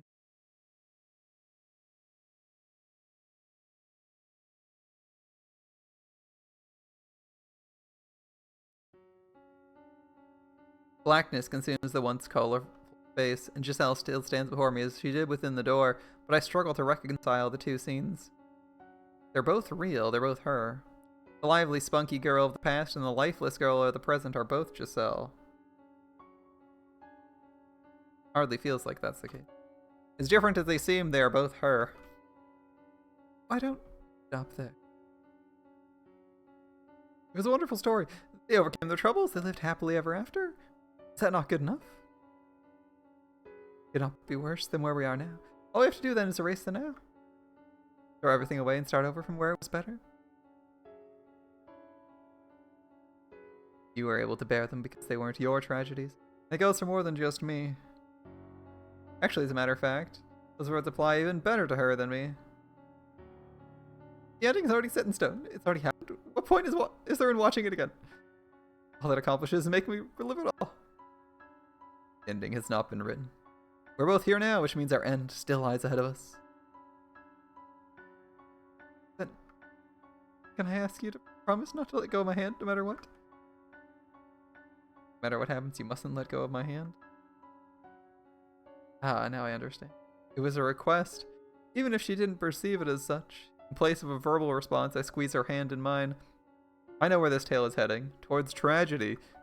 All the other doors we visited ended in tragedy. Ours is no exception.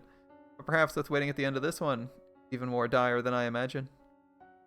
The door to our past swings open once more, behind which lies the end of me and the beginning of her.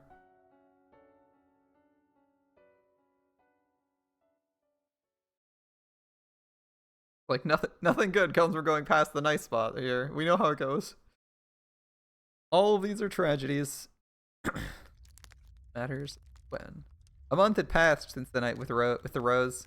Right on schedule, the monthly delivery arrived, but in it was a letter that would dramatically change our lives. My father, Antonin, had fallen ill and died. I presumed it was the witch's doing, but she was silent, refusing to respond to my questions. If it wasn't her, then he must have died naturally. It seemed more than a little tasteless to celebrate someone's death, but good taste and reality do not always agree. I was extremely relieved to hear the news. The man had raped Giselle. He tried to have me killed, and now he was gone from this world. I've been waiting for this moment for years. His passing had another effect as well. My death could be revoked. Many, many years ago, my brother told me that when he succeeded our father, he'd welcome me back to the Bollinger estate and I could be part of the family once more, which meant this letter signaled the end of my banishment. Or might, in the future, copium. Not sure how to feel about it. Yeah, rejoicing doesn't seem appropriate. But this means you can return home now, right? In theory. My brother is set to take control of this estate, so he should be accommodating. I think if anything, you would start with a letter and not like immediately travel back, or you'd wait.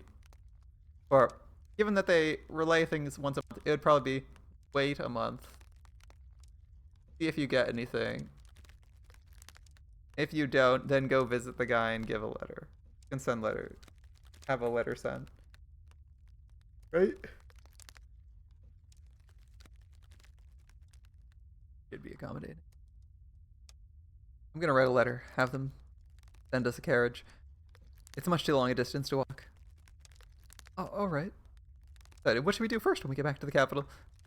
Oh, I know. How about you stop by my place? My mom and sister won't believe their eyes.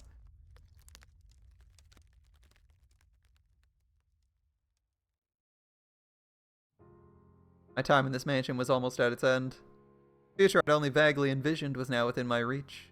I'd always spoken to this moment predicated with eventually, like it was some kind of unobtainable fantasy. But now that it was practically a reality, I realized I hadn't actually given it much thought. How about we think of another thing? The person who wanted Giselle dead was your mother, not your father. So, Giselle's probably not gonna have a good time here. He hadn't given that one thought at all. We still got enemies. Lingering out in this cottage might actually be the right choice for like the next 6 months. Are you still awake? I am. Not a great night for sleeping, Are you thinking about your family? It all seems so surreal. It does. The house is like a desert island, cut off from the world, which makes everything feel like a sort of fairy tale sometimes. Even what we have, from time to time I get the feeling nothing is real. The outside world's just a figment of my imagination. My entire life only ever existed within these walls. Nervous? Maybe I am. I always thought when this day arrived it'd be more cathartic. Sorry, I'm finally able to take you back to the capital, but I can't seem to get past my own negativity. It's only natural to be nervous. I am too. I haven't spent nearly as long as you have living in the mansion. I know how you feel, because I feel the same way. Not knowing what the future holds it's scary. You know, I was thinking, I'd be okay with staying. I mean, I'd love to return to the capital and miss my family dearly, but even if I never get to see them again, in no way would I consider myself unhappy. I honestly think I got a pretty wonderful life now. You're not comfortable going back to that house? You're saying you'll endure it for me, Giselle. Well, there's other paths we can take. You could live with your family, or you could remain here in the mansion. Not at all. No, I want to. No matter where I go, you'll be with me there, Michael. It's true, I'm nervous not knowing what the future holds, but not in a scared something bad might happen kind of way. Stop saying things like this, Giselle. It's more of a jittery, excited anxiousness. I'm confident the two of us can overcome anything, no matter what obstacles may come our way. Together we can create an even more wonderful future. Oh, I hope so, but man, I don't know about that. Don't worry, Michael. The future's not anything to be afraid of. Make it sound like I'm paralyzed with fear. But you are, aren't you? Hey, now, don't give me that look. Once again, she's the one pushing me forward. I'll make sure you have a good, happy life. Thank you. What? Nothing. I'm feeling kind of sentimental, but thinking about how we only got a little time left here. It wasn't perfect, but it was an important part of my life. Hey. Yeah? I think I could handle it right now, probably. Oh, use your head, you little... I don't follow. How can you be so dense? I mean, you know, touching, so forth, you know, take the next step. I'm saying I'm feeling up for it right now. It's not proper for a woman to bring up that subject, is it? But I did kind of ask you to wait. I feel bad leading you on for so long. Yeah, I'm sorry. Taking. I'm just really emotional, that's all. You don't need to force yourself if you're not ready. I can wait as long as you need. Besides? Never mind. Fine, there's no need to rush things. You don't need to worry. Yeah. I wrote 2 letters, one to my brother and one to my mother. One so Giselle could return, and one so I could be myself. To demonstrate who I was, I had to prove I was not cursed. Failing to do that would not only bring her grief, it might become the final crack in the identity I had built up for myself. I had to convince her I was neither demon nor angel, but a human man who had fallen in love with a human woman. However, I was too foolish to realize that the future I envisioned was nothing but a fantasy.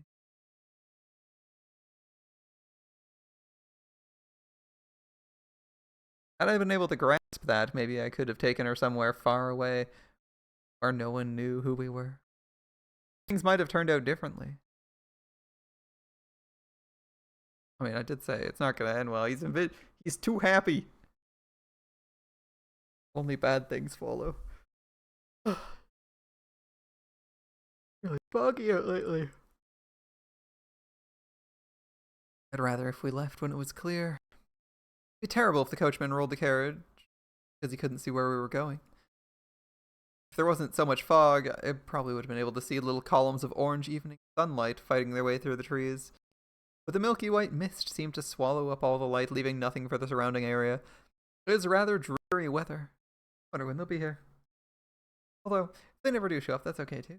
I was finally able to return to the capital with Michael. See my family again, and that was all wonderful. It was like a dream come true, but it wouldn't disappoint me if it didn't end up happening. I didn't care where I ended up as long as Michael was there with me. That's all that matters. I should probably close the windows. Coach isn't likely to show up at night, I don't think. I reached my hands out to shut a window, which is when I saw something wavering beyond the heavy mist. Light? It wasn't just the one. Looking closer revealed several more flickering spots. They moved up and down, slowly but rhythmically.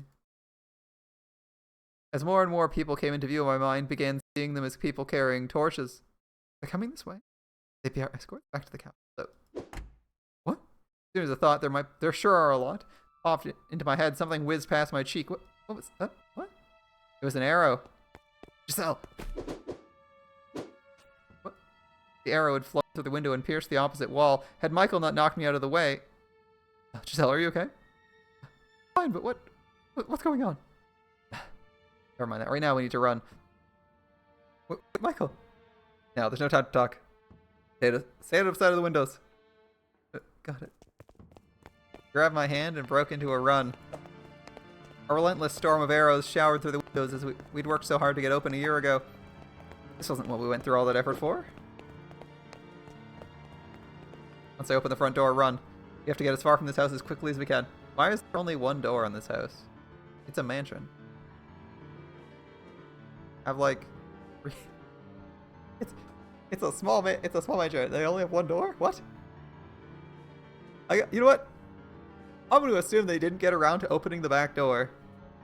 And that the rose garden isn't at the side door. Or that it's an enclosed area and only has one door. But yeah, it feels like a death trap for a mansion, right? Happening. Why do we have to run? Why were these people firing arrows at us? The wave of questions came a wave of fear. I couldn't say anything. Sheer terror had frozen my jaw in place. Get ready? I nodded, squeezing his hand tight.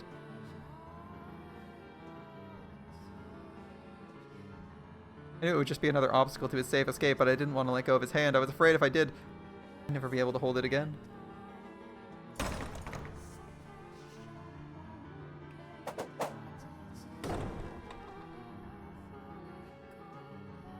Are you alright? I'm fine, but how? Are people out front too? Why? Several arrows were sticking out of the floor before us. Beyond the door, which Michael had managed to shut, almost immediately ran a cacophony of woo. We can't escape? What's going on? Scowl, Michael barred the door. All the while, the arrows kept flying. The panic in the air kept growing thicker. I don't understand. How did they... Only a handful of people even know about this place. It's all my fault. I told the villagers about this place. They think a demon lives here, not a human. They're here to tear down the house. Made weapons, bows, just for this. There was a deep rumble in the ground below us. Shook. I almost fell to the floor, trying to break down the doors. Michael, I'm sorry. All my fault. What I did? No. What? Not your fault. It's mine. Michael? I challenged her. Because I did, you made my curse real. What are you talking about, Michael? Wait, run.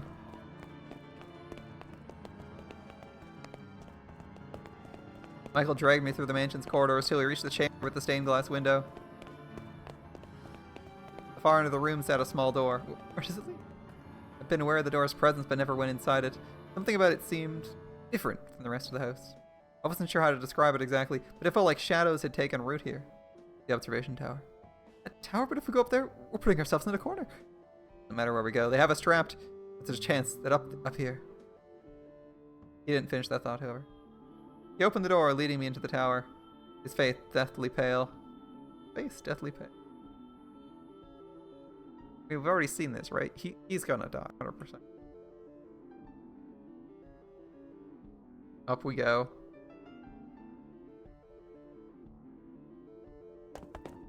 We started running again, around and around the spiral staircase, making our way out towards the top. In regular intervals along the wall were rectangular windows. A layer of fog still lay thick across the land, peering down into it. Made me feel like we'd been thrown into a dream world. If it weren't for the orange spots of torchlight surrounding the mansion. The silhouettes holding the torches. Is that armor? They appeared to be knights. Michael, tell me, why do you think it's your fault? What's your curse? Your curse? Isn't just the color of your hair and your eyes, is it? There's more to it, isn't there? Something else, isn't there? Michael's gaze was firmly directed forwards as he frantically led me up the stairs. We were breathing hard. The sound of it echoed against towers, stone walls. Our panicked hearts were beating so hard. The villagers surely don't have armor. Metal's expensive. And 100 people can't afford armor for like... You can't make armor for 100 people. A budget of 100 villagers that are broke and desperate. That's not gonna work. Afraid they might be able to hear it outside. Eventually we made it to the top. Pile of discarded ropes lay unceremoniously at the foot of a door, presumably once used to seal it shut. The door itself was deeply weathered and rotting in places. It had obviously been left sitting in disrepair even longer than Michael had lived here. What's this? Inside. Frigid air nipped my skin. It wasn't a pleasant, refreshing kind of cool, but a bitter, oppressive cold. The room felt like unlike any other in the mansion. It's an observation tower. You can't even... There would have once been windows allowing you to see in all directions around the mansion, but all that remains now is that tiny opening near the ceiling. If we hide out here, there's a chance they might not find us. Oh. Sounds like they broke down the door. Don't worry, they won't find us. When they give up their search, we can get out of here. Sure, it'll all turn out all right. His voice was quivering, as was his hand in mine. Held together, feeling each other's warmth in our arms, my free hand clenched his shirt for dear life. Sorry. I'm to blame for this. It's my fault you're in this mess. The pain you had to experience. You're being sent to this place. What's happening now? And all be traced back to my being born. I'm so sorry. Why was he apologizing? Why did he insist it was his fault? Why wouldn't he tell me what his curse was? Why were people trying to kill us? Right. Those people were trying to kill us. Putting it into words made the fear that much more real. The arrows they fired weren't threats. They were meant to kill us. With Michael trembling in my arms, I couldn't bring myself to ask the questions. What meaning would those answers even have with death lurking so close behind us? All I could do was pray. Pray he was right. Pray they wouldn't find us and we'd be able to escape. However, over there, a door, the stairs leading up. My hopes were shattered by the sound of voices from below. I could hear a faint clanking of armor. Our grips on each other tightened, and our trembling intensified. Fear swelled within the tower, making us its slaves. We were both terrified. Who wouldn't be? Fairy tale heroes could magically be courageous in face of overwhelming danger. They weren't real. Fear of my impending death drawing nearer and nearer with each passing moment almost drove me to madness. I couldn't think clearly. My heart was having trouble keeping up. My head was a big white mess. We were supposed to return to the capital, start a new life, finally obtain our happiness. It was all right there at our fingertips. Enough happiness to make up for Michael's 10 years of isolation. Enough to erase the nightmare from my memory forever. What had we done to have that taken away from us? We just loved each other and wanted a quiet life together. Nothing outrageous. I don't want to die. I don't want to die. What scared me the most was being separated from Michael. Michael, what are those people really doing here? Hey, they're after his money or valuables. We can offer them everything in the mansion. We don't even need it. If they don't want us to return to the capital, we can tell them we'll stay here. They might be willing to talk it over.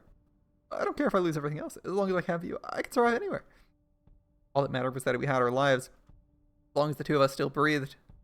But death. Death to the unholy one. Death to the heretic. Death to the witch. Bear hung over us like the fog outside. There were no heretics, witches, or unholy ones here, but they'd probably never listen to us. The moment we stepped outside this room, we'd be dead no matter what we said. Right. Okay, Michael, I'm not scared. You're here with me after all, right? It's fine. It's all fine. Please hold me until it's all over. Please stay with me. Fine. Finally you speak. He wasn't looking at me, though. His unfocused eyes were directed upwards, not towards any particular point, but wandering aimlessly. His purplish lips appeared to move as though he was speaking, but no sound came out. Michael? Are you alright? Come back to me, Michael? I grabbed him by the shoulders and shook, but he didn't even seem to notice. No matter how many times I called to him, he didn't look down from the emptiness above. Michael! Michael! Giselle. Finally, after far too long, his gaze slid down to meet mine. He looked defeated, exhausted, and cornered all at once. I was scared too, but his fear seemed to have consumed him entirely. Hear me out, Giselle. I never thought anything good would come of my life. I never thought I'd find anyone who truly understood me, who would be happy to have my love. And for that, I hated the world. I was in constant torment living in the shadows, but then a single ray of light shone down on me. You, Giselle. You delivered me from the darkness. I'm scared, Giselle. Terrified. I used to think my life was meaningless, that it didn't matter if I lived or died, but now I can't stop shaking. Perfectly normal. I'm scared to death too, but what scares me most is losing you. Michael? Should have noticed. Noticed his arms were tensing up. Noticed and stopped him. Allow me to repay you. Instead I'd do anything for you. Let me do this. I haven't given you anything. I haven't done anything for you. Give me one final chance.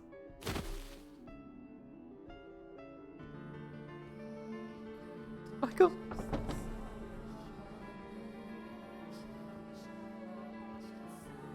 What are you doing? Get back here! In here, Michael! The door! I can't open it.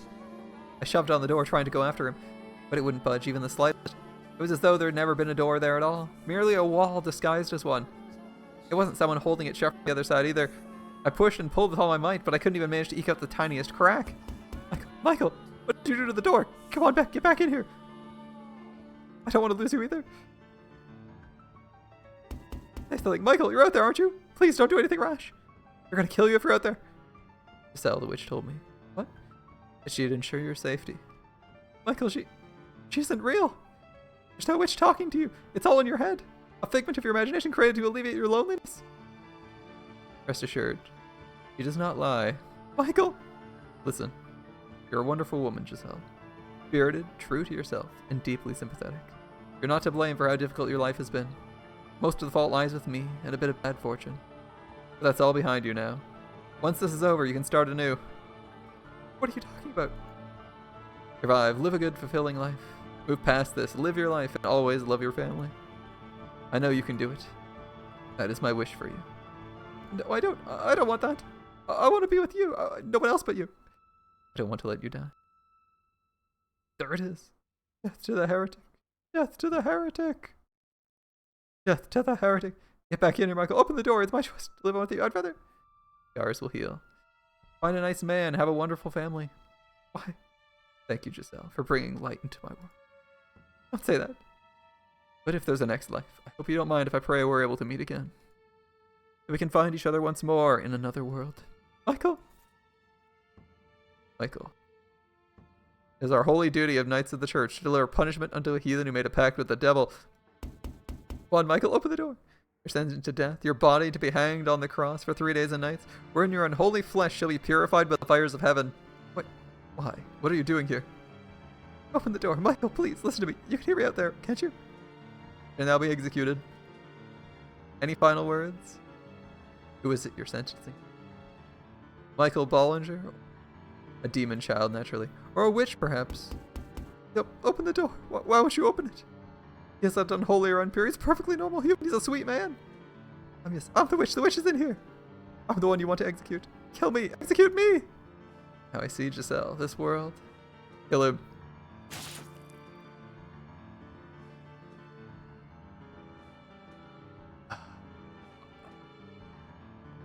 So many blades pierced my flesh, a sword in my chest, lances in my arms and shoulders, arrows in both of my legs. I could hardly even tell what hurt anymore. There was an unpleasant hiss sound in the tower, almost like a heavy rain. It was the sound of my blood spilling onto the stone. Red, it was red, just like anyone else's. It didn't flow into unnatural patterns. It didn't turn into black, demonic shadows. It didn't cause anyone who touched it harm. It was just ordinary red blood, and regardless, this body was probably still cursed. Had to be. I couldn't hear Giselle's voice anymore. I hoped she was safe and alive. I prayed at least she would be protected, that the witch keep her promise.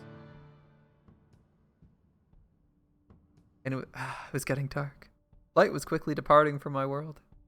Darkness everlasting dragged me down into its pits. I believe.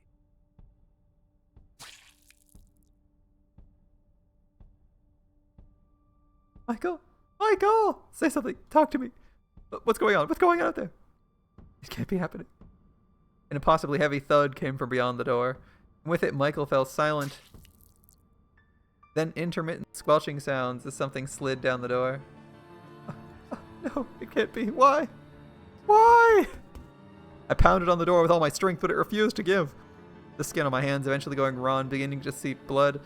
Why? Why? Why should Michael have to be killed? Tell me why. Take me with you. Don't leave me behind, please. He's not a witch. He's not cursed. I'm cursed, not him. Don't hang him. Don't humiliate him like that. Kill me instead, please. Again and again, I pounded on the door. But the self-described knights on the other side seemed to not even be aware of my presence. They seemed unable to hear my cries, their armor clanking with each step that began to descend the staircase. And with it, I could hear the sound of something being dragged slowly across the floor.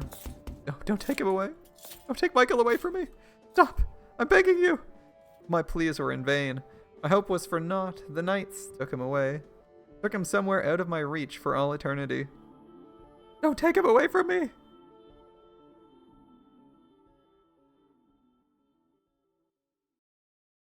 So, not a good ending. Will there be another scene? Michael. For much, much too long, the door swung open all on its own. It happened so unceremoniously it was hard to believe I'd actually been trapped inside. I had no idea how much time had passed, but the chill in the air suggested it was deep into the night. And with the biting cold, there was the stench of blood.